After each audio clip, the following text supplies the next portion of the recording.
Chapter lecture 1 করতে যাচ্ছি।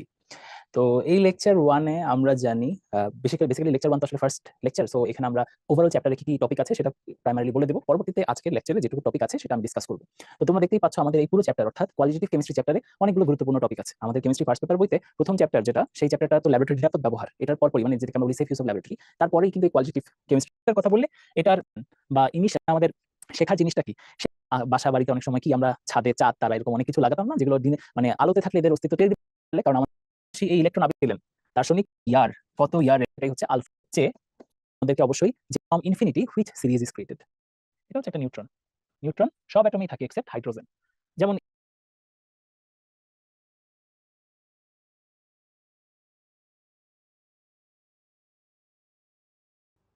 Assalamu alaikum dear students, hopefully all of you to Rutherford atom is a bit similar to the solar system, and as we know as a two-dimensional charge we do not actual.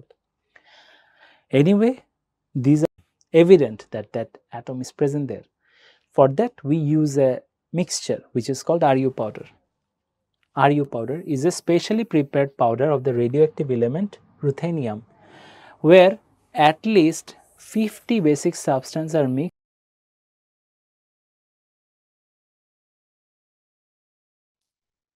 আসসালামু আলাইকুম সুপ্রিয় শিক্ষার্থীবৃন্দ, আশা করি সবাই ভালো আছো, সুস্থ আছো। আজকের মাস্টার ক্লাসে সবাইকে ওয়েলকাম। আজকে তুমি ভুলে যেতে পারো সংখ্যামূলক কিছু তথ্য আছে যেগুলো ভুল হওয়ার সম্ভাবনা অনেক বেশি থাকে। আর অন্যদিকে atomic model and primary concept, quantum number, এগুলো যে আমাদের মাঝে ইলেকট্রনের পারসংখ্যা বা পুরো চ্যাপ্টার টপিকটা ইম্পর্টেন্ট, ঠিক আছে? এটা অনেকগুলো স্টার, এই টপিকটা তোমাকে ভালোমতো পড়তে হবে তুমি যদি ভর্তি পরীক্ষা ভালো করতে চাও। পাশাপাশি আমাদের আরো যা যা আছে এই চ্যাপ্টারে তার মাঝে সলিবিলিটি এন্ড সলিবিলিটি প্রোডাক্ট এটাও সমান গুরুত্বপূর্ণ, কারণ এখান থেকে কিছুটা অঙ্ক আসা শুরু। কারণ এই সব করতে যাচ্ছি সেগুলো হচ্ছে atomic model and primary concept. এখানে তাহলে তোমাদের মনে রাখতে হবে এখানে মূলত আমাদের কি বলা যায় কিছু মডেলের নেম আছে। মডেল তারপরে আমাদের ইয়ারে বা কোন আমাকে জানতে হবে কোন কোন জিনিসকে এক্সপার্সি, প্রত্যেকটা মডেলেরই লিমিটেশন আছে। সেই লিমিটেশনগুলো সম্পর্কে আমাদেরকে জানতে হবে, কারণ সেগুলো আমাদের ভর্তি পরীক্ষায় আসার ভালো সম্ভাবনা রাখে। এটা কি মিন প্রশ্ন যখন কঠিন হয় তখন রাদারফোর্ড মডেলের লিমিটেশন এভাবে প্রশ্ন আসতে পারে যদি প্রশ্ন স্ট্যান্ডার্ড হয় বা কঠিন হয়। আদারওয়াইজ খুব কমনলি আমাদের যে প্রশ্নগুলো ভর্তি পরীক্ষায় এসে থাকে মডেল কেন্দ্রিক খুবই কমনলি আসে হচ্ছে আদার নেম অর্থাৎ সোলার সিস্টেম মডেল বলি, এগুলো আমাকে অবশ্যই জানতে হবে। তাহলে দেখো মডেলের উপর আমরা এই ক্যাটাগরির ইনফরমেশন শিখবো। পাশাপাশি তোমাদেরকে কি শিখতে হবে? তোমাদেরকে শিখতে হবে যদি কোনো নিউমেরিক্যাল ইনফরমেশন থাকে, নিউমেরিক্যাল ইনফরমেশন সংখ্যামূলক যে সকল তথ্য আছে, বিভিন্ন রেডিয়াস আছে, বিভিন্ন কনস্ট্যান্টের ভ্যালু আছে, সেই নিউমেরিক্যাল ইনফরমেশনগুলো তোমরা যদি জানো তাহলে এই যে টপিকটার কথা বলছি এই টপিকে বাড়তি আর কিছুই পড়ার থাকবে না। ক্লিয়ার? তাহলে আসো আমরা এখন মূলত আমাদের মাস্টার ক্লাসে আমরা কি করব? মাস্টার ক্লাসে আমরা আমাদের এই টপিকে যত রাইটার আছে আমাদের কেমিস্ট্রি ফার্স্ট পেপারের জন্য সব রাইটারের বেসিক্যালি সবচেয়ে গুরুত্বপূর্ণ চারটা রাইটারের বইয়ের ইনফরমেশন আমরা ইনফরমেশন আলোকে যেমন নিতে এক্সারসাইজের যে প্রশ্নগুলো আছে সেগুলো সমাধান করার চেষ্টা করব বা সলভ করার চেষ্টা করব, এবং পাশাপাশি যে টপিকটা আসে সেই টপিকটা ডিসকাস করার চেষ্টা করব। তাহলে চলো আমরা শুরু করি। আমাদের শুরু করার আগে এটা দেখে নেওয়া উচিত যে শেষ কবে এই টপিক থেকে প্রশ্ন এসেছে। শেষ 20-21 সেশনে এই টপিক থেকে প্রশ্ন এসেছে এবং প্রশ্নটা যে খুব কঠিন এসেছে তা না, সহজই এসেছে। তো আমি প্রথমত আলোচনা করার আগে কোয়েশ্চেন সলভে যাওয়ার আগে কিছু প্রাথমিক কথাবার্তা বলে দিতে চাই যেগুলো তোমাদের জানা জরুরি। যারা জানো তারা সেটা রিভাইজ করে নাও, আর যারা জানো না তারা খাতায় লিখে নাও। এই টাইমলাইনটা ইম্পর্টেন্ট। এই টাইমলাইনটা যদি আমাদের জানা থাকে তাহলে অ্যাটমের আবিষ্কার সংক্রান্ত যত সায়েন্টিস্ট রিলেটেড ইনফরমেশন আছে সব আমাদের মাথায় গেঁথে যাবে। প্রথম কথাটা বলি, ঘটনাটা যদিও 1803 থেকে শুরু করার কথা বলা আছে, বাট ঘটনাটা আরো অনেক আগের। অ্যাটমস এই শব্দ থেকে, টমস মানে যেটাকে ভাঙা যায়, ডিভিজিবল, আর কোনো একটা শব্দের আগে যখন এ বসে তখন বোঝায় যে সেখানে ওই জিনিসটা কি বলা যায়, নট বোঝায় বা নেগেটিভ সেন্স বোঝায়। সো অ্যাটমস এই শব্দটা থেকে যখন অ্যাটম এসেছিল এটা আসলে কি মিন করছে? এটা কি মিন করছিল? মিন করছিল ইনডিভিজিবল, অর্থাৎ আমাদের প্রত্যেকটা ম্যাটার যে স্মলেস্ট পার্টিকেল দিয়ে তৈরি সেই পার্টিকেলটা ইনডিভিজিবল, এটাকে ভাগ করা যাবে না বা ভাঙা যাবে না, এটাই সবচেয়ে ছোট পার্টিকেল, যার চেয়ে ছোট আর হতে পারে না কোনো কিছু। এরকম একটা থিওরি আমাদের সামনে প্রথম যিনি নিয়ে এসেছিলেন তার নাম হচ্ছে ডেমোক্রিটাস। শুধু ডেমোক্রিটাস না, ডেমোক্রিটাসের পাশাপাশি তার যে স্টুডেন্ট লুসিপাস, তার যে ডিসাইপল লুসিপাস এই ধারণাই পোষণ করতেন যে পৃথিবীতে যত পদার্থ আছে, যত ম্যাটার আছে সবই অ্যাটম দিয়ে তৈরি, অর্থাৎ ইনডিভিজিবল স্মল পার্টিকেল দিয়ে তৈরি। বাট ওই সময়কালীন প্রভাবশালী একজন দার্শনিক ছিলেন, দার্শনিক বললে ভুল হবে, সে আসলে সর্ববিদ্যা বিশারদ। সর্ববিদ্যা বিশারদ সেই ব্যক্তি, জ্ঞানের এমন কোনো শাখা নাই যেখানে বিচরণ করে না, ঠিক আছে? সেই ব্যক্তির নাম তোমরা অবশ্যই জানো, আমাদের বায়োলজির জনক, ঠিক আছে? আর অনেক কিছুর জনক, আমি বলি জাতির পিতা, অ্যারিস্টটল। অ্যারিস্টটল সাহেবের ভাষ্য মতে ডেমোক্রিটাস এবং লুসিপাস যে কথাটা বলছে সেটা সঠিক না, সব কণাকেই ভাগ করা যাবে। অ্যারিস্টটল এটাই মনে করে যে ভাঙার কোনো শেষ নাই, শিখার কোনো শেষ নাই, ভাঙার কোনো শেষ নাই, সো ভাঙতেই থাকো, ভাঙতেই থাকো। অ্যাটমের অস্তিত্বকে ডিনাই করেছেন কে? অ্যারিস্টটল। পরবর্তীতে আবার কিভাবে আমরা অ্যাটমিক কনসেপ্টে ফিরে আসলাম সেটার জন্য আমাদেরকে আসতে হবে প্রায় কয়েক হাজার বছর পরে 1803 সালে। 1803 সালে ব্রিটেনের স্কুল শিক্ষক জন ডাল্টন ডেমোক্রিটাস এবং লুসিপাসের দেয়া সেই অ্যাটমিক কনসেপ্টটাকে একদম থিওরি আকারে নিয়ে আসলেন। উনি আমাদের সামনে একটা থিওরি উপস্থাপন করলেন 1803 সালে। সেই থিওরিটা হচ্ছে অ্যাটমিক থিওরি, এবং এই অ্যাটমিক থিওরির মধ্য দিয়ে অ্যাটমিক যে কনসেপ্ট অর্থাৎ অ্যাটম সম্পর্কে যে ধারণা সেই ধারণার পুনর্জন্ম হলো। অর্থাৎ তাদের জন ডাল্টনের ভাষ্য মতে আমাদের যত রিঅ্যাকশন আছে সব রিঅ্যাকশন হচ্ছে এই অ্যাটমকে কেন্দ্র করে হয়। আমাদের প্রত্যেকটা পদার্থের বা ম্যাটারের সবচেয়ে স্মলেস্ট পার্টিকেলটার নামই হচ্ছে অ্যাটম। 1803 সাল, আমি দেখো যে কথাগুলো আমি এখানে লিখছি প্রত্যেকটাই কিন্তু পরীক্ষায় এমসিকিউতে আনসার হবে। সো শুধুমাত্র ওই পোর্শনটুকুই আমি লিখে রাখার চেষ্টা করছি যেটা তোমরা পরীক্ষায় আনসার হিসেবে খুঁজে পাবা। যেমন অ্যাটমিক থিওরিকে প্রপোজ করেছেন জন ডাল্টন কত সালে? 1803 সালে। জন ডাল্টনকে যখন প্রশ্ন করা হয়েছে আচ্ছা বলেন তাহলে অ্যাটম দেখতে কিরকম, সে বলেছে অ্যাটম একটা নিরেট বলের মতো। নিরেট বলের এক্সাম্পল দিতে গিয়ে উনি বিলিয়ার্ড বলের সাথে তুলনা করেছেন। তাহলে বিলিয়ার্ড বল মডেল এটা কার মডেল? আমরা এখন নতুন আরেকটা মডেলের নাম শুনলাম, যে মডেলটা হয়তো এইচএসসি লাইফে আমরা অতটা খেয়াল করিনি। এই মডেলটার নাম হচ্ছে বিলিয়ার্ড বল মডেল। অ্যাটমের এই মডেলটা যিনি দিয়েছেন তার নাম জন ডাল্টন। ভালো কথা। জন ডাল্টন যেহেতু বলে দিয়েছেন যে পদার্থের একটা সবচেয়ে স্মলেস্ট পার্টিকেল অ্যাটম, তখন বাকিরা উঠে পড়ে লাগলো কিভাবে সেটাকে ভুল প্রমাণ করা যায়। 1897 সাল, অলমোস্ট 94 ইয়ার্স লেগে গেল সেই তথ্যটাকে ভুল প্রমাণ করার জন্য। ততদিনে ক্যাথোড রে আবিষ্কার হয়ে গিয়েছে। ক্যাথোড রে, এটা সম্পর্কে আমরা ফিজিক্সেও পড়বো, যে আমরা যখন লো প্রেসারে হাই ভোল্টেজ দেই তখন কি হয়, এই ধরনের ইলেকট্রনের রশ্মি প্রবাহিত হয়, যেটাকে আমরা ক্যাথোড রে বলি। এই ক্যাথোড রে এক্সপেরিমেন্টের সাহায্যে আমাদের ইলেকট্রন আবিষ্কার হয়েছিল। এবং পাশাপাশি এই ইলেকট্রন আবিষ্কারের সাথে যে বিজ্ঞানীর নাম ওতপ্রোতভাবে জড়িত, তার নামটা আমি লিখে রাখছি, J Thomson. J Thomson cathode ray এক্সপেরিমেন্টের সাহায্যে আবিষ্কার করলো এমন একটা কণা, যে কণাটা কি আমাদের বলা যায় এই অ্যাটমের চাইতেও ছোট, অর্থাৎ পরমাণুর মধ্যে থাকা একটা ক্ষুদ্র কণা আবিষ্কৃত হয়ে গেল, যার নাম ইলেকট্রন, এবং সেটা নিরপেক্ষ, এটা নেগেটিভলি চার্জ একটা পার্টিকেল। এই যে ইলেকট্রন আবিষ্কারের পরে সবাই সায়েন্টিস্ট থমসনকে ঘিরে ধরলো যে ভাই বলেন তাহলে পরমাণুর ভিতরে আমাদের এই ইলেকট্রন কিভাবে থাকে। সেটা বলতে গিয়ে উনি কিছুটা এরকম এক্সাম্পল টানলেন যে দেখেন, মনে করেন আপনি তরমুজ খাচ্ছেন, এই তরমুজের মধ্যে কি আছে, লাল একটা অংশ আছে, এই লাল একটা অংশের মধ্যে আবার কি আছে, কিছু কালো কালো বিচি আছে। যদি আমি এই তরমুজের বিচি কালো করে দিলে আর বোঝা যাবে না, আমি সাদা করে দিচ্ছি। এই যে তরমুজের বিচি, এগুলো মনে করি তরমুজের বিচিগুলো যেভাবে ছড়িয়ে ছিটিয়ে আছে, ইলেকট্রন একই রকম ভাবে ছড়িয়ে ছিটিয়ে আছে পরমাণুর মধ্যে। এই ধারণাটা কার? এই ধারণাটা হচ্ছে আমাদের থমসন সাহেবের। তাই থমসন সাহেবের এই মডেলটার নামগুলো আমি বলি। এই মডেলটার একটা নাম হচ্ছে ওয়াটারমেলন মডেল। ওয়াটারমেলন মডেল কে প্রপোজ করেছেন? আনসার হবে জে থমসন। তাছাড়া এটা আরেকটা নাম আছে, সেটাকে আমরা বলি প্লাম পুডিং মডেল। অর্থাৎ একটা পুডিং এর মাঝে যেভাবে কিশমিশগুলো ছড়িয়ে ছিটিয়ে থাকে, অনেকটা সেভাবে ইলেকট্রন ছড়িয়ে ছিটিয়ে থাকে, তাই এটার নাম হচ্ছে প্লাম পুডিং মডেল। ঠিক আছে? সো ওয়াটারমেলন মডেল বলি বা প্লাম পুডিং মডেল বলি, এই মডেলটা আমাদের সামনে উপস্থাপিত হয়েছে অ্যারাউন্ড 1898 সালের দিকে। এবং এই সময়টাতে পরমাণুর গঠনটা কিরকম বা অ্যাটমের গঠনটা কিরকম ধারণা মানুষের অনেকটা এরকমই ছিল। এই যে থমসন তার যে মডেলটা প্রপোজ করেছিলেন, সেটাকে নিয়ে আবার পেছনে লাগলো বিজ্ঞানীরা। প্রায় বলতে পারি 14 বছর লেগে গেল সেটাকে আরেকটু মডিফাই করতে বা সেটাকে ভুল প্রমাণ করতে।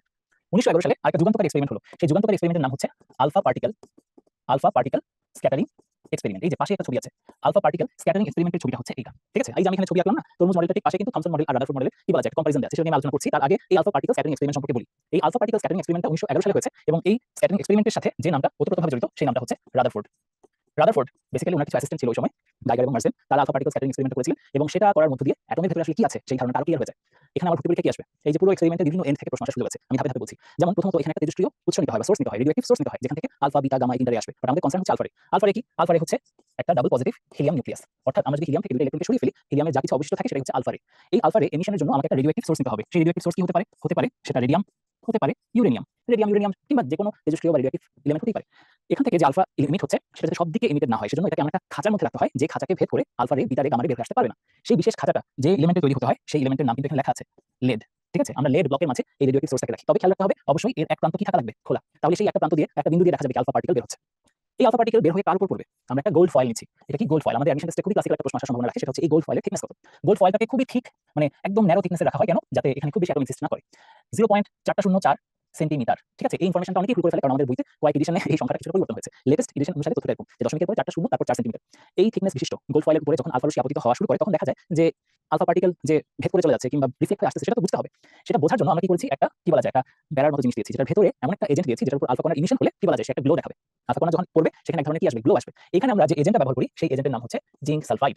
ঠিক আছে? এই এজেন্টের নাম কি? এজেন্টের নাম হচ্ছে জিঙ্ক সালফাইড। তো আসল কথা হচ্ছে এই যে জিঙ্ক সালফাইডের কথা বলছি, জিঙ্ক সালফাইডের ব্যাপারে আমাদের কিন্তু একটা কোশ্চেন থেকে যায় যে ভাই এটা কি ফ্লোরোসেন্ট নাকি ফসফোরেসেন্ট? এই কোশ্চেনটা হচ্ছে কম বেশি সবাই চিন্তা করে যে এটা ফ্লোরোসেন্ট নাকি ফসফোরেসেন্ট। এখানে বিষয়টা হচ্ছে আমাদের কি বলা যায়, যে জিনিসটা মানে বাংলায় এটাকে বলে প্রতিপ্রভা, ইংলিশে কি বলা হয়, এটাকে বলা হবে ফ্লোরোসেন্ট। তো এই ব্যাপারটার ব্যাপারে আমি ক্লিয়ার করে দিই, সেটা হচ্ছে দুই ধরনের গ্লো সৃষ্টি হওয়ার সুযোগ আছে। একটা আমরা বলি ফসফোরেসেন্স, আর একটা বলি আমরা ফ্লোরোসেন্স। ফ্লোরোসেন্স হবে এরকম, যতক্ষণ আমি উদ্দীপনা দিব বা স্টিমুলাস দিব ততক্ষণ সে গ্লো দেখাবে, আর যখনই আমি স্টিমুলাস সরিয়ে পড়ব গ্লোটা চলে যাবে।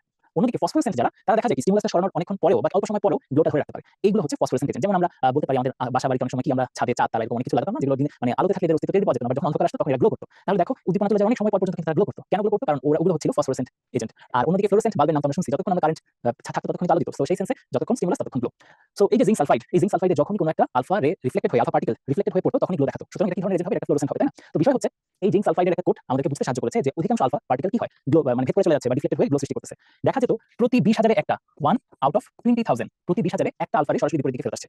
তখনই বুঝলো মানুষ যে কি, মানুষ বলতে ডাল্টন সাহেব নাকি না রাদারফোর্ড বুঝতে পারলো কি যে আমাদের প্রত্যেকটা অ্যাটমের মাঝখানে এমন একটা জিনিস আছে যেটা হেভি এবং যেটা পজিটিভলি চার্জড। কারণ উনি জানতেন এই আলফা পার্টিকেলটা একটা ইলেকট্রনের চাইতে ইলেকট্রনের চেয়ে 7,000 টাইমস হেভি, 7,000 টাইমস হেভিয়ার। এই একটা ইনফরমেশন কিন্তু আমাদের ভর্তি পরীক্ষার জন্য ইম্পর্টেন্ট। আলফা পার্টিকেল ইলেকট্রনের চাইতে কত গুণ ভারী? 7,000 টাইমস হেভিয়ার। এই 7,000 টাইমস হেভিয়ার জানা মানে কি? আলফা পার্টিকেল রিফ্লেক্টেড বা ডিফ্লেক্টেড হয়ে সরাসরি বিপরীত দিকে আসা মানে ওখানে অবশ্যই আলফা পার্টিকেলের মতোই ভারী কিছু আছে, এবং সেটা অবশ্যই পজিটিভলি চার্জ। কারণ রিপালশনের একটা শর্ত হচ্ছে সেম চার্জ হওয়া। সেই সেন্সে ডিসকভার হলো যে সেন্টারে বা কোরে এমন একটা জিনিস আছে যেটা হেভি এবং পজিটিভলি চার্জ, সেটার নাম দেওয়া হলো নিউক্লিয়াস।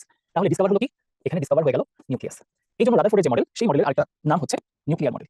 রাদারফোর্ডের যার একটা নাম, মডেলের একটা নাম, সেই একটা নাম হচ্ছে নিউক্লিয়ার মডেল।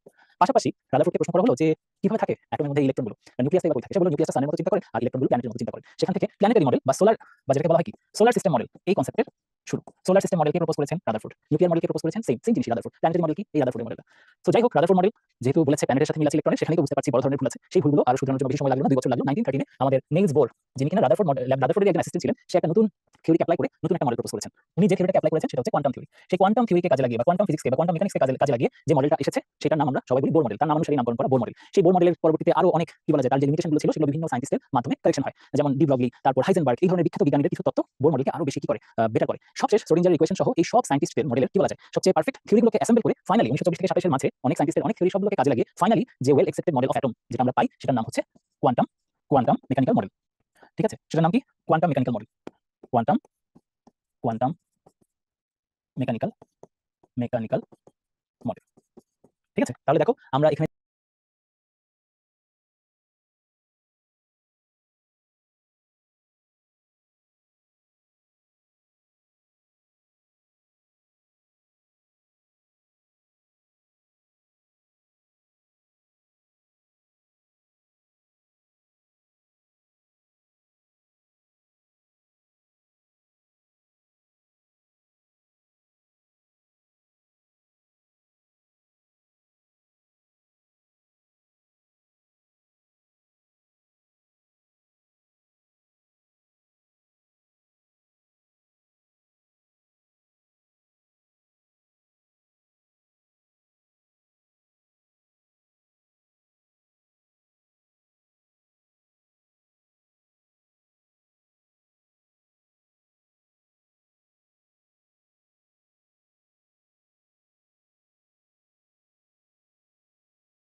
যা কিছু আলোচনা করলাম তার মাঝে একটা টাইমলাইনের থিওরি বা টাইমলাইনের যে ইনফরমেশন সেটা জানলাম, পাশাপাশি প্রত্যেকটা মডেলের কিছু এক্সট্রা কথা শিখলাম। এখন আমরা সামনে যখন কোশ্চেন সলভ করতে যাব তখন আরো কিছু কোশ্চেন বা আরো কিছু ইনফরমেশন আমাদের শেখা হয়ে যাবে। যেমন আমাদের প্রথম question, in Rutherford's alpha particle scattering experiment what substances coated screen was used. এই কোশ্চেন এখন আমরা পারবো, এটার উত্তর আমরা অবভিয়াসলি জানি, জিঙ্ক সালফাইড। ঠিক আছে, আমরা গোল্ড কোথায় ব্যবহার করছিলাম? আমরা গোল্ড ব্যবহার করছিলাম হচ্ছে ফয়েল হিসেবে। সেই ফয়েলের থিকনেস কত? সেই ফয়েলের থিকনেস হচ্ছে দশমিকের পরে বা ডেসিমালের পরে 4টা জিরো, 4টা জিরোর পরে কত সেন্টিমিটার? সেন্টিমিটার না ন্যানোমিটার? সেন্টিমিটার। ঠিক আছে, আচ্ছা জিঙ্ক সালফাইড ঠিক আছে, জিঙ্ক সালফাইডের পরে লেড সালফাইডের কথা লেখা আছে, এখানে লেড পর্যন্ত আমরা ব্যবহার করেছি, সালফাইড কিন্তু ব্যবহার করা হয়নি, লেড ব্লক ব্যবহার করা হয়েছে। কেন? To keep the radioactive substance or source safe. ঠিক আছে, এই কাহিনীগুলো অবশ্যই আমাদের মাথায় রাখতে হবে। ঠিক আছে, আমাদের অবশ্যই এই যে জিঙ্ক সালফাইড এর মতো আরো যে সকল এজেন্ট আছে, ফ্লোরোসেন্ট বা ফসফোরেসেন্ট এজেন্ট, এই ব্যাপারগুলো সম্পর্কে ক্লিয়ার আইডিয়া রাখতে হবে। তো এখানে আমি যেটা বলতে চাই, আমাদের ফ্লোরোসেন্ট এজেন্ট আর ফসফোরেসেন্ট এজেন্টের কিছু বেসিক ডিফারেন্স আছে, একদম সিম্পল ওয়েতে যদি বলতে চাই তাহলে মনে রাখতে হবে আমাদের এই ফ্লোরোসেন্সের ক্ষেত্রে টাইম অফ স্টার্টিং অর্থাৎ গ্লো শুরু হবে কি একদম ইমিডিয়েট, মানে যখনই স্টিমুলাস দেওয়া হবে তখনই গ্লো শুরু করবে, বাট এটা স্লাইটলি ডিলেইড স্টার্ট।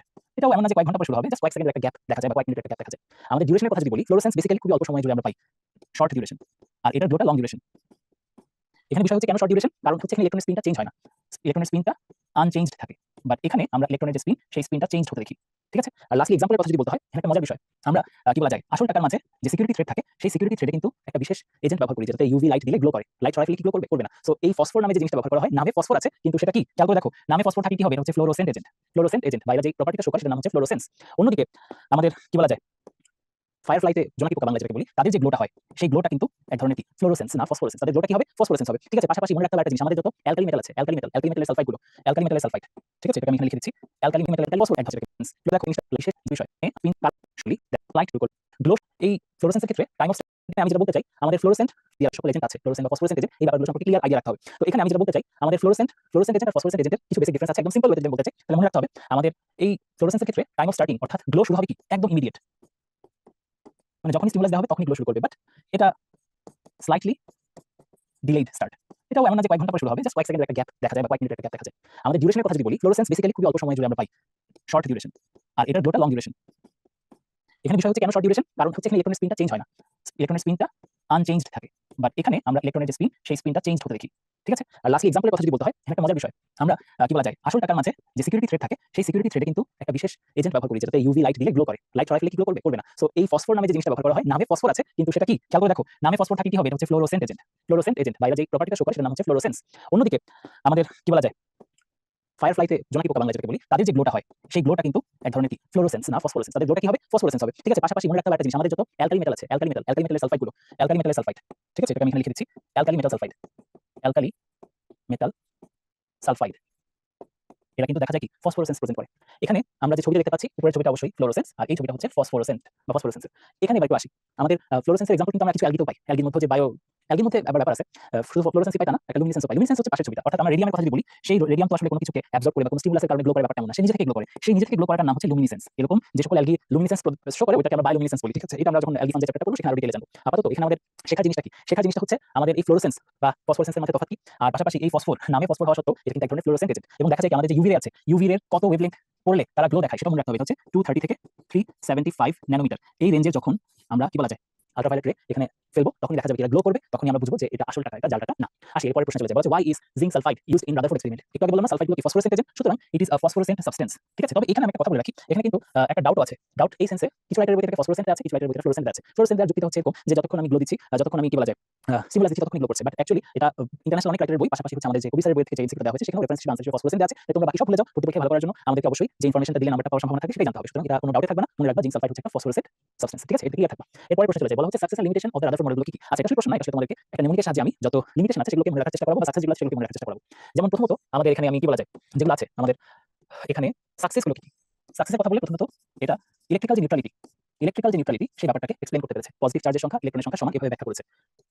ঠিক আছে, আমাদের নিউট্রালিটির পাশাপাশি একটা গুরুত্বপূর্ণ জিনিস হচ্ছে নিউক্লিয়াসের ডিসকভারি। নিউক্লিয়াস এটা এমন একটা কনসেপ্ট যে কনসেপ্টটা এখনো স্বীকৃত, প্রত্যেকটা অ্যাটমের একটা কোর আছে, সেই কোরে প্রোটন থাকে, নিউট্রন থাকে, আরো কিছু জিনিস থাকে, সব মিলিয়ে সেটা আমরা বলি নিউক্লিয়াস। আর লাস্টলি 3 দিয়ে আমরা যেটা মনে রাখার চেষ্টা করি বা বলি যে সেটা হচ্ছে এই মডেলটা হচ্ছে একটা 3D মডেল। তাহলে এই মডেলটা নিউট্রালিটিকে এক্সপ্লেইন করে, এই মডেলটা নিউক্লিয়াসের ডিসকভারিকে এক্সপ্লেইন করে, এবং এটা 3D মডেল। এই তিনটা জিনিস কারেক্ট। লিমিটেশন আসলে অনেক লিমিটেশন, ম্যাক্সিমাম হচ্ছে নেগেটিভ, অর্থাৎ রাদারফোর্ড মডেল কি এটা পারে না, মেজরিটি কেস আনসারটা হচ্ছে না। ঠিক আছে, এখানে নেগেটিভের ক্ষেত্রে একটা বিশেষ সায়েন্টিস্টের নাম আমাকে মনে রাখতে হবে, সেটা হচ্ছে ম্যাক্সওয়েল। ম্যাক্সওয়েলের একটা বিশেষ থিওরি আছে, সেই থিওরিটার নাম হচ্ছে ইলেকট্রোম্যাগনেটিক থিওরি।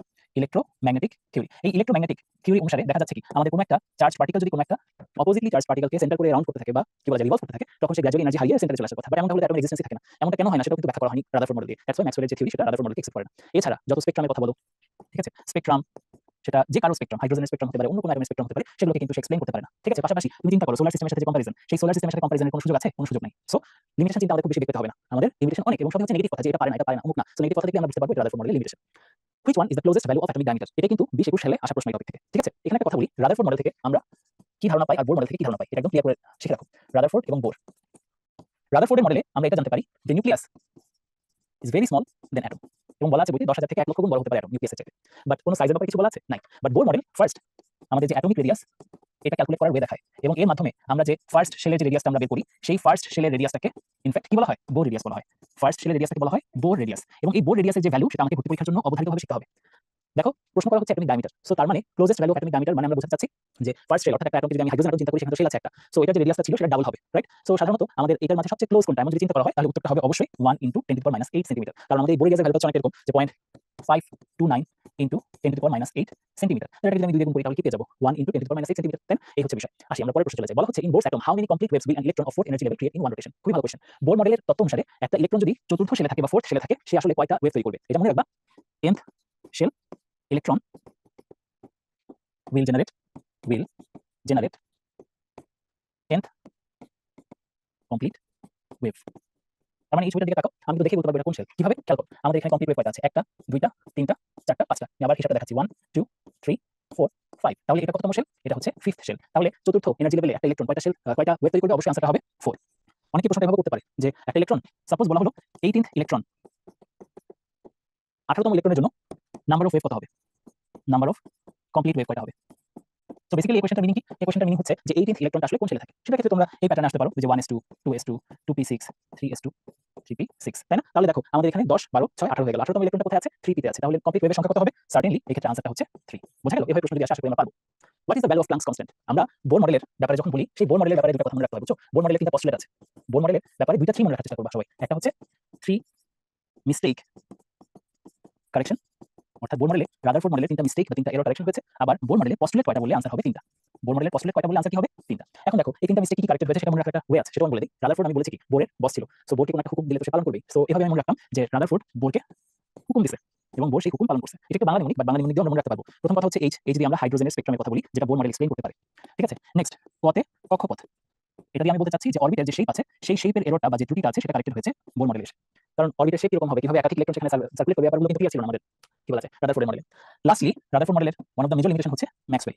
এই ম্যাক্সওয়েলের যে একটা ইলেক্ট্রোম্যাগনেটিক থিওরি আছে সেই ইলেক্ট্রোম্যাগনেটিক থিওরির যে এররটা, এই ইলেক্ট্রোম্যাগনেটিক থিওরিকে তো সে এক্সপ্লেইন করতে পারছিল না। এই এররটাকেও দূর করা সম্ভব হয়েছে বোর মডেলের সাহায্যে। বোর মডেল কিসের উপর বেস করে করা? এটা একটু আগে আমি লিখেছি যে কোয়ান্টাম মেকানিক্স। অন্যদিকে রাদারফোর্ড মডেল ছিল ক্লাসিক্যাল মেকানিক্সের উপর।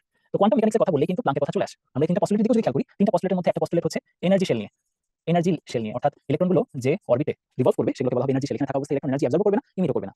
এরপরে যে সেকেন্ড পস্টুলেট, সেই সেকেন্ড পস্টুলেটটা বলা হচ্ছে যে যেকোনো একটা ইলেকট্রনের যে অ্যাঙ্গুলার মোমেন্টাম, সেই অ্যাঙ্গুলার মোমেন্টামটা তার শেলের h/2 পাই মাল্টিপল হবে। অর্থাৎ সে যদি n তম শেলে থাকে সেটাকে h/2 পাই দিয়ে মাল্টিপ্লাই করলে তার অ্যাঙ্গুলার মোমেন্টাম তুমি পাবা।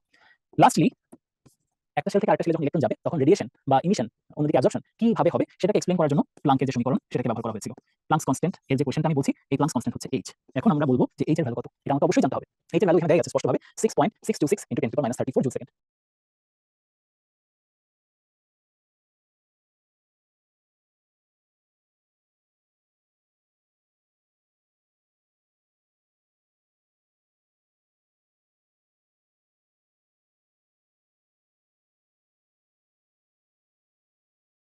ঠিক আছে? এখানে আমাদের ই বললে ভুল হবে, বলতে হবে কি ডেল্টা ই। এখানে কি হবে? ডেল্টা ই। তো যাই হোক এটা লেখা না লেখা কি কথা সমস্যা নাই। এটা নিয়ে আমরা সামনে আরো একটু আলোচনা করব। আমরা পরের প্রশ্নে চলে যাই। এই যে একটু আগে কিন্তু আমরা এই কোশ্চেনটা সলভ করেছি অন্যভাবে। What is the Bohr's value of radius? এই কোশ্চেনটা অবশ্যই আমাদের জানতে হবে। এর উত্তর হচ্ছে 5.292 × 10⁻11 মিটার। যদি সেন্টিমিটারে বলতাম তাহলে 9 × 10⁻9 সেন্টিমিটার হয়ে যেত, তাই না? এই ব্যাপারগুলো আমাদের পরীক্ষায় যাতে কখনোই ভুল না হয়। Which of the following is de Broglie's equation? De Broglie's equation কোনটা? এটা আমাদের মুখস্থ রাখা উচিত। ডি ব্রগলি প্রথম আমাদের কি একটা থিওরি দিয়েছে সেটা হচ্ছে ওয়েভ পার্টিকেল ডুয়ালিটি। অর্থাৎ এই ডি ব্রগলি এসেই প্রথম এক্সপ্লেইন করেছে যে ইলেকট্রন একাধারে পার্টিকেল এবং ওয়েভ। খেয়াল করে দেখো আমাদের যে ওয়েভ নেচার ইলেকট্রনের সেটাকে এক্সপ্লেইন করা যাবে এই ল্যাম্ডা দিয়ে। আর অন্যদিকে ইলেকট্রনের যে পার্টিকেল নেচার সেটাকে এক্সপ্লেইন করা যাবে এই এম দিয়ে। খেয়াল করে দেখলাম আমাদের ইলেকট্রনের ওয়েভ নেচার এবং পার্টিকেল নেচার দুটোকে এক্সপ্লেইন করা যায় যে ইকুয়েশন দিয়ে, সেটার নামই হচ্ছে ডি ব্রগলিস ইকুয়েশন। এবং একটা ইন্টারেস্টিং ফ্যাক্ট হচ্ছে আমরা বোর মডেলের সেকেন্ড পস্টুলেটে যে বলেছি angular momentum is equal two nh/2 পাই। এখানে বোর কিন্তু আসলে এক্সপ্লেইন করতে পারেনি h/2 কোথা থেকে আসলো। এই ব্যাপারটা এক্সপ্লেইন করেছেন যে সায়েন্টিস্ট তার নাম ডি ব্রগলি। ডি ব্রগলি প্রমাণ করেছেন যে আসলে একটা ইলেকট্রনের অ্যাঙ্গুলার মোমেন্টাম h/2 এর সাথে n দিয়ে মাল্টিপ্লাই করলে পাওয়া যায়। এটাই বেসিক্যালি প্রুফ করেছেন ডি ব্রগলি। ঠিক আছে? ডি ব্রগলির এই ব্যাপারটা কিভাবে আসলে এটা খুব সহজ, ইন্টারেস্টিংও। যেমন আমরা জানি আমাদের আইনস্টাইন সাহেব শিখাইছে, আবার প্লাঙ্ক সাহেব শিখাইছে কি E = h নিউ। এখন ডি ব্রগলি চিন্তা করলো কি, আচ্ছা আমি যেহেতু ইলেকট্রনের ভেলোসিটি নিয়ে চিন্তা করছি সুতরাং আমি এটাকে লিখলাম E = mv²। যেহেতু ইলেকট্রন নিয়ে চিন্তা করতেছি আমি এটাকে এভাবে লিখতে পারি E = h ফ্রিকোয়েন্সি না, মিউ মানে কি ফ্রিকোয়েন্সি, আমরা জানি v = মিউ ল্যাম্ডা হতে পারতো। তাহলে মিউ = v/λ, v/λ, রাইট? সুতরাং ডি ব্রগলি বলছে আচ্ছা ভালো কথা, ইকুয়েশন 1 এবং ইকুয়েশন 2 কে কাজে লাগিয়ে কি পাই? ইকুয়েশন 1 এবং ইকুয়েশন 2 কে কাজে লাগিয়ে পাচ্ছি কি mv² = h v/λ। সুতরাং আমরা পেয়ে গেলাম λ = h/mv। বোঝা গেল কিভাবে আসলে ডি ব্রগলিস ইকুয়েশন? অনেকে বলতে পারে ভাইয়া nh/2 পাই, এটা ব্যাখ্যা ডি ব্রগলি কি হয়েছে? এটাও একটা সুন্দর জিনিস এক্সপ্লেইন করা যায়। যেমন খেয়াল করে দেখো এই যে মনে করো একটা সার্কেল, ঠিক আছে? আমরা জানি সার্কেলের যে রেডিয়াস সেটা যদি r ধরি, একটা সার্কেলের যে রেডিয়াস ধরো আমি এখান থেকে তার রেডিয়াসটা চিন্তা করলাম ঠিক আছে, কালারটা এরকম এটা কি আর দিলাম, জানি এটা সেন্টার হয়েছে কিনা, স্টিল ধরে নিলাম হচ্ছে আর। ঠিক আছে, আর তাহলে আমার এই টোটাল সার্কামফারেন্সটা কত হবে 2 পাই আর। এখন খেয়াল করে দেখি আমাদের ডি ব্রগলির যে থিওরি এটা অনুসারে কিন্তু আমরা পেয়েছি যে একটা ইলেকট্রন যততম শেলে রোটেট করে সে ততটা কমপ্লিট ওয়েভ তৈরি করে, কারণ ওয়েভ ইলেকট্রন যেটা ওয়েভ এই ব্যাপারটা প্রথম আমাদেরকে তুলে ধরেছেন ডি ব্রগলি। আমাদের বোর সাহেব কিন্তু এটাকে পার্টিকেল হিসেবে কনসিডার করেছিলেন, বাট ইলেকট্রন এসে কি বলেছে ডি ব্রগলি এসে ইলেকট্রনের ওয়েভ নেচারটাকে আমাদের সামনে তুলে ধরেছেন। আর যখন ইলেকট্রনের এই দ্বৈত আচরণ বা ডুয়াল নেচার আমরা জানলাম তখন হাইজেনবার্গ বলল যে একই সাথে দুই রকমের প্রপার্টি যদি থাকে আমি পজিশন এবং মোমেন্টাম বের করতে পারবো না, যেটাকে বলা হয় আনসার্টেনিটি প্রিন্সিপল। তো যাই হোক 2 পাই আর ইকুয়াল টু কি লেখা যাবে, 2 পাই আর ইকুয়াল টু লেখা যাবে n ল্যাম্ডা। কেন? কারণ আমরা জানি এখানে কি বলা যায় যেটা যততম শেল এখানে কয়টা কমপ্লিট ওয়েভ হচ্ছে তার সাথে কানেকশন আছে। ঠিক আছে, কয়টা কমপ্লিট ওয়েভ হচ্ছে যদিও সব প্রপার ওয়েভ হয়নি, স্টিল আমরা n তম শেল হলে n lambda equal two 2 pi আর হবে সার্টেনলি, কারণ এই একটা ডিসটেন্স কি, এই একটা ডিসটেন্স কি ল্যাম্ডা, এই ডিসটেন্সটা হচ্ছে ল্যাম্ডা। তাহলে 2 pi equal to n lambda. এখন তুমি চিন্তা করো আমাদের এই যে lambda equal to h by mv, so আমি এখানে আমাদের কি বলা যায় 2 pi r equal to nh by mv যদি বসাই দিই ডি ব্রগলির ইকুয়েশন যদি কাজে লাগে আমরা কি বলতে পারি, আমরা বলতে পারি mvr will be equal to nh by twice pi. দেখা গেল কিভাবে ডি ব্রগলি সাহেব এই h বাই টুয়াইস পাইকে খুঁজে পেয়েছে। এই ব্যাপারটা কিন্তু ইন্টারেস্টিং, বাট পরীক্ষা কিভাবে তোমাকে বলবে প্রুফ করো না, পরীক্ষা কিন্তু প্রুফের বিষয়টা থাকবে না। ঠিক আছে, আসলে আমরা পরের প্রশ্নে যাই, what is the formula of angular momentum. Angular মোমেন্টামের ফর্মুলা অবভিয়াসলি এখানে সঠিক উত্তরটা হচ্ছে mvr equal to nh by twice pi. পরের প্রশ্নে যদি যাই বলা হচ্ছে 1 angstrom is equal to how much centimetre. এটা উত্তর আমাদের জানা আছে, এটা অনেক মুখস্থ ইনফরমেশন, সবাই শিখে রাখবা 10 to the power -8 সেন্টিমিটার। মানে কিসের সাথে মিলে, আমাদের যে অ্যাটমিক ডায়ামিটার সেটার সাথে মিলে। If electron is transferred to third shell from infinity which series is created. Basically এই কোশ্চেনটা হাইড্রোজেনের স্পেকট্রাম, অ্যাটমিক স্পেকট্রাম রিলেটেড। এটা নিয়ে আমরা হয়তো কি বলা যায় সামনে যখন ইলেকট্রোম্যাগনেটিক স্পেকট্রাম করব সেখানে আরো কিছু আলোচনা থাকবে। আপাতত এখানে বলে রাখি যে আমাদের একটা ইলেকট্রন যখন ইনফিনিটি থেকে আসে সেটা কততম শেলে আসতেছে তার উপর ডিপেন্ড করে সিরিজটা হয়। সো যদি ফার্স্ট শেলে আসে এই যে 1 এ যদি আসে তখন সেটাকে আমরা বলি লাইম্যান, যখন 2 তে আসবে তখন সেটাকে আমরা বলি বামার সিরিজ, যখন 3 তে আসবে তখন সেটাকে আমরা বলি প্যাস্টেন সিরিজ। লাইম্যান, বামার, প্যাস্টেন, যাদের এই নামগুলো মনে থাকে না তাদের জন্য একটা নিয়মিক আছে। এই যে দেখো লাইম্যান মনে রাখার জন্য মনে রাখবা লাইলির বাবার পাশে, লাইলির বাবার পাশে ব্রাজিলের ফুটবলার হাল্ক। দেখো লাইলির বাবার পাশে ব্রাজিলের ফুটবলার হাল্ক, ব্রাজিলের দিয়ে ব্র্যাকেট সিরিজ, ফুটবলার দিয়ে ফান্ড, ফান্ড বানানটা আসলে পি দিয়ে শুরু, পি ফান্ড, ফান্ড সিরিজ বা ফুন সিরিজ। আর এটা হচ্ছে হামফ্রিজ। ঠিক আছে, এখানে খেয়াল করে দেখো আমাদের n1 n = 1 n = 2 n = 3 n = 4। Similarly আমি ব্রাজিলের জন্য বলবো n = 5, সরি n = 4, এটার জন্য বলতে হবে n = 5, এটার জন্য বলতে হবে n = 6। বেসিক্যালি এটা হচ্ছে n1, এগুলো সবই কি n1, অর্থাৎ যে শেলে ইলেকট্রনটা আসছে। তাহলে অসীম থেকে যদি কোনো একটা ইলেকট্রন তৃতীয় শেলে আসে, থার্ড শেলে আসে, তাহলে লাইলির বাবার পাশে কি হবে আনসার, প্যাস্টেন সিরিজ। কি হবে, প্যাস্টেন সিরিজ। তাহলে তোমরা সবাই পাশে লিখে ফেলো n1 = কত হলে কোনটা হতো, n1 = যদি 2 হয় তাহলে আনসারটা হতো বামার, n1 = ফান্ড, ফান্ডের জন্য কত হবে এই যে দেখো 5। একই রকম n1 = কত হলে ব্র্যাকেট হবে, যদি 4 হতো তাহলে আনসারটা হতো ব্র্যাকেট। তো যাই হোক এই ইনফরমেশনগুলো আমাদের শেখা হয়ে গেল, আমরা নেক্সট কোশ্চেনে যাই। In which case Bohr's model is not applicable. বোরের মডেল কার জন্য থাকে না, এখানে মনে রাখতে হবে যে সব জায়গায় মোর দেন 1 ইলেকট্রন আছে তাহলে সেই ক্ষেত্রে বোর মডেল অ্যাপ্লিকেবল হবে না। ঠিক আছে, যেমন এখানে খেয়াল করে দেখো শুধু মোর না, আমি যদি লেস দেনও বলি তাও কিন্তু হবে না। যেমন হাইড্রোজেনের ক্ষেত্রে পসিবল, কারণ এখানে একটা ইলেকট্রন আছে, হিলিয়াম প্লাস মানেও একটা ইলেকট্রন, লিথিয়াম 2 প্লাস মানেও একটা ইলেকট্রন। আমি যদি এখানে বলতাম বেরিলিয়াম 3+ তাহলেও কি মিন করতে একটা ইলেকট্রন। হাইড্রোজেন প্লাসে কি কোনো ইলেকট্রন আছে, নাই, সুতরাং এখানে অ্যাপ্লিকেবল হবে না। সাকসেস লিমিটেশন অফ বোর মডেলের কথা যদি বলি, বোর মডেলের কিছু সাকসেস আছে, কিছু লিমিটেশন আছে। প্রথম কথা সাকসেসের কথা বললে এটার দুইটা পস্টুলেট এখনো ট্রু হিসেবে কাউন্ট হয়। সেই দুটো পস্টুলেট কি, একটা হচ্ছে এনার্জি শেলের যে কনসেপ্ট, আর আরেকটা হচ্ছে ইমিশন এবং অ্যাবজর্পশন যে স্পেকট্রাম আছে সেটার যে ধারণা, অর্থাৎ থার্ড পস্টুলেট। আমাদের তিনটা পস্টুলেটের মাঝে ফার্স্ট এবং থার্ড এই দুটো পস্টুলেট এখনো কারেক্ট। ঠিক আছে, পাশাপাশি আমাদের এই যে বোর মডেল, এই বোর মডেলের কথা যদি বলি, বোর মডেল কি বলা যায় একটা স্টেবল মডেল, বা আমাদের অ্যাটমের স্টেবিলিটিটাকে এখানে সুন্দর মতো ব্যাখ্যা করা হয়েছে। পাশাপাশি আমাদের অরবিটের যে সাইজ এন্ড শেপের কথা যদি বলি, সেই সাইজ এবং শেপকে সে সুন্দর মতো ব্যাখ্যা করতে পারছে। আর দিয়ে কি মিন করে সেটা যদি বোঝাতে চাই বলতে হবে আর দিয়ে প্রথমত রেডিয়াস, অ্যাটমিক রেডিয়াস, বিশেষ করে বোর রেডিয়াস ক্যালকুলেট করা সম্ভব হয়েছে। পাশাপাশি রিড বার কনস্ট্যান্ট বলে একটা ভ্যালু আছে, সেই রিড বার কনস্ট্যান্টের মানটা বা ভ্যালুটা ডিটারমাইন করা সম্ভব হয়েছে বোর মডেলের সাহায্যে। রিড বার কনস্ট্যান্টের ভ্যালু কত এটা যারা জানি না একদম মুখস্থ করে রাখি, 6, 7, 8, 9, 10/সেন্টিমিটার। ঠিক আছে, এটাই হচ্ছে রিড বার কনস্ট্যান্ট যে ভ্যালুটা আমরা বোর মডেল থেকে পাই। তাহলে আমরা এই যে দুটো পস্টুলেটের কথা বললাম, তারপর হচ্ছে কি স্টেবল সাইজ এন্ড শেপের কথা বললাম, তারপর বললাম যে রেডিয়াস, এগুলো সব হচ্ছে সাকসেস। পাশাপাশি আরেকটা জিনিস বলতে পারি সেটা হচ্ছে এই যে লাস্ট একটা জিনিস এখানে ইম্পর্টেন্ট, সেটা হচ্ছে স্পেকট্রাম এর ব্যাখ্যা দিতে পেরেছে। স্পেকট্রাম বলতে কার, spectrum of hydrogen and isoelectronic atoms. এখানে শুধু এন্ড বলে ভুল হবে, বলতে হবে hydrogen and its isoelectronic atoms. অর্থাৎ হাইড্রোজেনের অ্যাটমে ইলেকট্রন কয়টা আছে, একটা। হাইড্রোজেনের আইসোইলেকট্রনিক অ্যাটমগুলোতে ইলেকট্রন আছে একটা। এগুলোকে সে ব্যাখ্যা করতে পারবে, রাইট? ভালো কথা। এই জায়গাটায় যে আসছি বিদেশ নো, ঠিক আছে, এখানে এবার ফিরে আসি। বিদেশ নো থেকে কি বিডি দিয়ে প্রথমত ডি ব্রগলির কথা মনে আসবে। ডি ব্রগলি ওয়েভ পার্টিকেল ডুয়ালিটির কথা বলেছে, যেটা বোর মডেল ডিনাই করে। ই দিয়ে আইনস্টাইনের যে থিওরি অফ রিলেটিভিটি সেটা আমাদের বোর মডেলকে কি বলা যায় একসেপ্ট করে না। এস স্পেকট্রাম আমাদের হাইড্রোজেন এবং তাদের কি বলা যায় আইসো ইলেকট্রনিক অ্যাটমগুলোর স্পেকট্রামকে ব্যাখ্যা করতে পারবে বোর মডেল, কিন্তু বাকি যেগুলো আছে তাদের ব্যাখ্যা করতে পারছে না। লাস্টলি এইচ ফর হাইজেনবার্গের যে আনসার্টেনিটি প্রিন্সিপাল আছে, হাইজেনবার্গস আনসার্টেনিটি প্রিন্সিপাল, এই প্রিন্সিপালকে ব্যাখ্যা করতে পারে না, বা এই প্রিন্সিপাল দিয়ে বোর মডেলকে ব্যাখ্যা করা যায় না। ঠিক আছে, এগুলো সবই নেগেটিভ কথাবার্তা লাস্টে লেখা আছে। তো দেখো মোটামুটি যেগুলো আমাদের কি বলা যায় বোর মডেলের লিমিটেশন সব চলে আসলো। এর বাইরে আর কি মনে রাখতে পারি, এর বাইরে আরেকটা জিনিস আছে স্পেকট্রামের কথা যেটা বলে ফেলেছি, স্টার্ক ইফেক্ট। মিশেল স্টার্ক হয়ে গেছিল, এটা হচ্ছে বানানটা এরকম, স্টার্ক ইফেক্ট। একই রকম আরেকটা হচ্ছে জি ম্যান ইফেক্ট। বেসিক্যালি স্টার্ক ইফেক্টটা হচ্ছে ইলেকট্রিক ফিল্ড অ্যাপ্লাই করলে স্পেকট্রামে কিছু ছোট ছোট লাইন স্প্লিট হয়, স্প্লিটিং দেখা দেয়। একই রকম ম্যাগনেটিক ফিল্ড অ্যাপ্লাই করলে লাইনের মধ্যে স্প্লিটিং আসে। ইলেকট্রিক ফিল্ড হলে স্পার্ক বা স্টার্ক, আর ম্যাগনেটিকের জন্য ম্যাগনেটিক জি ম্যান, স্পার্ক স্টার্ক। এটা যদি মনে রাখতে পারি তাহলে কোনটা কার জন্য এটা কখনোই ভুল হবে না। তাহলে দেখো আমরা অ্যাটমিক মডেল প্রাইমারি কনসেপ্টের আরেকটা জায়গায় চলে আসলাম, যেখানে বোর মডেলের কিছু পস্টুলেট আলোচনা করা হয়েছে। এই জিনিসগুলো দেখলে সবার মাথা ঘুরে যায়। আমি তাই বলবো এটা একটু সিম্পল ভাবে চিন্তা করো। যেমন আমি ধরো Rn বের করব, ঠিক আছে, এই Rnটা বেসিক্যালি আমাদের একটা ফার্স্ট শেলের রেডিয়াস, তার সাথে কি রকম কম্পারিজন। এই যে দেখো n স্কয়ার, এটা যদি আমি 1 ধরতাম, n এর ভ্যালু যদি 1 ধরতাম, তাহলে পুরোটা h² by 4 pi square n square মানে হচ্ছে ফার্স্ট শেলের রেডিয়াস। তাহলে এই পুরোটা কিন্তু আসলে আমি যদি এটাকে আলাদা করে দিই, এই পুরোটা কিন্তু আসলে ফার্স্ট শেলের রেডিয়াস বা R1। তাহলে কি লিখতে পারি, Rn = n স্কয়ার R1। বুঝা গেল? এই সেম ভাবে সেম প্রিন্সিপালকে কাজে লাগিয়ে এবার তোমরা দেখো Vn কি লেখা যাবে। Vn দেখো আমাদের এখানে এই যে অংশটুকু আছে, এই এই পুরো অংশটা হচ্ছে v1, সো আমাদের vn will be equal to v1 divided by n, ঠিক আছে। সেম ভাবে আমরা যদি en বের করার চেষ্টা করি, অর্থাৎ n শেলে থাকা একটা ইলেকট্রনের এনার্জি বের করার চেষ্টা করি, এখানে লক্ষ্য করো এই n স্কয়ারটাকে বাদ দিলে বাকি যা থাকলো সেটা কি, সেটা তো ফার্স্ট শেলে একটা ইলেকট্রনের এনার্জি, সুতরাং en will be equal to e1 divided by n square, বোঝা গেল। সো রেডিয়াসের ব্যাপারটা সিম্পল, রেডিয়াস ফার্স্ট শেল থেকে যত দূরে যাবে রেডিয়াস বাড়বে, কত বাড়বে n স্কয়ার, আর বাকি সবগুলো কমবে, যত দূরে যাবে ভেলোসিটি কমবে, যত দূরে যাবে এনার্জি কমবে, ঠিক আছে। এইভাবে আমরা চিন্তা করি তাহলে আমাদের মনে রাখতে সুবিধা হবে, n স্কয়ার দিয়ে গুণ n দিয়ে ভাগ n স্কয়ার দিয়ে ভাগ, ঠিক আছে। খুব বেশি কোশ্চেন কিন্তু না, যেমন প্রশ্ন কি আসতে পারে বলা হতে পারে এই যে if E1 is the energy of electron of first orbit of hydrogen atom, then what will be the energy of the electron of third orbit? Simple, আমরা একটু আগে কি করছি যে থার্ড যদি হয়ে থাকে তাহলে আমাদের E1 কে ভাগ করতে হবে n স্কয়ার দিয়ে, অর্থাৎ 3 স্কয়ার দিয়ে, সুতরাং সঠিক উত্তর হচ্ছে এ। পরের question, the concept of orbital in an atom is derived from which of the following? Orbital concept দিয়েছে বোর, অরবিটালের কনসেপ্ট এটা কিন্তু বোর দেয়নি, অরবিটাল এটা এক্সপ্লেইন করেছে সমারফিল্ড, অরবিটাল সম্পর্কে ধারণা দিয়েছে সমারফিল্ড এবং এটাতে কোয়ান্টাম মেকানিক্যাল মডেলটা অ্যাপ্লাই হয়েছে, সুতরাং এখানে সঠিক উত্তরটা হবে সি, কোয়ান্টাম মেকানিক্স, ঠিক আছে। অরবিটালের কথা বলে দিই, অরবিটাল এই শব্দটা বাইরের সংজ্ঞাটাকে দিয়েছে, এমন প্রশ্ন করা হলে আনসারটা হবে সমারফিল্ড। এবং অরবিটাল কি হাইজেনবার্গস আনসার্টেনিটি প্রিন্সিপাল অনুসরণ করে? হাইজেনবার্গ কি অরবিটালকে একসেপ্ট করে? এক্স্যাক্টলি, অরবিটাল আর অরবিটাল মধ্যে তফাৎ আছে, হাইজেনবার্গ অরবিটালকে একসেপ্ট করে, ঠিক আছে। অরবিট মানে হচ্ছে একটা সার্কুলার বা ইলেকট্রিক্যাল পাথওয়ে যেখানে ইলেকট্রন মুভ করে, আর অরবিটাল হচ্ছে এমন একটা জায়গা যেখানে ইলেকট্রন পাওয়ার probability more than 95%, special which is called the solar model. কি সস্তা প্রশ্ন তাই না? এই প্রশ্নটার উত্তর আমরা ইজিলি পারবো কারণ আমরা ইতিমধ্যে ডিসকাস করছি, রাদারফোর্ডের অ্যাটমিক মডেলটা সোলার সিস্টেমের সাথে রিলেভেন্ট বা কি বলা যায় রিসেম্বল করে বলেছিলেন রাদারফোর্ড, সেজন্য এটাকে সোলার মডেল বলা হয়। আর বাকিগুলোর কথা যদি বলি, প্রথম কথা এই থমসনের ব্যাপারে আমরা ইতিমধ্যে শিখেছি, এটাকে কি বলে ওয়াটারমেলন মডেল, ওয়াটারমেলন মডেল বা plum pudding model, plum pudding model. আবার অন্যদিকে আমাদের ডাল্টনের যেটা সেটাকে আমরা বলি বিলিয়ার্ড বল, ইতিমধ্যে এগুলো লিখে দিয়েছি, তাও আরেকবার বলে দিলাম বিলিয়ার্ড বল মডেল। নেক্সট কোশ্চেনে চলে যাই, বলা হচ্ছে what is the angular momentum of the last electron of Bohr. এটা বোর মডেলের সেকেন্ড পস্টুলেট থেকে প্রশ্ন এসেছে। সেকেন্ড পস্টুলেট কি বলে? বোর মডেলের যে সেকেন্ড পস্টুলেট সেই পস্টুলেট অনুসারে আমরা লিখতে পারি mvr বা angular momentum will be equal to n h by twice pi। তাহলে এই ধরনের কোশ্চেনে মেইন চ্যালেঞ্জ হচ্ছে n এর ভ্যালুটা বের করা। এখন বোরনের লাস্ট ইলেকট্রন মানে এটা আসলে ফিফথ ইলেকট্রন, বোরনের লাস্ট ইলেকট্রন মানে হচ্ছে ফিফথ ইলেকট্রন। এখন ফিফথ ইলেকট্রন তো আর ফিফথ শেলে থাকবে ব্যাপারটা এমন না, আমরা জানি 1s2 2s2 2p 1, তাই না? সো আলটিমেটলি খেয়াল করে দেখি আমাদের এই যে সেকেন্ড শেল, সেই সেকেন্ড শেলে ফিফথ ইলেকট্রন আছে, সেকেন্ড শেলে যদি থাকে তাহলে আমরা লিখতে পারি 2h by twice pi, so কাটাকাটি গেলে থাকবে h by pi। সো দেখা যাচ্ছে অপশনটা আছে, সঠিক উত্তর হচ্ছে ডি। এই কোশ্চেনটা আরো সহজ কোশ্চেন, আমরা জাস্ট পাশে বলি কোনটা কি, যেমন এটা হচ্ছে বিটা রে, এই জিনিসটা একটু আগে আমরা বলেছি এটা হচ্ছে আলফা পার্টিকেল, আলফা পার্টিকেলের মাঝে কি থাকে? দুটো প্রোটন থাকে, আলফা পার্টিকেলের মাঝে দুটো প্রোটন থাকে, দুটো নিউট্রন থাকে, বাট কোনো ইলেকট্রন থাকে না। আর এটা কি? এটা হচ্ছে একটা নিউট্রন, নিউট্রন সব অ্যাটমে থাকে এক্সেপ্ট হাইড্রোজেন। যেমন এই আয়নটার ক্ষেত্রে আমরা খেয়াল করে দেখি এখানে কিন্তু প্রোটন আছে, নিউট্রন আছে নাই, ইলেকট্রন আছে নাই, এটা হচ্ছে জাস্ট প্রোটন। যাই হোক, আবার এইটাকে সার্কেল বক্স করলাম দেখে ভাইবো না ডি উত্তর, এখানে সঠিক উত্তর হচ্ছে হোয়াট ইজ আলফা পার্টিকেল বলা হলে আনসারটা হবে সার্টেনলি ডি। পরের প্রশ্নে যাই, which of the following is correct? Lincoln স্যারের বই প্রশ্ন, অনেক বড় বড় অপশন, ইদানিং এই সব বড় বড় অপশনগুলো আসে না, বাট স্টিল আমরা রিডিং করি। টেম্পোরারি ফান্ডামেন্টাল পার্টিকেল, আচ্ছা এইটা তো কারেক্ট, এখানে যে কথাগুলো লেখা আছে এটা কারেক্ট হওয়ার সুযোগ নাই, কারণ প্রথম কথা টেম্পোরারি ফান্ডামেন্টাল পার্টিকেলের মধ্যে নিউট্রিনো, গ্র্যাভিটন, পজিট্রন, নিউট্রন এগুলো থাকতে পারে, ঠিক আছে, এটা কোনো ভুল হওয়ার সুযোগ নেই, এটা সঠিক হতে পারে। Which of the following is correct, যেহেতু বলা হচ্ছে আমরা ফান্ডামেন্টাল পার্টিকেলের কথা বলি, ফান্ডামেন্টাল পার্টিকেল, ফান্ডামেন্টাল পার্টিকেল যদি আমরা অন্য টপিকে পড়বো, বাট এখানে একটু বলে রাখি ফান্ডামেন্টাল পার্টিকেলের সংখ্যা অ্যারাউন্ড 200, কত? অ্যারাউন্ড 200, এর মাঝে তিনটা হচ্ছে পার্মানেন্ট, পার্মানেন্ট, আর বাকি 100 এর মতো আমরা বলতে পারি টেম্পোরারি। পার্মানেন্ট গুলো কি কি? পার্মানেন্ট গুলো হচ্ছে সিম্পল প্রোটন, ইলেকট্রন, নিউট্রন, এই তিনটা হচ্ছে পার্মানেন্ট।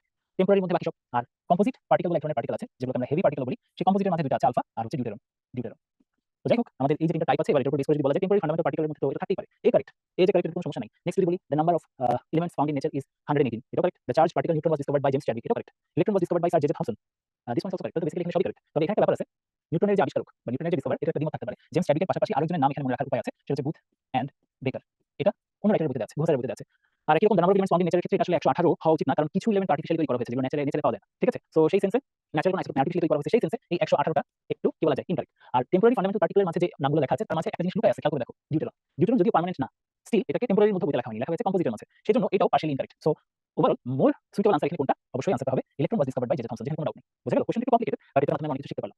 আমরা নেক্সট কোশ্চেন চলে যাই, বলা হচ্ছে the second Bohr shell energy of hydrogen atom is 328 kilojoule per mole, তাহলে ফোর্থ বোর শেলের জন্য কত হবে সেটা এনার্জি? এটা একটা সিম্পল, আমরা একটু আগে এই ফর্মুলাটা শিখেছি, সেটা কি En will be equal to E1 divided by n square. তাহলে আমরা যদি সেকেন্ড শেলের জন্য চিন্তা করি তাহলে আমাদের কি হওয়া উচিত? ফার্স্ট শেলের যে এনার্জি ডিভাইড বাই কত হবে? ডিভাইড বাই 4, যেটা বেসিক্যালি আমাদের এখানে প্রশ্ন মতে 328, মাইনাস সাইনটা আমি দিলাম না, ঠিক আছে, 328 মাইনাসটা এখানে থাকে আর কি। একই রকম ভাবে আমরা যদি E4 এর কথা চিন্তা করি তাহলে সেই ক্ষেত্রে আমার কি আসবে? E1 ডিভাইড বাই 4 ইনটু 4, আমি এভাবে লিখলাম কেন? কারণ বেসিক্যালি E1 বাই 4 হচ্ছে তো আসলে E2, সো আমি ওভারঅল বলতে পারি যে 328 কে যদি আমি 4 দিয়ে ভাগ করি তাহলে আমি ফোর্থ শেলে থাকা ইলেকট্রনের এনার্জি পেয়ে যাব। সো অবভিয়াসলি 4 দিয়ে ভাগ করলে 4 আর 32, 4 দুগুণে 8, কাটাকাটি করলে আমরা সবাই বলতে পারবো যে ভাই এটা কি হবে? -80, আর মাইনাস সাইনটা অবশ্যই কি থাকবে? সামনে থাকবে, ঠিক আছে। এটা আলাদা করে দিলাম না, বা দিও দিতে পারি, কোনো সমস্যা নেই, এই যে মাইনাস সাইনটা দিয়ে দিলাম। তো আনসার হচ্ছে -82 kilojoule per mole. What is the failure of similarity of Rutherford's theory with solar system? Solar সিস্টেমের সাথে মেলানোর সমস্যাটা কোথায়? সোলার সিস্টেমের প্ল্যানেটগুলো চার্জ নাই, বাট আমার তো ইলেকট্রন প্রোটনের চার্জ আছে। সো এই ব্যাপারটা খেয়াল করে দেখো কোথায় লেখা আছে, এই যে অপশন বিতে লেখা আছে, zero charge of planets and presence of charge in atoms. Who proved that an atomic nucleus is positively charged? আচ্ছা, অ্যাটমিক নিউক্লিয়াস পজিটিভলি চার্জ কে বলেছেন? Rutherford, simple as that. পরের প্রশ্নে যদি চলে যাই, বলা হচ্ছে what is the reason of the charge of atom being zero? এটাও কিন্তু রাদারফোর্ড এক্সপ্লেইন করেছে, যেখানে ইলেকট্রন এবং প্রোটন দুইটার সংখ্যাই সমান, that's why plus minus minus equal হয়ে যাওয়াতে চার্জটা জিরো হয়ে যাচ্ছে। তাহলে এই যে লেখা আছে আমাদের সেই কথা এখানে লেখা আছে অপশন এ তে। Which is the basis of Bohr's atomic model? এখানে বলি বোরের অ্যাটমিক মডেলের বেসিস হচ্ছে কোয়ান্টাম থিওরি। আর এই কোয়ান্টাম থিওরি অনুসারে আমরা যে ইকুয়েশনটা পাই সেটা হচ্ছে planks equation, E = h nu। এখানে যেটা আছে সেটা হচ্ছে ডি ব্রগলিজ ইকুয়েশন, ডি ব্রগলিজ ইকুয়েশন। আর mvr = nh/2 এটা হচ্ছে সেকেন্ড পস্টুলেট, যেটা প্রুফ করছে আসলে ডি ব্রগলি। এখানে h/2 ব্যাখ্যা দিয়েছে ডি ব্রগলি, আর এটা তো কাইনেটিক ইকুয়েশন, মানে কাইনেটিক এনার্জি বের করার আর কি। সো বেসিক্যালি এখানে সঠিক উত্তর কি? এ। নেক্সট কোশ্চেন দেখতে পাচ্ছি যে একটা ফার্স্ট শেলের এনার্জি লেভেল -2.180 × 10⁻⁰ জুল। দেখি অনেক ভাবতে যায় এটা কি আসছে পরীক্ষা কেমন করে করতে করব। বাট দেখো কি বলা আছে, what is the energy in it's second level. অপশনগুলো দেখো, আমি একটু আগে বলছি যে En will be equal to -E1/n square. তাহলে সেকেন্ড লেভেল হলে 2 স্কয়ার বাই 4 দিয়ে ভাগ করতে হবে। 1/4 কোথায় আছে, এই যে অপশন দিতে আছে। ঠিক আছে, সিম্পল। আমরা এই প্রশ্নটা দেখি এখানে কি বলা আছে, wavelength of 3 elements A 590, B 680, C 460। আমরা এটা মনে রাখবো, তরঙ্গ দৈর্ঘ্য যত কম হবে এনার্জি তত বেশি হবে। সিম্পল। এনার্জির সাথে তরঙ্গ দৈর্ঘ্যের এই একটা ব্যস্তানুপাতিক বা ইনভার্সলি প্রপোর্শনাল রিলেশনশিপ আছে। তাহলে কার ম্যাক্সিমাম এনার্জি হবে, এখানে ওয়েভলেংথ যার কম তার ম্যাক্সিমাম এনার্জি হবে। সুতরাং আনসারটা হচ্ছে সি।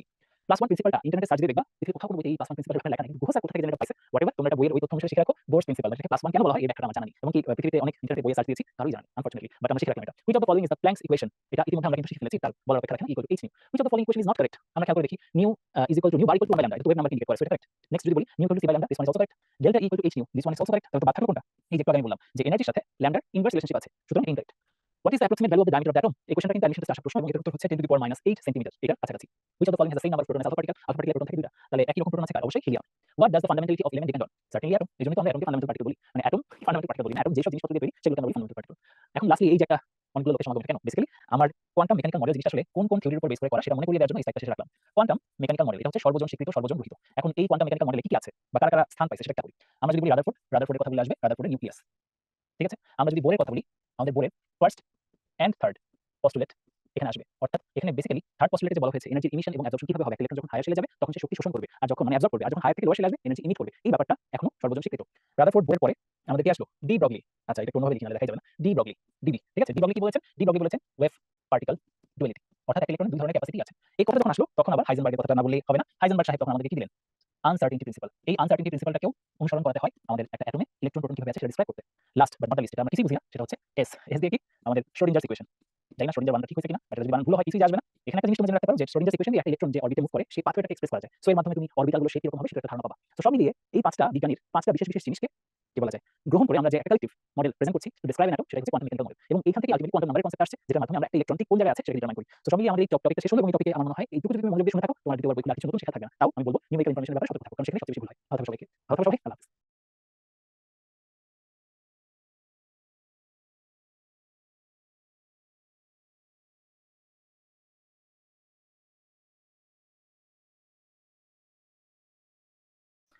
আসসালামু আলাইকুম ডিয়ার স্টুডেন্টস, আশা করি সবাই ভালো আছো, সুস্থ আছো। আজকে মাস্টার ক্লাসে সবাইকে ওয়েলকাম। আজকে আমরা আমাদের মেডিকেল কেমিস্ট্রি ফার্স্ট পেপারের চ্যাপ্টার 2 অর্থাৎ কোয়ালিটেটিভ কেমিস্ট্রি চ্যাপ্টারটা লেকচার 2 করতে যাচ্ছি। তোমরা ইতিমধ্যে যারা মাস্টার ক্লাস করেছো তারা জানো যে আমরা পুরো চ্যাপ্টারটা অনেকগুলো ছোট ছোট অংশে ভাগ করে ওই অংশে বিভিন্ন রাইটারের বইতে যে এমসিকিউ গুলো এসেছে বা এমসিকিউ গুলো রয়েছে সেই এমসিকিউ গুলোকে আমরা সলভ করার চেষ্টা করি। তো আজকে আমরা যে টপিকটা আলোচনা করব, আর যে টপিকটার অন্যান্য যত রাইটার আছে, হাদিস আর কবিতার পাশাপাশি আরো কিছু রাইটার আছে কেমিস্ট্রি, সব রাইটারের এমসিকিউ গুলো আছে সেগুলো সলভ করার চেষ্টা করব। যে টপিক আজকের লেকচারের টপিক সেটা হচ্ছে কোয়ান্টাম নাম্বার। কোয়ান্টাম নাম্বারের ব্যাপারে আমি কিছু কথা বলি। কোয়ান্টাম নাম্বারের ব্যাপারে সাধারণত মেডিকেল অ্যাডমিশন টেস্টে খুব কঠিন প্রশ্ন আসে না, বাট আমাদের কি ধরনের ইনফরমেশন গুলো জানা লাগে কোয়ান্টাম নাম্বারের। যেমন প্রথমত যেকোনো এমসিকিউ পরীক্ষাতে আমার যেকোনো একটা ইলেকট্রন দিয়ে বলতে পারে যে কোয়ান্টাম নাম্বার ডিটারমাইন করো। একটা ইলেকট্রনকে এক্সপ্রেস করার জন্য আমরা জানি চারটা কোয়ান্টাম সংখ্যার একটা সেট লাগে। সো র্যান্ডমলি যেকোনো একটা ইলেকট্রনের জন্য চারটা কোয়ান্টাম সংখ্যার সেট কোনটা, which is true for this electron, এভাবে প্রশ্ন করো আমরা কি বলা যায় কোয়ান্টাম সংখ্যা থেকে এমসিকিউ পেতে পারি। পাশাপাশি আরেক ধরনের এমসিকিউ আসতে পারে যে কারেক্ট অর ইনকারেক্ট, অর্থাৎ কোন সেটটা কারেক্ট কোন সেটটা কারেক্ট হবে না, এই ধরনের এমসিকিউ খুব বেশি আমরা দেখতে পাই। বা ইলেকট্রন কোনটা এন্টার করবে কোনটা এন্টার করবে না, কোনটা আগে এন্টার করবে কোনটা পরে এন্টার করবে, এই ধরনের প্রশ্নগুলো আমরা কিন্তু সাধারণত পাই। অর্থাৎ আমাদের যে অরবিটাল এনার্জি সেই অরবিটাল এনার্জি রিলেটেড প্রশ্ন এমসিকিউ হিসেবে আমরা পেতে পারি। বা মেডিকেল অ্যাডমিশন টেস্টে যে জিনিসগুলো আসার সম্ভাবনা রাখে, যেগুলো সাধারণত কোয়ান্টাম নাম্বার রিলেটেড এমসিকিউ গুলো আমরা পাই না, সেই ধরনের কিছু বিষয় কথা যদি বলতে হয় তাহলে বলতে হবে সিগনিফিকেন্স অফ কোয়ান্টাম নাম্বার। প্রত্যেকটা কোয়ান্টাম নাম্বারের কিছু আলাদা সিগনিফিকেন্স আছে, অর্থাৎ কোনটা দিয়ে কি করা যায় সেই ইনফরমেশনগুলো আমাদেরকে অবশ্যই মাথায় রাখতে হবে। এবং দেখা যাবে আমরা যে এমসিকিউ গুলো সলভ করব তার মধ্যে দিয়ে অলরেডি শেখা হয়ে যাবে।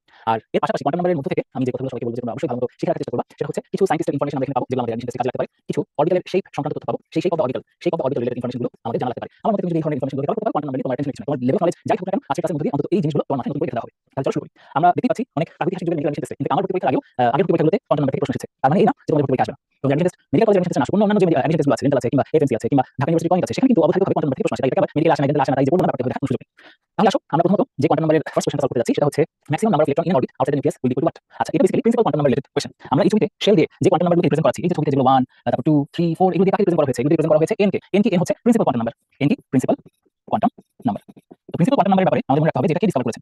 আমরা জানি আমাদের এই প্রিন্সিপাল কোয়ান্টাম নাম্বার ডিসকভারির সাথে যে সায়েন্টিস্টের নামটা জড়িত সেই সায়েন্টিস্টের নাম হচ্ছে নেলস বোর। বোর সাহেব প্রিন্সিপাল কোয়ান্টাম নাম্বার ডিসক্রাইব করেছেন। উনি বোঝাতে চেয়েছেন যে এনার্জি ইলেকট্রনগুলো রিভলভ করে সেগুলো হচ্ছে কি বলা যায়, সেগুলোকে আমরা কোয়ান্টাম নাম্বার রিপ্রেজেন্ট করতে পারি, এবং যে কোয়ান্টাম নাম্বার রিপ্রেজেন্ট করব সেটা হচ্ছে প্রিন্সিপাল কোয়ান্টাম নাম্বার। তো এটাকে নিউমেরিক্যাল এক্সপ্রেস করা হলে এরকম 4 3 2 1 এভাবে এক্সপ্রেস করা যেতে পারে। নিউমেরিক্যাল কোন সংখ্যা কোয়ান্টাম নাম্বার হতে পারে না, প্রিন্সিপাল কোয়ান্টাম নাম্বার হতে পারে না, 0 কিন্তু কখনো প্রিন্সিপাল কোয়ান্টাম নাম্বার হবে না। প্রিন্সিপাল কোয়ান্টাম নাম্বারের মিনিমাম ভ্যালু হচ্ছে 1। বাট পরীক্ষা তারপর প্রত্যেক মানুষের ভুল করে সেটা হচ্ছে কোয়ান্টাম নাম্বারের পাশাপাশি এই যে first shell second shell third shell fourth shell এগুলো রিপ্রেজেন্ট করার কিছু আলাদা অর্ডার আছে। এই অর্ডারটা এ থেকে শুরু হয় না, শুরু হয় থেকে কে থেকে কে এল এম এন এভাবে ও P Q R S T যেভাবে যাওয়া প্রয়োজন যাবে। বুঝা গেল? সাধারণত আমাদের 7টা শেল পর্যন্ত আমরা যাচ্ছি, কারণ আমাদের পর্যায় সারণী বা পিরিয়ড আছে 7, এর বাইরে গিয়ে আমাদের শেল বিশিষ্ট এলিমেন্ট এখন ডিসকভার হয়নি। আজকে কিন্তু আরো আমরা জানি না 7 শেল পর্যন্ত আমাদের যে পিরিয়ড এলিমেন্ট আছে সেখানে ইলেকট্রন পৌঁছে গেছে। সুতরাং আমরা K L M N O P Q পর্যন্ত সাধারণত কি বলতে পারি যে পসিবল, আমাদের রিপ্রেজেন্টেশনটা কি পর্যন্ত পসিবল। তো যাই হোক, এখান থেকে পরীক্ষায় প্রশ্ন আসবে হবে যে কোন একটা শেলে ম্যাক্সিমাম কয়টা ইলেকট্রন থাকতে পারে, এর জন্য ফর্মুলা আছে। সেই ফর্মুলা থেকে এই প্রশ্নটা ডেন্টাল অ্যাডমিশন টেস্ট মাঝে আসা প্রশ্ন, এবং এই ফর্মুলাটা আমরা জানি না তা শিখে রাখবো, সেটা হচ্ছে 2n স্কয়ার। যে যততম শেল সেটাকে স্কয়ার দিয়ে আমরা জানি কি বলা যায় একটা শেলে। সাপোজ আমরা যদি কোন একটা শেলকে রিপ্রেজেন্ট করি n দিয়ে, তাহলে মনে রাখতে হবে সেই শেলে অরবিট কয়টা আছে। সেই শেলে অরবিট কয়টা বলছি সেটা অরবিট অরবিটাল কয়টা আছে এমন প্রশ্ন করা হলে আনসারটা হবে n স্কয়ার। অরবিটাল কয়টা n স্কয়ার, একটা অরবিটে কয়টা অরবিটাল আছে এটা হচ্ছে n স্কয়ার। আমরা যদি প্রতিটা অরবিটালে হাইয়েস্ট দুটো ইলেকট্রন থাকতে পারে তাহলে আমাদের নাম্বার অফ ইলেকট্রন কত হবে? নাম্বার অফ ইলেকট্রন ম্যাক্সিমাম যদি বলা হয় তখন আনসারটা হবে 2n স্কয়ার। বুঝা গেল? তাহলে এই যে 2n স্কয়ার এবং n স্কয়ার যে আমি শিখলাম এটার উপর ভিত্তি করে কিছু প্র্যাকটিক্যাল কোশ্চেন আসতে পারে। লাইক বলবে এভাবে যে p শেলের আমরা লিখে যাচ্ছি KLMNOP প্রশ্ন করা হলো p শেলে ম্যাক্সিমাম কয়টা ইলেকট্রন থাকতে পারে বা প্রশ্ন আসতে পারে ম্যাক্সিমাম কয়টা অরবিটাল আছে, রাইট? সো আমরা অন্য কোনো লজিক চিন্তা না করে জাস্ট পিওর ফর্মুলা বসিয়ে হিসাব করে নিতে পারি। যেমন প্রথম কথা p শেল এর মানে কি? অনেকে ভাবে কি p সাবশেল। এটা তো অনেকে দেখলে কি p সাবশেল চিন্তা করে যে ভাই p তে অরবিটাল আছে 3টা আর ম্যাক্সিমাম ইলেকট্রন থাকতে পারে 6টা। না, এখানে যখন ক্যাপিটাল p টা থাকবে এর মানে কি আছে? ক্যাপিটাল p দেখা মানে হচ্ছে এখানে n এর ভ্যালু কত? KLMN এর পরেরটার নাম হবে O, এর বাইরেরটার নাম হবে p। তাহলে O হচ্ছে 5, p হচ্ছে 6। তাহলে আমরা n 6 ধরতে পারি। সো n 6 হলে ইলেকট্রনের সংখ্যা হবে কত? 36 * 2 অর্থাৎ ম্যাক্সিমাম 72 ইলেকট্রন থাকার সুযোগ আছে। এর মানে না যে 72 থাকে। সাধারণত আমরা যে ইলেকট্রনগুলো পাই সেখানে সর্বোচ্চ একটা অরবিটে 36 পর্যন্ত আমরা ইলেকট্রন কি বলা যায় এটা দেখি। এর বেশি আসলে সাধারণত ইলেকট্রনের উপস্থিতি আমরা দেখি না। ঠিক আছে? অন্যদিকে n 6 হলে কয়টা অরবিটাল হবে? সেটা obviously 6 স্কয়ার বা অরবিটালের সংখ্যা হচ্ছে কতটা? 44টা। বুঝা গেল? তাহলে আমরা প্রিন্সিপাল কোয়ান্টাম নাম্বারের উপর বেস করে কি ধরনের প্রশ্ন আসতে পারে সেটা শিখে রাখলাম। এই প্রিন্সিপাল কোয়ান্টাম নাম্বারের ব্যাপারে একটা শেয়ার করি। সেটা হচ্ছে এটা সিগনিফিকেন্স কি? মনে রাখতে হবে এর নামে মাঝে উত্তর আছে। প্রিন্সিপাল কোয়ান্টাম নাম্বারের সিগনিফিকেন্স হচ্ছে হ্যাঁ এটা শেলকে রিপ্রেজেন্ট করে। পাশাপাশি আমাদের যে স্পেকট্রামে যে প্রিন্সিপাল স্পেকট্রাল লাইনগুলো কোন নাম্বার দিয়ে রিপ্রেজেন্টেড হয় এমন প্রশ্ন করা হলে আনসার হবে প্রিন্সিপাল কোয়ান্টাম নাম্বার। ওকে? তাহলে যাই হোক আমরা এই প্রশ্নটার উত্তর আশা করি শিখে ফেললাম। এখন আসা যাক পরবর্তী প্রশ্নে। সেটা হচ্ছে প্রশ্ন আমি এখানে একটু ধারণা দেওয়ার চেষ্টা করছি যে আমাদের চারটা কোয়ান্টাম নাম্বার কিভাবে একটা সাথে কানেক্টেড। যেমন প্রথমত আমরা লক্ষ্য করি যে এখানে আমাদের কি আছে? এই জায়গাটাতে আছে আমাদের শেল নাম্বার অফ শেল অর্থাৎ হচ্ছে আমাদের কি প্রিন্সিপাল কোয়ান্টাম নাম্বার। ঠিক আছে? প্রিন্সিপাল কোয়ান্টাম নাম্বার n যখন 1 হয় আমরা যে এই এস কে আমি কি প্রকাশ করছি বা সরি এস বলছি এল দিয়ে কি প্রকাশ করছি? এল দিয়ে আমরা প্রকাশ করছি হচ্ছে অ্যাজিমুথাল কোয়ান্টাম নাম্বার বা এটাকে অ্যাসিস্ট্যান্ট কোয়ান্টাম নাম্বার বা এটাকে সেকেন্ডারি কোয়ান্টাম নাম্বার বা এটাকে অরবিটাল কোয়ান্টাম নাম্বার। ঠিক আছে? এভাবে বিভিন্ন নামে নামকরণ করা হয়। এটা মেইনলি রিপ্রেজেন্ট করে সাবশেলকে। আমার প্রিন্সিপাল কোয়ান্টাম নাম্বার রিপ্রেজেন্ট করে কাকে? শেল। আর অন্যদিকে অ্যাজিমুথাল কোয়ান্টাম নাম্বার রিপ্রেজেন্ট করে কাকে? সাবশেলকে। ঠিক আছে? এবং এদের যে ভ্যালু সেই ভ্যালুগুলো 0 থেকে শুরু হয়ে n - l পর্যন্ত। 0 থেকে শুরু হয়ে n - l পর্যন্ত। সরি l বলছি কেন? n - 1 n - 1 পর্যন্ত। ঠিক আছে? n - 1 পর্যন্ত। সো সাপোজ আমার এখানে n = 1 তাহলে আমার ভ্যালু আসবে l এর ভ্যালু শুধুমাত্র 0। যদি আমার n এর ভ্যালু সাপোজ ধরে নিলাম 5 তাহলে সেক্ষেত্রে l এর ভ্যালু খেয়াল করে দেখি যে অবশ্যই এটা আমরা 0 ভ্যালুটা পাচ্ছি। এই যে এখানে আমি ছবিটার পাশাপাশি সংখ্যা লিখে দিয়েছি যে s orbital represented by 0 p orbital. ঠিক আছে? p অরবিটাল রিপ্রেজেন্ট করে কোনটা দিয়ে 1 দিয়ে। এই 1 এর ব্যাপার আছে। এখানে অনেকে ভাবতে পারে ভাইয়া এখানে 3টা ঘর। 3টা ঘর আমি এখন একটা এক দিয়ে 3টা কিভাবে রিপ্রেজেন্ট করব? এজন্যই আসছে ম্যাগনেটিক কোয়ান্টাম নাম্বার যেটা আমরা প্রকাশ করি m দিয়ে। কি দিয়ে প্রকাশ করি? m দিয়ে। সো ম্যাগনেটিক কোয়ান্টাম নাম্বার বিষয়টা হচ্ছে এরকম যে অ্যাকচুয়ালি সাবশেলের মাঝে কয়টা অরবিটাল আছে সেটা রিপ্রেজেন্ট করা হয় যে কোয়ান্টাম সংখ্যার সাথে সেটা হচ্ছে magnetic quantum number. So p অরবিটালের মধ্যে মানে p সাবশেলে p x p y p z orbital আছে। এর মাঝে যেটা pz সেটা ম্যাগনেটিক কোয়ান্টাম নাম্বার আমরা ধরে নিচ্ছি। এই পুরোটা হচ্ছে এই পুরোটার জন্য আমাদের কি বলা যায়? l = what? l = 1 এখানে l = কত? l = 0। ঠিক আছে? একই রকম এই যে পুরোটার জন্য আমাদের l এর ভ্যালু কত? l = 2। ঠিক আছে? তাহলে দেখো আমাদের এখানে আমরা লক্ষ্য করে দেখি যে n = 5 যদি হয়ে থাকে তাহলে l = 0 1 2 পরবর্তীতে 3 4 পর্যন্ত আমরা পেতে পারি। ঠিক আছে? l এর ভ্যালু আমরা পরবর্তীতে কি পেতে পারি? 3 4 পর্যন্ত পেতে পারি। এখানে যা দেয়া নাই এর মানে এই না যে এক্সিস্ট করে না। এখানে আছে মানে পরবর্তীতে এই যে আমরা এখানে কি দেখলাম 1টা 3টা 5টা তার মানে পরবর্তীতে আরো 7টা এই যে 7টা আছে না? এই 7টার জন্য আমরা l এর ভ্যালু কত বলতে পারবো? l এর ভ্যালু হচ্ছে 3। পরবর্তীতে আরো 9টা অরবিটালের জন্য l এর ভ্যালু হবে কত? 4। ঠিক আছে? সো n এর ভ্যালু 5 মানে l এর ভ্যালু কত হতে হবে? 0 থেকে n - 1 পর্যন্ত অর্থাৎ 0 1 2 3 4 বোঝা গেল? এখন প্রত্যেকটারই আবার কিছু অরবিটাল আছে। সাবশেলগুলো আবার কিছু অরবিটাল আছে। আমরা এর জন্য অবশ্যই আমাদের l এর ভ্যালু মনে রাখতে হবে যে 0 রিপ্রেজেন্ট করে s অরবিটালকে, 1 রিপ্রেজেন্ট করে p অরবিটালকে, 2 রিপ্রেজেন্ট করে d অরবিটালকে, 3 রিপ্রেজেন্ট করে f অরবিটালকে। এভাবে পরবর্তীতে আমাদের লিখতে 4 রিপ্রেজেন্ট করে কাকে? g orbital. সাধারণত g পর্যন্ত ইলেকট্রন যায় না, সাধারণত যায় না। তাই আমাদের প্রথম তিনটা অবধারিত হবে মাথায় রাখতে হবে। এটা এমন কোনো জিনিস না। এটা একদিক থেকে শুরু করলে আমরা পেয়ে যাবো। তাহলে যদি কোনো কনফিউশন থাকে তুমি s কে 0 দিয়ে শুরু করবে তুমি নিজেই উত্তরে চলে আসতে পারবা। তো এই মানগুলো প্রত্যেকটা মান একটা সাবশেলকে রিপ্রেজেন্ট করে আবার এই মানের ভিতরে প্লাস মাইনাস চিহ্ন দিয়ে আমি ম্যাগনেটিক কোয়ান্টাম নাম্বারগুলো পেয়ে যেতে পারি। 0 সামনে পিছে প্লাস মাইনাস দেওয়ার কোনো সুযোগ নেই আছে? 0 সামনে পিছে প্লাস মাইনাস দেওয়ার কোনো সুযোগ নেই। সুতরাং 0 এর জন্য ম্যাগনেটিক কোয়ান্টাম নাম্বার আসলে একটা এবং সেটা হচ্ছে 0 অর্থাৎ s অরবিটালে অরবিটাল কয়টা? একটাই আছে। অন্যদিকে p এর ক্ষেত্রে আমরা যদি যাই +1 - 1 মাঝখানে কি থাকে? 0 এরকম একটা তিনটা অরবিটালের জন্য প্রত্যেকটা যাচ্ছে এভাবে p x p y p z represent করা হবে। তো তোমরা সবাই এই বেসিক আমার মতে তোমরা জানো কিছু লেখা করে এসেছো। তাও যাদের একটু গ্যাপ আছে সেটার জন্য একটু বলছি বাকি করে। বাট সবাই খেয়াল রাখবা যে বিষয়টা সেটা হচ্ছে অনেকেই এটা নিয়ে ডাউট ফিল করে যে ভাই সবই বুঝি কিন্তু আসলে কোন ম্যাগনেটিক কোয়ান্টাম নাম্বারটা কার জন্য সেটাই বুঝি না। লাইক +1 কাকে রিপ্রেজেন্ট করে, -1 কাকে রিপ্রেজেন্ট করে, 0 কাকে রিপ্রেজেন্ট করে। এখন এখানে আমাদের বইতে ইচ্ছা করে একটা আলাদা বানানো হয়েছে। আমি তোমাদের একটা ফ্যাক্ট শেয়ার করি সেটা হচ্ছে সাধারণত যে অরবিটালগুলোতে x y থাকে না শুধুমাত্র z থাকে সেই অরবিটালগুলো 0 হিসেবে কনসিডার করা হয়। Like pz like dz2 like fz3 এমনকি আমরা বলতে পারি g g z⁴ এগুলো সবই পসিবল অরবিটাল। এই প্রত্যেকটা অরবিটালকে আমরা 0 দিয়ে রিপ্রেজেন্ট করি। ক্লিয়ার? যেখানে x y নাই সেটা হচ্ছে 0। এই যে দেখো আমাদের m এর ভ্যালু 0 কাদের জন্য? এই সরি m এর ভ্যালু 0 1 s অরবিটালের জন্য হতে পারে। আবার p অরবিটালের কথা বলা হলে pz, d অরবিটালের কথা বলা হলে dz2 একই রকম fz3। ঠিক আছে? এগুলো সবই কি m = 0। এখন বলতে পারো ভাই বুঝলাম। এখন এই যে p x p y এর মধ্যে কোনটা +1 কোনটা -1 এখানে একটা মজার ফ্যাক্ট হচ্ছে p x p y যে কোনটাই প্লাস বা মাইনাস হতে পারে। এটাই হচ্ছে অ্যাকচুয়াল সায়েন্টিফিক এক্সপ্লেনেশন। বাট পরীক্ষাতে যদি আমাদের এমসিকিউ চলে আসে সেক্ষেত্রে আমরা রিকমেন্ড করব p x +1 ধরো y কে -1 ধরো। ঠিক আছে? অনেকে বলতে পারো ভাই p এরটা না হয় p বললেন d তে এখন কি করব? এখানেও একই উত্তর যে খেয়াল করো যেটাতে আমাদের কি বলা যায় z আছে যেটার মধ্যে কি আছে z আছে z যেমন dx z dy z এটা অবশ্যই 0 কাছে হবে 0 কাছে কোনটা +1 আর -1 সো তুমি একটা x থাকাটাকে +1 ধরো আর y থাকাটাকে -1 ধরো আর বাকি যে দুটো আছে খেয়াল করে দেখো সেগুলো কোনটাতে z নাই সেটা আরেকটু দূরে বোঝা গেল d অরবিটালে চলে গেল সেম z স্কয়ার থাকলে সো 0 কাছে এরপরে দেখো শুধু z এরপরে দেখো আবার z বিহীন তাহলে আমার লজিকটা আমি আরেকটু এক্সপ্লেইন করি কোন একটা অরবিটালের অক্ষ যদি z হয় শুধু z হয় সেটা ম্যাগনেটিক কোয়ান্টাম নাম্বার 0 এর পরবর্তীতে কোনটা যদি z থাকে সেটা 0 কাছে হবে এখন z এর সংখ্যা যত তার উপর নির্ভর করছে যে সেটা 0 কত কাছে ক্লিয়ার সো আমার মনে হয় ম্যাগনেটিক কোয়ান্টাম নাম্বার কোন অরবিটালের জন্য কি হবে এই ব্যাপারটা আশা করি ক্লিয়ার হয়ে গেছে কারণ তারপর যদি কারো ডাউট থাকে আমি তাদেরকে বলবো যে ভাই এটা কিছু প্রশ্ন করুন কারণ এই রিলেটেড প্রশ্ন আশা করি খুবই নবুল কারণ যারা কেমিস্ট্রি বুঝে কেমিস্ট্রি পড়ান তারা কখনোই এইভাবে প্রশ্ন করবেন না কারণ এখানে প্লাস মাইনাস যে কোনটাই হেঁটে পারে px y জন্য করতে পারে যাদের প্রশ্ন আসতে পারে যে 0 কোনটার জন্য তখন আমরা আমাদের যে জ্ঞান z থাকা এই ব্যাপারটাকে মাথায় রেখে উত্তর দিয়ে দেব লাস্ট বাট নট লিস্ট আরেকটা কোয়ান্টাম নাম্বার আছে সেই কোয়ান্টাম নাম্বারটার নাম হচ্ছে স্পিন কোয়ান্টাম নাম্বার এটা দিয়ে আমরা ইলেকট্রন স্পিনকে বোঝাই তো যাই হোক এটা ছিল প্রাথমিক আলোচনা এর মাঝে আমাদের আর কিছু বলার প্রয়োজন নেই সামনে কোশ্চেন সলভ করতে আরো জিনিস চলে আসবে যেমন বলা হচ্ছে what is the value of n and l for 3d orbital কি সহজ একটা প্রশ্ন একটা অরবিটালকে যখন আমরা এইভাবে রিপ্রেজেন্ট করি প্রথমত সামনে যে সংখ্যাটা বসে আছে সেটা হচ্ছে n তার মানে n এর ভ্যালু 3 n এর ভ্যালু 3 আছে তিনটা অপশন ভালো কথা এবার আসি পরের অপশনটাতে p আমরা একটু আগে শিখেছি 0 বেস l = 0 s অরবিটালের জন্য l = 1 কার জন্য l = 1 হচ্ছে p অরবিটালের জন্য সুতরাং আমরা নিঃসন্দেহে বলতে পারি উত্তরটা হচ্ছে b ক্লিয়ার আচ্ছা তাহলে আমরা করি which set of 4 quantum numbers is correct for a d electron আচ্ছা এই কোশ্চেনটা দিয়ে খেয়াল করে দেখি যে d ইলেকট্রন হতে হলে আমাদের বেসিক্যালি কোনটা কারেক্ট হবে আমরা একটু নরমালি চিন্তা করি যে আমাদের d হতে হলে n এর ভ্যালু কত হতে হবে আমরা জানি যে 3 থেকে d শুরু হয় ঠিক আছে 3 থেকে d শুরু হয় তার মানে 3 এর চেয়ে যদি কম থাকে সেটা উত্তর হওয়ার সুযোগ নেই আমাদের ভালো যে ভাগ্য ভালো এখানে 3 এর নিচে কিছু নাই বরং সবগুলো কি আছে 4 দেয়া আছে যেহেতু সবগুলোই 4 দেয়া আছে আমাদের সবগুলোর ক্ষেত্রে n পসিবল সবগুলোর ক্ষেত্রে n পসিবল এবার আসা যাক l এর ভ্যালু আচ্ছা l এর ভ্যালু যখন আমরা দেখছি দেখতে পাচ্ছি 3 আছে 2 আছে 3 আছে 2 আছে সুতরাং আমরা এখানে দেখতে পাচ্ছি যে l এর ভ্যালু আসলে প্রত্যেকটার জন্যই পসিবল এখানে l এর যে ভ্যালুগুলো আছে প্রত্যেকটার জন্যই পসিবল ভালো কথা এরপরে যে প্রশ্ন পরে যে অংশটা হচ্ছে 2 আচ্ছা এই যে 2 দেয়া আছে এটা কি ম্যাগনেটিক কোয়ান্টাম নাম্বার এই জিনিসটা হচ্ছে ম্যাগনেটিক কোয়ান্টাম নাম্বার এই ম্যাগনেটিক কোয়ান্টাম নাম্বারের ভ্যালু প্লাস হতে পারে মাইনাস হতে পারে এমনকি 0 হতে পারে তো যাই হোক যেহেতু 2 দেয়া আছে 3 এর জন্য 2 অবশ্যই হতে পারে ঠিক আছে 2 এর জন্য 1 অবশ্যই হতে পারে তারপর 3 এর জন্য -2 এটাও হতে পারে ঠিক আছে এখন এখানে কি আছে এই যে 2 এর জন্য 1 এটাও অবধারিতভাবে হতে পারে ঠিক আছে? এখানে দেখো আমার যে অপশনগুলো আমরা দেখতে পাচ্ছি সবগুলো এখন পর্যন্ত সঠিক। এরপরে যে সিচুয়েশন সেখানে দেখতে পাচ্ছি হয় প্লাস হাফ হবে না হলে মাইনাস হাফ হবে। কারণ এই জিনিসটা রিপ্রেজেন্ট করে কাকে? এটা হচ্ছে স্পিন রিপ্রেজেন্ট করে। এটা কাকে রিপ্রেজেন্ট করে? স্পিন রিপ্রেজেন্ট করে। কাকে রিপ্রেজেন্ট করে? স্পিন রিপ্রেজেন্ট করে। স্পিন কোয়ান্টাম নাম্বারের ভ্যালু প্লাস হাফ অথবা মাইনাস হাফ কখনোই শূন্য হতে পারে না। তাহলে এই মুহূর্তে আমরা প্রথম একটা অপশনকে বাদ দেওয়ার সুযোগ পেলাম এবং সেই অপশনটা হচ্ছে অপশন ডি। অপশন ডি কিন্তু সঠিক হওয়ার কোনো সুযোগ নাই। বাট বাকি প্রত্যেকটা ক্ষেত্রে উত্তরটি সঠিক হওয়ার সুযোগ আছে। এখন আমি যদি রিপ্রেজেন্ট করার চেষ্টা করি যে প্রথম যে অরবিটালটার কথা বলা হয়েছে সেটা আসলে কি ধরনের অরবিটাল? খেয়াল করে দেখি এটা ফোর্থ শেলে আছে যেহেতু এল এর মান 3 তার মানে এটা কি রিপ্রেজেন্ট করছে? l = 0 হলে l = 0 হলে আমরা জানি s, l = 1 হলে আমরা জানি p, 2 হলে আমরা জানি d, আর 3 হলে কি হবে? f। ভালো কথা 4f। এখন ম্যাগনেটিক কোয়ান্টাম নাম্বারের ভ্যালু আছে 2। এখন আমরা এই 2 এর জন্য কি রিপ্রেজেন্ট হবে খেয়াল করে দেখো। আমরা এই যে 3 এর জন্য একটা নাম্বার লাইন আঁকি। এভাবে নাম্বার লাইনের মতো করে আমরা যদি ম্যাগনেটিক কোয়ান্টাম নাম্বারটাকে এভাবে সাজাই।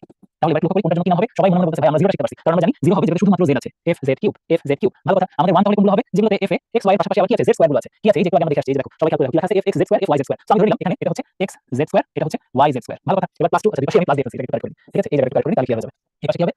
ওকে তাহলে আমরা লক্ষ্য করি আমাদের f z y z square পর্যন্ত হয়ে গেল। ঠিক আছে? তারপর এই যে -2 আছে আর এদিকে +2 আছে। +2 কোনটা হবে? যেটা বেসিক্যালি x y z। এই যে আমরা আগে জায়গায় ফিরে আসি। এই ছবিটা দিকে দেখা এই যে x y z এটা হবে +2 আর z x square -y square এটা হবে -2। ঠিক আছে? এটাও বুঝছো। আমি কিন্তু ধরে নিচ্ছি এটা +2 এটা -2 যেকোনো হতে পারে। আমি জাস্ট এক্সাম্পল দেওয়ার জন্য তোমাদেরকে বোঝানোর চেষ্টা করছি যেটা আমি x y z ধরুন কোনো সমস্যা নেই। সুতরাং আমার এই যে একটা কোয়ান্টাম সংখ্যার সেট এটা কাকে রিপ্রেজেন্ট করে? 4f x y z এই অরবিটালকে রিপ্রেজেন্ট করে। বুঝা গেল? একই রকম ভাবে আমরা বাকিদেরও বলতে পারি বাট এইটা বলার কোনো সুযোগ নেই কারণ স্পিন কখনোই 0 হবে না। এরপর একটা যদি সিচুয়েশন বলি এই যে এখানে যেটা দেয়া আছে সেটা কি হবে? তোমরা আশা করি বুঝতে পেরেছো। এখানে 4f হবে খালি নিচে কি হবে? নিচে হবে z x square y square. ঠিক আছে? অন্যদিকে আমাদের এই যে কি বলা যায় নিচে যেটা আছে সেটাও পসিবল। সেটার জন্য কি হবে? অরবিটালের রিপ্রেজেন্টেশন 4 l = 2 মানে d d এখন d এর 1 আমরা জানি d z স্কয়ার যখন হবে তখন হচ্ছে 0 আর z সহ যেগুলো আছে x z y z এগুলোর জন্য আমরা +-1 বলতে পারি। যেহেতু +1 দেয়া আছে আমরা ধরে রাখি যেটা হচ্ছে x z। বুঝা গেল? তাহলে কোন অরবিটালটা মানে কোন সংখ্যা দিয়ে কোন অরবিটাল রিপ্রেজেন্ট হয়েছে আমার মনে হয় এই বিষয়টা যদি বুঝতে পারো তোমার কোয়ান্টাম সংখ্যার যত ডাউট আছে তার অনেকগুলো রিজলভ হয়ে গেছে। আমি এভাবে যেগুলো দেখালাম বের করে দেখালাম এটা জাস্ট ক্লিয়ার বেসিক কিন্তু তোমার এমসিকিউ তে এভাবে আসার সুযোগ নেই আসবে না। আমরা পরে প্রশ্ন চলে যাব বলছে which set of four quantum number is impossible তাহলে আগের প্রশ্ন কি হলো বলা হয়েছে which is correct so correct যদি বলা হয় এখানে কিন্তু আসলে d ইলেকট্রনের জন্য প্রত্যেকটা correct except this one so basically প্রশ্ন যদি incorrect বলা হতো তখন b সঠিক উত্তর হতো। পরের প্রশ্ন আসলাম যে বলা হচ্ছে which set of four quantum number is impossible আচ্ছা এখানে বলা হচ্ছে কোনটা পসিবল না তাহলে এবার আসো আমরা একটু কনসেপ্ট ক্লিয়ার করার জন্য প্রত্যেকটা ধরে শিখেছি এবার আমরা এমসিকিউ কিভাবে দ্রুত সলভ করব সেটা শিখব। ইম্পসিবল বলা হয়েছে আমি প্রথমে দেখে নিই একটা রাফলি দেখার চেষ্টা করি যে কোন জায়গায় ঘাপলা আছে বলে মনে হচ্ছে। যেমন প্রথম কথা যে আমাদের এখানে প্রথম কোয়ান্টাম নাম্বার থেকে বাকি সবাই অবশ্যই করতে হবে তাই না? সো প্রথম যে সংখ্যাটা সঠিক পরেরটা কথা চিন্তা করি তাও সঠিক। এইখানে সেটা ঝামেলা দেখতে পাচ্ছি এরকম ঝামেলা লক্ষ্য করো আমাদের যে অ্যাসিস্ট্যান্ট কোয়ান্টাম নাম্বার সেটা 2 আর আমার ম্যাগনেটিক কোয়ান্টাম নাম্বার বলছে -3 না আমরা জানি আমাদের l যদি হয় assistant quantum number magnetic quantum নাম্বারের ভ্যালুটা হবে কি রকম -l2 + l ইনক্লুডিং 0 ইনক্লুডিং 0 এই জিনিস আমরা শিখে এসেছি। সুতরাং সেই ভাষার মধ্যে এটা -2 হতে পারে +2 হতে পারে কখনোই -3 বা +3 হতে পারে না বা এর চেয়ে বড় সংখ্যা হতে পারে না। সুতরাং এই প্রশ্নের ক্ষেত্রে সঠিক উত্তর কি হবে? এই প্রশ্নের ক্ষেত্রে সঠিক উত্তর হচ্ছে সি। ওকে পরের প্রশ্ন চলে যাই। The formula to determine the maximum electron carrying capacity of an element in a subshell আমরা একটু আগে যেটা বলেছি সেটা হচ্ছে for shell এবার আমরা কি করব সাবশেল। ভালো কথা এই সাবশেলের ব্যাপারে তার মানে আমরা আবার আমাদের সূত্রের ভান্ডার সেখানে আমরা কি বলা যায় নতুন জিনিস শিখতেছি অরবিট হলে কি সাবশেল হলে কি আর অরবিটাল হলে কি এটা ধরে আমরা আবার একসাথে করেছি কম্পাইল করেছি সূত্রগুলো কম্পাইল করে কি দাঁড়ায় যে অরবিট যদি n হয় অরবিটাল অরবিটাল কি হতে পারে শেল যদি অরবিট n হয় তাহলে অরবিটাল আমরা কি শিখছি n স্কয়ার সাথে ইলেকট্রন যদি বলা হয় তাহলে কি হবে 2n স্কয়ার এতটুকু আমরা জানি নতুন করে আমরা শিখব সেটা হচ্ছে সাবশেল। ঠিক আছে এই ভ্যালুটা হচ্ছে যারা জানি না তারা শিখে রাখি 2 * 2l + 1 এরকম সিম্পল একটা লজিক এটা আপনারা এই সূত্রটা অনেক ক্লিয়ার না এই সূত্রটা কিন্তু আসলে আরো ইজি কিরকম ইজি সেটা বলি যে এই যে 2 * 2l + 1 যেটা বলছি খেয়াল করে দেখি এই যে n স্কয়ার এটা কি কাকে রিপ্রেজেন্ট করে নাম্বার অফ অরবিটাল n স্কয়ারটা কাকে রিপ্রেজেন্ট করে নাম্বার অফ অরবিটাল এই টুয়াইস l + 1 কাকে রিপ্রেজেন্ট করে এক্স্যাক্টলি নাম্বার অফ অরবিটাল। ঠিক আছে সো একটা সাবশেলের নাম্বার যদি আমরা জানা থাকে একটা সাবশেল সাপোজ আমি বললাম সাবশেলটা হচ্ছে p সাবশেল যদি p হয় কিন্তু আমরা জানি এটা অরবিটাল আছে সেটা আমরা কিভাবে করব এই যে +2 +1 সরি l এর ভ্যালু 1 so +1 0 -1 এটা কিভাবে পেলাম তার যে ভ্যালুটা আছে সেটাকে 2 দিয়ে গুণ করে আবার সাথে 0 এর জন্য 1 যোগ করেছি তাই না। সো সিমিলারলি l এর ভ্যালু জানা থাকলে আমরা কিন্তু কি বলা যায় নাম্বার অফ ইলেকট্রন বের করতে পারবো। সাপোজ কেউ বললো l = 4 হলে নাম্বার অফ ইলেকট্রন কত নাম্বার অফ ইলেকট্রন কত তাহলে l = 4 মানে এটা কোন অরবিটাল সেটা আমাদের g অরবিটাল রিপ্রেজেন্ট করে ঠিক হচ্ছে f তাহলে 4 হচ্ছে g সো কয়টা ইলেকট্রন হবে obviously এই যে 4 কে 2 দিয়ে গুণ করতে হবে 2l + 1 + 1 এইটাকে আবার গুণ করতে হবে কি 2 দিয়ে সো বেসিক্যালি এটা নাম্বার অফ অরবিটাল আর এটা হচ্ছে অরবিটাল কয়টা ইলেকট্রন থাকতে পারে সব মিলিয়ে আমার উত্তর কত হবে 8 এর 9 গুণ কত 18 যেহেতু ওখানে 9টা অরবিটাল আছে সুতরাং এখানে ইলেকট্রন থাকতে পারে ম্যাক্সিমাম কয়টা 18টা। ঠিক আছে সো ভালো কথা আমরা পরে প্রশ্ন চলে যাই how many lobes are there in the xy orbital এখানে বেসিক্যালি আমরা d অরবিটাল লোবের সংখ্যা দেখতে পাচ্ছি সবাইকে আমি শিখিয়ে দিতে চাই সেটা হচ্ছে যে কোনো একটা অরবিটে সরি অরবিটালে লোব কতগুলো হবে এটা কিসের উপর নির্ভর করছে এটা নির্ভর করছে তাদের অ্যাসিস্ট্যান্ট কোয়ান্টাম নাম্বারের উপর। ঠিক আছে যেমন আমি ধরে নিচ্ছি l = 0 মানে s অরবিটাল 1 মানে p অরবিটাল 2 মানে d অরবিটাল 3 মানে f অরবিটাল। ভালো কথা এখন আমরা কিভাবে নাম্বার অফ লোব ডিসাইড করব আমরা ডিসাইড করব 2 to the power l so এখানে আমরা যেতে পাচ্ছি 2 টু দি পাওয়ার 0 তার মানে লোব কয়টা একটা কয়টা লোব p এর ক্ষেত্রে আমরা খেয়াল করে দেখি 2 টু দি পাওয়ার 1 সুতরাং কয়টা লোব দুইটা d এর ক্ষেত্রে 2 টু দি পাওয়ার 2 সুতরাং কয়টা লোব চারটা 3 টু দি পাওয়ার 3 কয়টা লোব আটটা তাহলে এখানে খেয়াল করলাম যে কয়টা লোব আছে dxy অরবিটালের কথা বলা আছে যেহেতু d অরবিটালের কথা বলা আছে সুতরাং সঠিক উত্তর হবে কত 4। ঠিক আছে বুঝা গেল আচ্ছা আর এখানে আমরা ওই অরবিটালের উপর ভিত্তি করে যে চারটা লোব আছে সেগুলো আমরা দেখাচ্ছি এই যে লোব বলতে আমরা বুঝি ওই জায়গাটা যেখানে ইলেকট্রন পাওয়ার সম্ভাবনা অনেক বেশি বা ইলেকট্রন বেশি পরিমাণে থাকে কিছু কিছু জায়গা আছে যেখানে ইলেকট্রন পাওয়ার সম্ভাবনা 0 কাছাকাছি সেই জায়গাগুলো আমরা বলি নোড এবং নোড বরাবর যে তলগুলো পাওয়া যায় সেটা আমরা বলি নোডাল তল। সো সাধারণত আমাদের যতগুলো লোব থাকে তার অর্ধেক আমাদের এটাকে নোডাল তল আছে চারটা লোব থেকে আমরা দুটো নোডাল তলে ভাগ করে নিতে পারি। ঠিক আছে বাট এই নোডাল তল রিলেটেড প্রশ্ন সাধারণত আসে না বা নোডাল প্লেন রিলেটেড প্রশ্ন আসে না এই প্রশ্নে দেখো কি বলা আছে if n = 2 l = 1 n = 1 which one will be the symbol of that orbital দেখো আমরা যে কোথায় প্র্যাকটিস করলাম না সেটা একটা সহজ ইনফরমেশন আমরা পেয়ে যাচ্ছি n = 2 মানে obviously আমার প্রিন্সিপাল কোয়ান্টাম নাম্বার হবে 2 এবং সেটা সব অপশনই আছে l = 1 মানে অবশ্যই এটা হবে p অরবিটাল এখন p অরবিটালের যে অপশন ছিল সবখানে আছে নাইস। এরপর বলা হচ্ছে n = +1 আমরা আবার মনে করি +1 0 -1 0 এর জন্য কি হবে pz হবে +1 এর জন্য px হতে পারে py হতে পারে একই রকম -1 এর জন্য px হতে পারে py হতে পারে বাট আমরা নাম্বার লাইনের প্যাটার্ন ফলো করলে px প্লাস কে হতে পারে py কে মাইনাস হতে পারে। আবার আমরা যদি নরমাল ওয়েতে গ্রাফিক্যালি চিন্তা করি গ্রাফের ধারা চিন্তা করি সাধারণত আমাদের x এক্সিসটা থাকে নিচে আর y এক্সিসটা থাকে সাধারণত উপরে। ঠিক আছে সো সাধারণত আমরা এটাকে এভাবে প্লাস হতে পারি এটাকে মাইনাস হতে পারি বাট আমি আবার বলে দিচ্ছি যে আসলে কি বলা যায় এটাকে এভাবে ধরার কোনো সুযোগ নেই দুইটা দিতে পারে। এখন সমস্যা হচ্ছে আমরা বইতে কি আছে জানো বইতে উত্তর দেওয়া আছে 2py কেউ যদি 2py লিখে বা 2px লাগে কোনটাই কোনো সুযোগ নেই। এই ক্ষেত্রে আমাদের করণীয় কি আজ স্যার বইয়ের অপশন থেকে প্রশ্ন দিতে পারে উত্তর যেটা আছে সেটা দিতে পারে সুতরাং সেই দিক থেকে আমি বলবো 2py দাও। ঠিক আছে but as a student of science you should know that a and b both are correct। আসো পরের প্রশ্ন চলে যাই which orbital has the highest electron density ভালো কথা ইলেকট্রন ডেনসিটি সবচেয়ে বেশি থাকবে কোথায় যেখানে লোব থাকবে না একাধিক লোব আছে একাধিক লোব যেখানে নাই বা যেই অরবিটালটা একই সবচেয়ে ছোট এই উত্তর তোমাদের বেশি গবেষণার প্রয়োজন হবে না উত্তর হবে 1 শেলটাও ছোট আছে একটা মাত্র অরবিটালটাও রাউন্ড সুতরাং এইটাতে ইলেকট্রন ডেনসিটি হবে maximum what is the value of m for 3 orbital nice একটা কোশ্চেন এখানে লক্ষ্য করো কি বলা হচ্ছে value of m what is the value of m so খেয়াল করে দেখো 3D এখানে 3টা মুখ্য না, এখানে Dটা মুখ্য, কারণ m এর ভ্যালু ডিটারমাইন করার জন্য তোমার D এর ভ্যালু জানা লাগবে। D আমরা জানি L এর ভ্যালু হবে 3 নাকি, সরি L এর ভ্যালু হবে 2, 2 + 2 + 1 0 - 1 - 1 হবে आंसर। সুতরাং সঠিক উত্তর হচ্ছে C। অনেকে বলতে পারে D কার জন্য সঠিক উত্তর, D কার জন্য সঠিক উত্তর বলে অবশ্যই आंसर হবে, যদি প্রশ্ন করা হতো F অরবিটালের জন্য সঠিক কোনটা, তাহলে এটা হতো উত্তর। P অরবিটালের জন্য সঠিক কোনটা, S অরবিটালের জন্য সঠিক কোনটা, ঠিক আছে? এই হচ্ছে সঠিক উত্তরের pattern. What is the shape of P orbital? আমরা এগুলো মুখস্থ রাখবো। S অরবিটালের শেপ হচ্ছে spherical not round, আমি এখানে লিখে দিচ্ছি S for spherical, P for dumbbell, যদিও P দিয়ে ডাম্বেল হয় না, বাট আমরা P ডাম্বেল, D যদি বলা হয় ডাবল ডাম্বেল, ডাম্বেল। আর F এর ক্ষেত্রে আসলে আমরা কোয়াড্রুপল ডাম্বেল ব্যাপারটা বলি না, আমরা বলি 8 lobed স্ট্রাকচার। G অরবিটাল যদি বলা হয় তাহলে লোবের সংখ্যা বেড়ে যাবে, শোল্ডার হয়ে যাবে, শোল্ডার একটা স্ট্রাকচার। হোয়াটএভার, আমরা ফিরে আসি, এখানে আনসার কি হবে? সার্কুলার না স্ফেরিক্যাল? ঠিক আছে, কোনটাই না, আনসার হচ্ছে ডাম্বেল। তাহলে এখানে পাশে আমরা লিখি স্ফেরিক্যাল হচ্ছে S, সার্কুলার হচ্ছে অরবিট। যদি অরবিটকে কেউ সার্কুলার বলেছে, কেউ ইলেকট্রিক্যাল বলেছে, ইলেকট্রিক্যাল বলেছে সামারফিল্ড, আর বোর বলেছে সার্কুলার, বোর অরবিটকে বলেছে সার্কুলার, আর ইলেকট্রিক্যাল বলেছে সামারফিল্ড। এই ইনফরমেশন তোমরা জেনে রাখতে পারো, ঠিক আছে? আচ্ছা, P আর ডাবল নাম্বার কি? D। If assuming the quantum number is 2, how many values of m are there? আচ্ছা, তাহলে খেয়াল করে দেখো, এখানে যদি সবাইকে আমি বলতে চাই value of m represents orbital, what represents orbital, suppose +2 এটা অরবিটাল রিপ্রেজেন্ট করে, -2 এটা অরবিটাল রিপ্রেজেন্ট করে। সো এখানে খেয়াল করে দেখো, যদি অ্যাজিমুথাল কোয়ান্টাম নাম্বার মানে L = 2 হয়, তার মানে এটা ইন্ডিকেট করছে কি? D orbital. হোয়াটএভার D অরবিটালে আমরা জানি অরবিটাল কয়টা আছে, 5টা আছে, চাইলে না দেখো আমরা দাঁড়াইতে পারি 5টা, ঠিক আছে? বাট এভাবে চিন্তা করা যায় যেহেতু ভ্যালু আছে 2 সুতরাং +2 -2 +1 -1 সাথে 0, তাই না? ওভাবে চিন্তা করে আমরা বলতে পারি কি যে এই দুইয়ের জন্য ভ্যালু কত আসবে, যদি L এর ভ্যালু 2 হয় তাহলে m এর ভ্যালু হবে কয়টা, n এর ভ্যালু হবে 5টা। বুঝা গেল? এখন এই 5টা যে ভ্যালু আসবে এটা চাইলে আমরা এভাবে রিপ্রেজেন্ট করতে পারি যে m এর ভ্যালু আসবে কয়টা, 2 * L + 1, ঠিক আছে? এই যে অরবিটাল কিভাবে করে সার্কুলার নাম্বার ঠিক না, সেটাই তো সেম জিনিস, কারণ আসলে কথা এটাই, each value of m represents an orbital, clear? আচ্ছা, তাহলে আমাদের যদি কোয়ান্টাম নাম্বারের অ্যাজিমুথাল কোয়ান্টাম নাম্বার 3 হতো তাহলে আমাদের উত্তর হবে 7, তাই না? এভাবে আমরা উত্তর দিতে পারতাম। which orbital is possible? এই ক্ষেত্রে হাফ বাউল রুলের কথা আসবে, ঠিক আছে? এই ব্যাপারটা আমরা কিভাবে প্রকাশ করি যে এখানে একটা কথা মনে রাখবা, যত n ততটা সাবশেল। লাইক আমি বললাম n এর ভ্যালু হচ্ছে 1, তাহলে সাবশেল কয়টা? একটা, এবং সেই সাবশেলটা হচ্ছে s। n এর ভ্যালু 2, তাহলে L কি বলে সাবশেল কয়টা হবে? দুইটা সাবশেলের মধ্যে একটা s হবে, একটা কি হবে? P। যদি n এর ভ্যালু 3 হয় তাহলে আমাদের সাবশেল কয়টা হবে? তিনটা সাবশেল মানে একটা s হবে, একটা p হবে, একটা d হবে, রাইট? একই রকম 4 যদি হয় তাহলে কয়টা হবে? 4 হলে আমাদের s p d f প্রত্যেকটা সাবশেল হওয়ার সুযোগ আছে, তাই না? তাহলে এই যে আমরা একটা জন্য একটা সেট ডিটারমাইন করতে পারলাম, এই যে 2 এর জন্য এটা, তারপর 3 এর জন্য এটা, ঠিক আছে? একই রকম ভাবে আমরা এখানে বলতে পারি যে 4 এর জন্য, ঠিক আছে? তাহলে এখানে এখন দেখি যে which orbital is possible, এখানে 3f কি হওয়ার সুযোগ আছে? নাই, তাহলে এটা বাদ। একই রকম 3d হওয়ার সুযোগ আছে, হ্যাঁ এইটা হওয়ার সুযোগ আছে, 2d হওয়ার সুযোগ আছে, নাই, 1d হওয়ার সুযোগ আছে, নাই। সুতরাং সঠিক উত্তর হচ্ছে d, মানে খুবই সহজ। যাদের গ্যাপ আছে তাদের জন্য আমি একটু কষ্ট করে ইলাবোরেট ভাবে দেখানোর চেষ্টা করলাম, আমার মতে সবাই পারো। পরের প্রশ্ন চলে যাবো, how many orbitals are there in the third energy level? Same, এখানে এনার্জি লেভেল আছে, খেয়াল করো এনার্জি লেভেল আছে n = 3, তাহলে নাম্বার অফ অরবিটাল হবে n square, number of orbital হবে n স্কয়ার, সুতরাং 3 স্কয়ার, 3 স্কয়ার সমান কত? 9, সুতরাং সঠিক উত্তর কত? 9। দেখো আমরা আনসার করতে পারছি। For the orbital 2p, which set of values are correct for n, L and m? এখানে আমরা ইংরেজি বলি n এর ভ্যালু হবে 2, p যেহেতু দেয়া আছে, L এর ভ্যালু হবে 1, আর m এর ভ্যালু কত হবে? m এর ভ্যালু +1 0 -1 তিনটা ভ্যালু হতে পারে, সুতরাং সব মিলিয়ে সঠিক উত্তর হচ্ছে d। পরের প্রশ্ন চলে যায়, what is the correct set of 4 quantum number for 2 electrons in the last orbital of calcium atom? ভালো কথা, আমরা জানি লাস্ট অ্যাটম যদি চিন্তা করি ক্যালসিয়ামের, সেক্ষেত্রে আমরা জানি ক্যালসিয়ামের তোমরা কি বলবো এভাবে চিন্তা করি, তাহলে যে ইলেকট্রনিক কনফিগারেশন আমরা এভাবে 1s2 2s2 2p6 10টা হয়ে গেল, 2p6 এরপর আবার 3s2 এরপর 3p6 কয়টা হয়ে গেল? 18টা হয়ে গেল। এরপর কি 3p এর পরে আবার ইলেকট্রন 3d তে না গিয়ে 4s এ যায়, 4s2 হওয়ার পরে আমরা 3d তে যাবে, বাট 3d তে যেতে পারবে না, কারণ তার আগে আমাদের ইলেকট্রনের কোটা ফুলফিল হয়ে গেছে। সো আমরা ধরে নিতে পারি যে আমাদের 20তম ইলেকট্রনটা আসছে 4s এ। ভালো কথা, 4s যদি হয় তাহলে আমরা a c d কালেক্ট করতে পারি, d বাদ। এখন আমাদের কি এক্সক্লুড হয়ে গেল? d এক্সক্লুড হয়ে গেল। s যদি বলা হয় তাহলে l এর ভ্যালু অবাধিত হবে 0, তার মানে আমার এটাও বাদ হয়ে গেল, এটাও বাদ হয়ে গেল। তাহলে এখানে কি ফ্যাক্ট হচ্ছে? এটা l = 0, সুতরাং সঠিক উত্তর কোনটা হবে? সঠিক উত্তর হচ্ছে a। What is the correct set of 4 quantum number for the electron 4s1 in the valence shell of copper atom? খুবই ভালো একটা কোশ্চেন। এই কোশ্চেনটা বোঝার জন্য আমাদেরকে এই জিনিসটা জানতে হবে। এটা কি? এটা হচ্ছে বেসিক্যালি n + l রুলকে কাজে লাগিয়ে ইলেকট্রনের যে প্রবেশ করার ওয়ে সেটা দেখানো। এটা বেসিক্যালি হাফ বাউল রুলের একটা ইমপ্লিমেন্টেশন।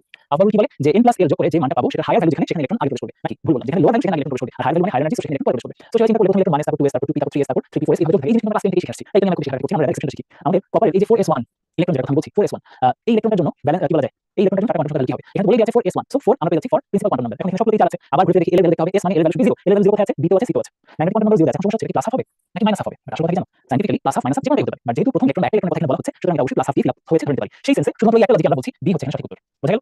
আমাদের পরীক্ষা কিন্তু এভাবে না দিয়ে বলতে পারি যে কপারের ক্ষেত্রে 29তম ইলেকট্রনের 4টা কোয়ান্টাম সংখ্যা সেট করো, বা 4 which one is the correct quantum set for the 29 electron of copper, ঠিক আছে? সেটা কিন্তু পরীক্ষা আসতে পারে। 29 ইলেকট্রন কোথায় যায়? 3d তে, 3d হয়, তাই না? আচ্ছা ফিরে আসি। বলা হচ্ছে which of the following set of 4 quantum number is correct for an electron of an atom? দেখো এই একই ধরনের কোশ্চেন বারবার আসছে। তো এটার জন্য আমরা যেভাবে গ্রসি দেখব, আমরা দেখব প্রিন্সিপাল কোয়ান্টাম নাম্বারের চাইতে বাকিগুলো ছোট কিনা, এবং l এর চাইতে p বড় কিনা, p বড়, সরি l এর চাইতে m বড় কিনা, l এর চাইতে m বড় হয় তাহলে আবার সেটাকে আমরা বাদ দিতে পারি। যেমন প্রথমটার কথা যদি চিন্তা করি 3 1, এই যে দেখা যাচ্ছে কি এই যে এই ভ্যালুটা কি, দিস ওয়ান ইজ ইনকারেক্ট, ঠিক আছে? কেন? কারণ এখানে আমরা দেখতে পাচ্ছি যে ভাই এটা তো 1 এর চাইতে বড়, সো এটা পসিবল হবে না। এরপর এটা আসি, এখানে লক্ষ্য করে দেখা যাচ্ছে যে n এর ভ্যালু চাইতে l এর ভ্যালু ছোট না, l এর ভ্যালু সমান হয়ে গেছে, সো এটা হওয়ার কোনো সুযোগ নাই। এটা হওয়ার সুযোগ আছে? নাই, সুযোগ না থাকলে এটা হবে না। ভালো কথা, পরের প্রশ্ন যদি আসি 2 1 0 প্রত্যেকটা গ্র্যাজুয়ালি কম, সো এই অপশনটা হচ্ছে কারেক্ট আনসার, ঠিক আছে? দিস ওয়ান ইজ কারেক্ট, বাকিটা পড়ার প্রয়োজন নেই। এবং আমরা দেখতে পাবো যে এখানে ওই ধাপটা রয়ে গেছে যে l এর চাইতে m এর ভ্যালু বড় হয়ে গেছে, এখন এটা সম্ভব না, এটা সম্ভব না, সুতরাং আমাদের সঠিক উত্তর হচ্ছে c। Which orbital can carry maximum 6 electron? আমরা জানি p সাবশেলে ম্যাক্সিমাম কয়টা ইলেকট্রন থাকবে? 6টা। d অরবিটালে ম্যাক্সিমাম একটা, d অরবিটালে 1 d অরবিটালে ম্যাক্সিমাম কয়টা ইলেকট্রন থাকবে? 2 ইলেকট্রন থাকতে পারে ম্যাক্সিমাম। একই রকম ভাবে থার্ড এনার্জি শেলে কয়টা ইলেকট্রন থাকবে? সেটা হচ্ছে 3 into 2, এভাবে লিখলে এরকম লাগবে, এভাবে লিখি 2 into 3 স্কয়ার, তার মানে ম্যাক্সিমাম কয়টা ইলেকট্রন থাকতে পারবে? 18টা। ব্যালেন্স শেল, এটা কোন ব্যালেন্স শেল সেটা তো বলা যাচ্ছে না, সো এটা উত্তর কোনটাই হবে না। How many magnetic quantum number are allowed in the 3d subshell? একটা d এর জন্য কয়টা? 5টা, ম্যাগনেটিক কোয়ান্টাম নাম্বার কয়টা হবে? 5টা। So magnetic, how many magnetic quantum number means how many orbitals? How many orbitals? What is the number of total orbitals in the fifth energy shell? n এর value জানি, সুতরাং number of orbital, number of total orbital will be equal to n square, যেটা 5 তাহলে 25 হবে answer, ঠিক আছে? How many orbitals are there in the p subshell? p subshell আমরা ইতিমধ্যে आंसर করেছি 3টা আছে। How many orbitals are there in the d subshell? এটাও ইতিমধ্যে आंसर করেছি 5। How many orbitals are there in the f subshell? 7। দেখো gradually বাড়তেছে 1 3 5 7 1 3 5 7 হয়ে যাচ্ছে। Which orbital is impossible? এই কোশ্চেনটা আমরা ইতিমধ্যে সলভ করেছি। 2 এর জন্য s হতে পারে, p হতে পারে, কিন্তু কখনোই d হবে না। How many orbitals are possible in the electronic configuration of iron if n = 3 l = 2?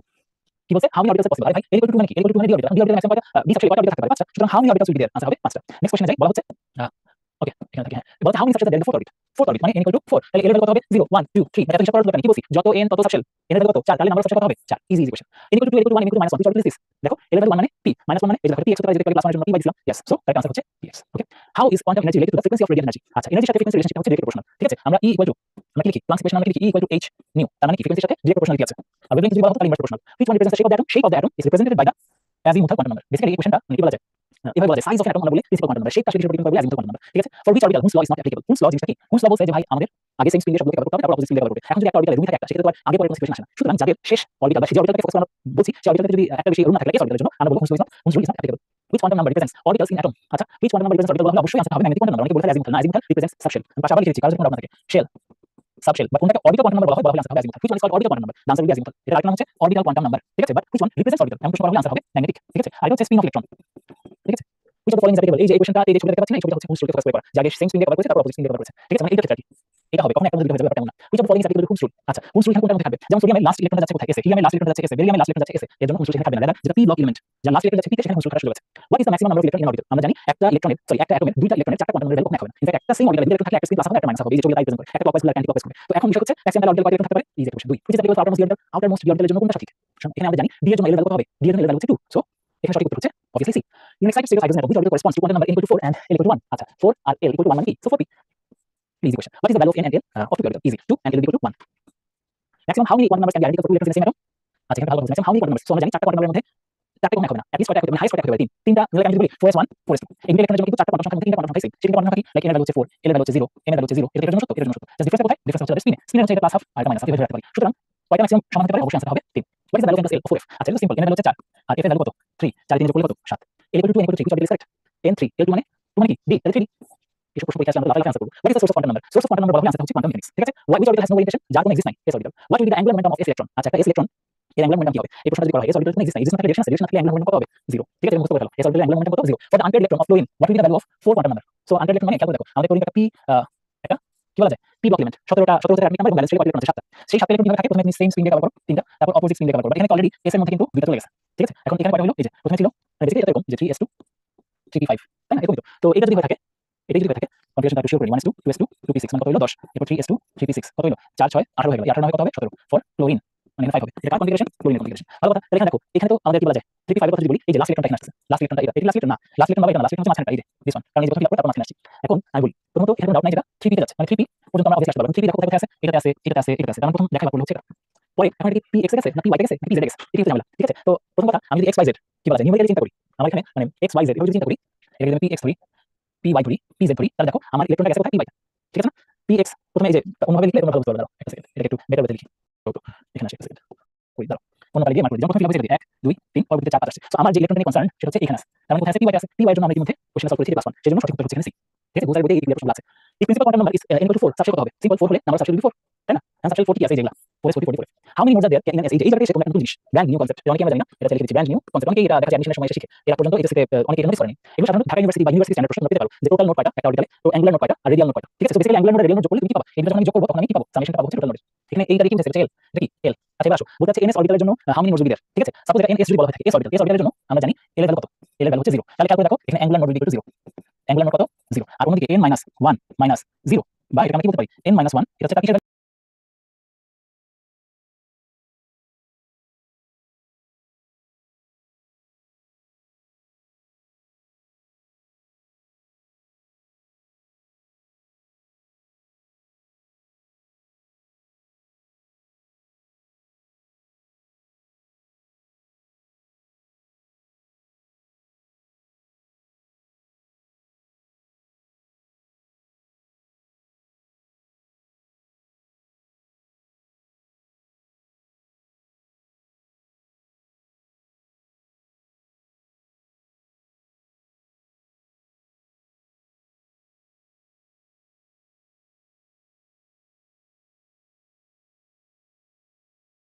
সেটা হচ্ছে রেডিয়াল নোডের ভ্যালু।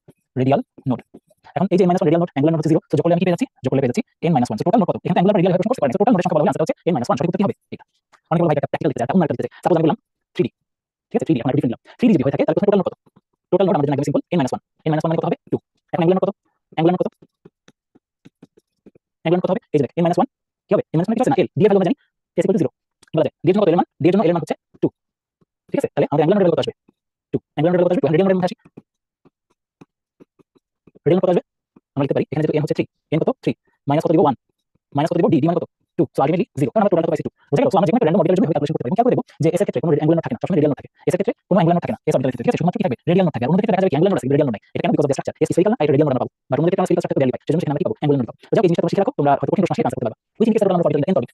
এটা আরেকটা ভার্সন, মানে আমরা যা শিখছি না এটা আরেকটা ভার্সন আমরা রিপ্রেজেন্ট করতেছি। মানে কত এই দেখো এই জিনিসটা কত লেখা আছে total number of orbital and orbit আসলে কি n স্কয়ার এভাবে লেখা আছে বা লেখা যাবে 2l প্লাস 1 ঠিক আছে বুঝা গেল। চাইলে এভাবে লেখা যায় n orbital total number of orbital কত দেখো n স্কয়ার রিপ্রেজেন্ট করতে রিপ্রেজেন্ট করতে এটা কিভাবে আসলে তোমরা ক্যালকুলেট করে যে এত লাইন লেখা আছে এটা একটু মানে কি বলা যায় সরল করি n/2 plus n/2 into twice n minus n/2 ঠিক আছে। এখন কি আসছে n/2 minus n/2 plus n square. সুতরাং কাটাকাটি গেলে কি থাকে n স্কয়ার। দেখো মানুষের জীবনে যখন কাজের অভাব থাকে তখন এগুলো ভার্সন তাড়াতাড়ি করে ঠিক আছে। একই কথা কিন্তু ভাবে লেখা। What will be the relationship of the total values of magnetic quantum number for an in value of quantum number? এই যে same question what are the values of magnetic quantum number l 0 to n minus 1 ঠিক আছে 0 to n minus 1 not n minus l which of the following quantum number defines the shape of an orbital shape of an orbital defined করবে কে l 7 values of magnetic quantum number m are available for which value of the secondary quantum number l আচ্ছা 7টা orbital পাওয়া যাবে কার জন্য আমি এর জন্য l কত 3 সুতরাং আনসারটা হবে 3 if the magnetic quantum number is m and assume the quantum number is l m আছে l আছে then কি হতে পারে সো m এর ভ্যালু কত হবে twice l plus 1 কোথায় আছে সেটা এখানে এই যে দেখো এটা আরেকটা ভার্সন আমরা m equal to লিখছি m equal to twice l plus 1 so এবার করো তাহলে পেয়ে যাবে। আচ্ছা which one depends on assume the quantum number assume the quantum number depends on magnetic quantum number so answer হচ্ছে এই যে মানে বেসিক্যালি এখানে যে নাম্বার অফ সাবস্টেন্স ইন হ্যাঁ ওই সেন্সে এটা সঠিক কিন্তু স্যার বলতে যাবে করতে সাবস্টেন্স আমরা যেমন quantum number basically substance represent হয় এক্সাম্পল এই যে what quantum number is increase quantum number বাড়ানো এর মানে হচ্ছে আরো দূরে চলে যাচ্ছে সাইজ বড় হচ্ছে না সাইজ অফ ডিক্রিজ হবে না রেডিয়াস অফ ডিক্রিজ হবে না the energy of increase yes যেহেতু বড় হচ্ছে এর এনার্জি বাড়বে সেন্টিমিটার ফোর্স ডিক্রিজ হবে না সো মোটামুটি আমাদের এই চ্যাপ্টারে যা কিছু এই চ্যাপ্টারে যে কোয়ান্টাম নাম্বার টপিক আছে এর মধ্যে আসার মতো যতগুলো এমসিকিউ আছে আমরা সলভ করব।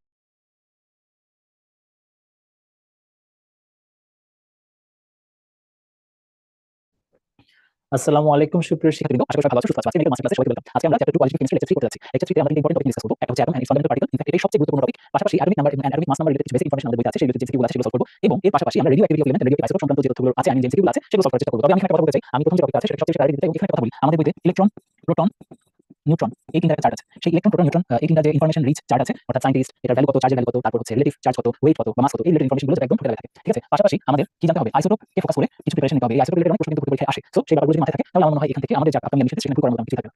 তো আমরা দেখতে পাচ্ছি আমাদের একেবারে লেটেস্ট বা কাছাকাছি এমসিকিউ গুলোতে এই atom and its fundamental particle topic থেকে প্রশ্ন এসেছে তাই আমরা 3 স্টার ইম্পর্টেন্স দিয়েছি। আমাদের প্রথম কোশ্চেন খুবই simple what is the which of the following combination is a permanent fundamental particle আচ্ছা তো প্রথমত বলে রাখি যে ফান্ডামেন্টাল পার্টিকেলের কথা যদি বলতে হয় এই ফান্ডামেন্টাল পার্টিকেলসকে কিন্তু আমরা দুটো ভাগে ভাগ করে নিতে পারি কি কি ভাগ করে নিতে পারি কিছু আছে টেম্পোরারি কিছু আছে পার্মানেন্ট। এখন এখানে কথা বলি আমাদের নাম্বার ফান্ডামেন্টাল পার্টিকেল কত এমন প্রশ্ন যদি পরীক্ষায় আসে তাহলে আমরা রাখবো যে নাম্বার হচ্ছে অ্যারাউন্ড 200 এর মতো নাম্বার ফান্ডামেন্টাল পার্টিকেল কত বলা হয় আনসার হবে কত অ্যারাউন্ড 200 বাট যদি বলা হয় পার্মানেন্ট কয়টা বলা হলে আনসার হচ্ছে তিনটা সেটা কি আমরা সবাই জানি proton electron neutron proton electron neutron এই তিনটা হচ্ছে পার্মানেন্ট বাট কিছু আছে যেগুলো টেম্পোরারি কয়টা পাওয়া গেছে এখন পর্যন্ত প্রায় 100 কাছাকাছি প্রথমে ফান্ডামেন্টাল পার্টিকেল 200টা পার্মানেন্ট বলে তিনটা টেম্পোরারি বলে 100 তাহলে বাকিগুলো কই ঠিক আছে এরকম হিসাব মিলালে হবে না আমাদের যে ইনফরমেশনগুলো ভিন্ন বইতে আছে বের করার চেষ্টা করছি। তার মানে আমাদের খেয়াল রাখতে হবে যে প্রোটন ইলেকট্রন নিউট্রন বাদে বাকি যত আছে আদার্স এগুলো সবই হচ্ছে টেম্পোরারি। এই আদার্সের মাঝে একটা গ্রুপকে আমরা বলি কম্পোজিট একটা গ্রুপকে আমরা বলি কম্পোজিট পার্টিকেল বা হেভি পার্টিকেল এটা টেম্পোরারি বাট এদের আলাদা একটা নাম আছে বা পরিচয় আছে কম্পোজিট বা হেভি পার্টিকেল বলা হয়। কম্পোজিট বা হেভি পার্টিকেলের মাঝে কি আছে কম্পোজিট বা হেভি পার্টিকেলের মাঝে দুটো নাম আমাদের মনে রাখতে হয় হচ্ছে আলফা পার্টিকেল যেটা আমরা এভাবে প্রকাশ করি ঠিক আছে আর অন্যদিকে ডিউটেরন ঠিক আছে। সো এগুলো হচ্ছে কম্পোজিট বা হেভি পার্টিকেলের মাঝে আছে আর এভাবে আমরা ফান্ডামেন্টাল পার্টিকেল অর্থাৎ যে পার্টিকেলগুলো দিয়ে একটা কনস্টিটিউটেড সেগুলো রিপ্রেজেন্ট করতে পারি। সো যেহেতু বলা হয়েছে পার্মানেন্ট কয়টা বা পার্মানেন্ট কোনগুলো সো অবভিয়াস আনসার হবে এখানে কি এখানে সঠিক উত্তর হবে প্রোটন ইলেকট্রন এন্ড নিউট্রন। পরের প্রশ্ন চলে যায় ক্যাথোড কি আমরা জানি 1897 এ ক্যাথোড রে এক্সপেরিমেন্ট করেছেন কে জে থমসন ক্যাথোড রে এক্সপেরিমেন্ট করে জে থমসন কি ডিসকভার করেছেন ইলেকট্রন ডিসকভারি। তবে ক্যাথোড রে আবিষ্কার কিন্তু জে থমসন করছে ব্যাপারটা এটা এই ক্যাথোডের সাথে যে সায়েন্টিস্ট কানেক্টেড তার নাম হচ্ছে ক্রুক্স। তো যাই হোক ক্যাথোড বেসিক্যালি রে অফ ইলেকট্রন সো সঠিক উত্তরটা হচ্ছে এখানে কোন সঠিক উত্তর হচ্ছে নিউট্রন প্রোটন বা বোসন এগুলো হওয়ার কোনো সুযোগ নেই ঠিক আছে। এরপরে এখান থেকে আমাদের কোশ্চেন আসতে পারে যে হোয়াট ইজ ক্যানেল রে কোনটা ক্যানেল এক্সপেরিমেন্টের সাহায্যে বা ক্যানেল রশ্মির সাহায্যে গোল্ডস্টেইন নামক একজন বিজ্ঞানী কি ডিসকভার করেছিলেন প্রোটন। সো বেসিক্যালি প্রোটন হচ্ছে ক্যানেল রে সো ক্যানেল রে বলা হলে আনসারটা হতো প্রোটন ঠিক আছে। আর গস পার্টিকেল বা হিগস বোসন এগুলো নাম আমরা জানি সেগুলো কথা না বলি আমরা পরে প্রশ্ন চলে যায় বলা হচ্ছে মাস অফ ইলেকট্রন ইন গ্রাম। আমরা যদি মাস অফ ইলেকট্রন ইন গ্রামের কথা বলি এক্ষেত্রে প্রথম যে অপশনটা আছে সেটা হলো আমাদের পরীক্ষার প্রশ্ন এখানে আমি গ্রাম পরিবর্তন করে কুলম দিতাম তাহলে এটা হতো কি চার্জ। সিমিলারলি এখানে যে গ্রাম আছে সেই গ্রামের পরিবর্তে কিলোগ্রাম বসালে উত্তরটা সঠিক হতো। এখানে যেটা আছে এটা কোনো জাতি করে না কিছুই করে না দুটো জবাব কিছু মিলেছে লাস্টলি 9.1 * 10 - 3 লেখা আছে সেটা হচ্ছে পার্টিকেল আনসার। তো আমরা রিকোয়েস্ট থাকে এই ইনফরমেশন চার্টে আছে সেই চার্টে প্রোটনের পাশাপাশি নিউট্রনের পাশাপাশি ইলেকট্রনের আছে একসাথে করে চেষ্টা করব ঠিক আছে। ইলেকট্রনের ব্যাপারে যেমন বলতে গেলে বলতে হয় যে ইলেকট্রন ডিসকভার করেছেন কে ডিসকভার করার পেছনে যদি বলা হয় তাহলে আনসারটা হচ্ছে একটা নেমিং বা নেমড বাই ঠিক আছে। ডিসকভারড বাই যদি বলা হয় একটা নাম নেমড বাই বলে একটা নাম চার্জ যদি বলা হয় চার্জ ক্যালকুলেটেড বাই আরেকটা নাম ঠিক আছে। এইভাবে তোমাদের কিন্তু ইনফরমেশন মনে রাখার চেষ্টা করতে হবে যেমন ডিসকভারড বাই কবে বলেছি জে থমসন ঠিক আছে। তারপর নেমড বাই কথা বলি ইলেকট্রনের নাম দিয়েছেন কে সোনি একই রকম চার্জ ক্যালকুলেট করেছেন কে মিলিকান অয়েল ড্রপ এক্সপেরিমেন্টের সাহায্যে অয়েল ড্রপ এক্সপেরিমেন্ট। সো এরকম আরো কিছু ইনফরমেশন চার্টের মধ্যে আছে এবং আছে সেগুলো আমরা চেষ্টা করব মনে রাখা। আমাদের পরের কোশ্চেনটা হচ্ছে which is the composite particle এটি আমরা শিখে ফেলেছি আনসারটা হচ্ছে ডিউটেরন ঠিক আছে। এই ডিউটেরন যুক্ত পানি যেটা সেটা আমরা বলি D2O যেটা কিনা হেভি ওয়াটার ঠিক আছে। এটা হচ্ছে আমাদের কি বলা যায় হাইড্রোজেনের তিনটা আইসোটোপের একটা। পরের প্রশ্ন যেটা বলা হচ্ছে which two particles atom are equally number সাধারণত একটা অ্যাটমে ইলেকট্রন এবং প্রোটন সমান থাকে যাতে অ্যাটমটা নিউট্রালি চার্জ থাকে। সো আনসারটা কি হবে আনসার হবে ডি সঠিক উত্তরটা কি হবে সঠিক উত্তর হবে ডি। এবং এখানে সবাই তুমি শিখে রাখবা যে সাপোজ এটা একটা অ্যাটম এই অ্যাটমের নিচে যে সংখ্যাটা থাকে সেটা হচ্ছে প্রোটন নাম্বার উপরে বাম কোণায় যেটা থাকে সেটা বেসিক্যালি মাস নাম্বার এই mass number will equal to z plus n proton number সাথে নিউট্রন নাম্বার যোগ করতে হবে। এই পাশে যেটা থাকবে সেটা হচ্ছে চার্জ আর এই পাশে যেটা থাকবে সেটা হচ্ছে number of atom to form a molecule ঠিক আছে। সো কোন জায়গায় কি থাকে সেটা মাথায় রাখতে হবে। আমাদের পরবর্তী প্রশ্ন দিকে যদি তাকাই, how much coulomb is the charge of electron, এই কোশ্চেনটি আমরা আনসার করে ফেলেছি। এটা সঠিক উত্তরটা হচ্ছে 1.6 × 10⁻⁹ বাট স্টিল এটা রং। কোন সেন্সে? কারণ এখানে সামনে মাইনাস সাইনটা নাই এবং ইউনিট দেয় না। ইউনিট কি হবে? কুলম্ব। ঠিক আছে, এখানে এই কথাটা কিন্তু মিস করা যাবে না। আর এখানে আরেকটা জিনিস আমরা শিখে রাখতে পারি, রবার্ট মিলিকানের যে নামটা আমি বলেছি একটু আগে, রবার্ট মিলিকান, দুইটা নামের সাথে কানেক্টেড। রবার্ট মিলিকানের ব্যাপারে দুটো ইনফরমেশন শিখাই, যে প্রথম কথা calculated charge of electron, charge of electron, যে এক্সপেরিমেন্টের সাহায্যে করেছেন সেটার নাম হচ্ছে অয়েল ড্রপ এক্সপেরিমেন্ট। ঠিক আছে, পাশাপাশি তিনি কি করেছেন, তিনি E/Na এর রেশিওটা ডিটারমাইন করেছেন। ঠিক আছে, ইলেকট্রনের যে মানে বেসিক্যালি না, এখানে একটা কাহিনী আছে। এই E/Na রেশিওটা ডিটারমাইন করেছেন বলে আনসারটা ঠিক হবে ফারাডে। অর্থাৎ 1 মোল ইলেকট্রনের চার্জকে যখন আমি 1 মোল দিয়ে ভাগ করলে আমি 1 ইলেকট্রনের চার্জ পাবো। এই রেশিওটা ডিটারমাইন করেছেন বলে হবে আনসারটা ফারাডে। আর যদি প্রশ্ন করা হয় এই যে অ্যাভোগাড্রো নাম্বার বলি, অ্যাভোগাড্রো নাম্বার 6.023 × 10⁻23 এই ভ্যালুটাকে ডিটারমাইন করেছেন। এই ভ্যালুটাকে ডিটারমাইন করেছেন বলে আনসারটা হবে রবার্ট মিলিকান। ঠিক আছে, রবার্ট মিলিকানের এই দুটো অবদানের কথা আমাদের মনে রাখতে হবে। আর মাঝখানে এই যে ফারাডের কথা বললাম না, এই ফারাডের ইনফরমেশনটা মনে রাখার চেষ্টা করতে হবে। ঠিক আছে, ফারাডে কিসের রেশিও ডিটারমাইন করেছেন সেটা অবশ্যই আমরা জানার চেষ্টা করব। যাই হোক, আমরা পরের প্রশ্নে চলে যাই। বলা হচ্ছে which is the fundamental particle. খুবই সহজ প্রশ্ন, ফান্ডামেন্টাল পার্টিকেল বলা হলে এখানে সঠিক উত্তর হবে প্রোটন, বাকি দুটো ফান্ডামেন্টাল পার্টিকেল হবে না। পরের প্রশ্নে দেখতে পাচ্ছি যে which ray is used to produce X-ray. X-ray প্রোডাকশনের ব্যাপারে আমাদের ফিজিক্স বইতে এলাবোরেট বলা আছে, যেমন টাংস্টেনের মধ্যে দিয়ে উপরে ক্যাথোড রে ইম্পোজ করি তখন সেখান থেকে কি হয়, এক্স-রে ইমিট হয়। তো যাই হোক, ক্যাথোড রে আমরা রাখবো। হু ডিসকভারড দ্য ইলেকট্রন, এই মধ্যে আমরা শিখে ফেলেছি আনসারটা হচ্ছে জে থমসন। অপশনে ইলেকট্রন দেওয়া আছে, ইলেকট্রন দেওয়া ফেলতে পারি। ঠিক আছে, আমরা মনে রাখবো আমাদের যে প্রোটন ডিসকভারি, প্রোটন, সেই প্রোটন ডিসকভারির সাথে অনেকে দুইটা উত্তর বলে, কেউ বলে রাদারফোর্ড, কেউ বলে গোল্ডস্টাইন। যদি দুটোই অপশন থাকে আমরা বলবো গোল্ডস্টাইন লাগাতে, কারণ কি, কারণ গোল্ডস্টাইনটা যেটা লেখা আছে সেটা রাদারফোর্ডের নাম আছে, বাট গোল্ডস্টাইনটাকে বলা হচ্ছে প্রোটন ডিসকভারি হিসেবে। আর গোল্ডস্টাইন অপশনে না থাকলে রাদারফোর্ড উইল বি আনসার। ইলেকট্রনের ব্যাপারে কোনো ডাউট নেই। আচ্ছা, এটা কথা কিসের ব্যাপারে? নিউটন। নিউটনের ব্যাপারে মেজরিটি বইতে উত্তর দেওয়া আছে চ্যাডউইক, আর আরেকটা লেখার বইতে দেওয়া আছে বুথ এন্ড বেকার। এখন যদি দুই অপশন থাকে কোনটা কারেক্ট? অবশ্যই বুথ এন্ড বেকার, কারণ বুথের বইতে কোনো লেখা নেই। সো যাই হোক, এই প্রশ্নটা আমরা শিখলাম, পাশাপাশি এই ইনফরমেশন মাথায় রাখার চেষ্টা করব। আমাদের পরের প্রশ্ন হচ্ছে through which experiment existence of proton is proved. এটা কিন্তু ক্যানেলের এক্সপেরিমেন্ট, যেটা গোল্ডস্টাইন করেছিলেন। সুতরাং সঠিক উত্তর হচ্ছে সি। কে করেছেন? গোল্ডস্টাইন। পাশে লিখে দিই আবার গোল্ডস্টাইন।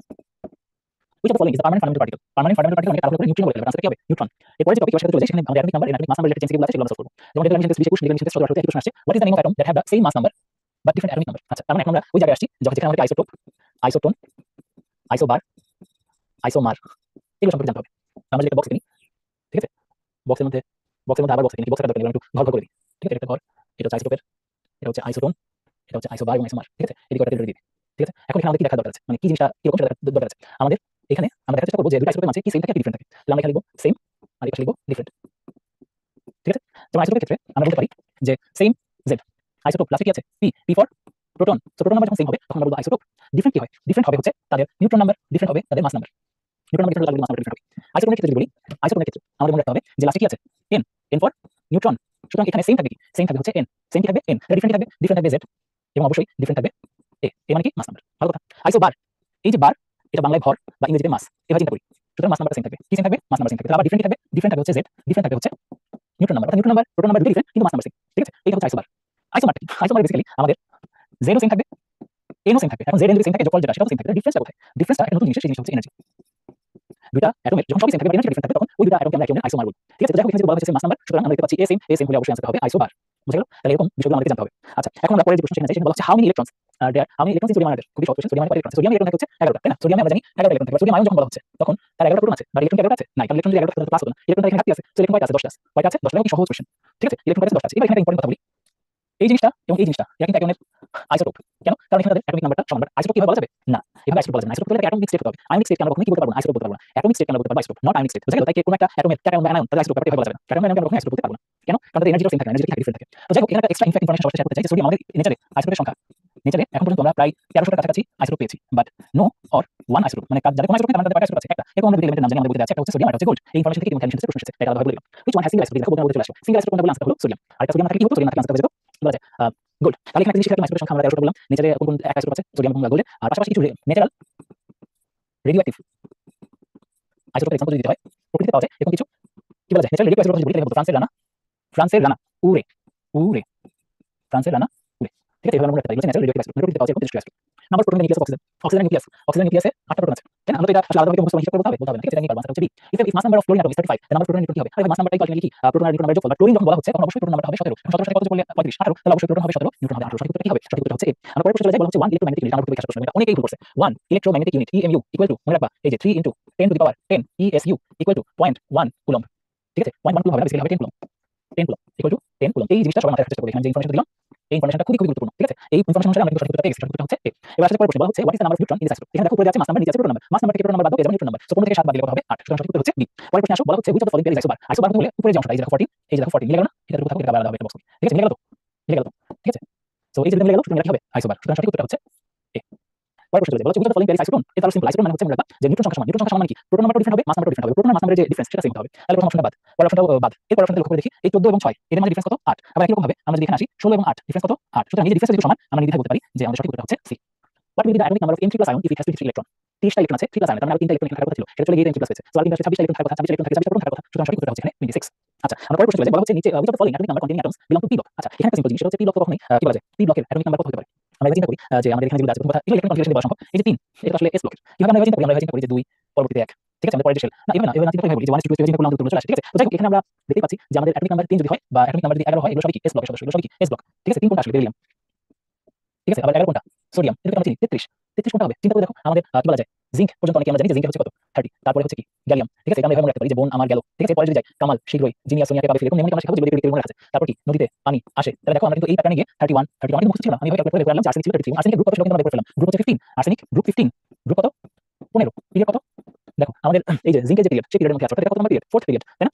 আমাদের এই যে প্রথমে তো 1, এখানে কি হিলিয়াম, এখানে পাশে কি থাকবে হিলিয়াম, তারপর কি নিয়ন, তারপর কি আর্গন, তারপর কি ক্রিপ্টন, তাই না। এভাবে আসলে সুতরাং কত নম্বর পিরিয়ড? পিরিয়ড হচ্ছে 4। সো দেখো আমরা একেবারে অ্যাটমিক নাম্বার দেখে সে কোথায় সেটা পর্যন্ত বের করতে পারলাম। সুতরাং এই যে p ব্লক, এটা তার কোনো কিছু বলার অপেক্ষা রাখে না। সঠিক উত্তরটা কি হবে? সি। ডি তাহলে কোথায়? ডি হচ্ছে টেকনিশিয়াম, এটা হচ্ছে কার? টেকনিশিয়ামের। এই টেকনিশিয়াম এটা হচ্ছে ডি ব্লক, কি বলা যায়, D block element, D block, ঠিক আছে। এই ডি ব্লকের ক্ষেত্রে গ্রুপ কিভাবে করব? সিম্পল, বেসিক্যালি আমাদের জেনে রাখা লাগে যে inner case block, inner case block atomic number যদি জানতে তাহলে আমরা বের করতে পারি 2 10 18 36, তারপর কি জেনন হলে কত হবে? 54। তাহলে দেখো 43 এর পরে ইনার কেস কত?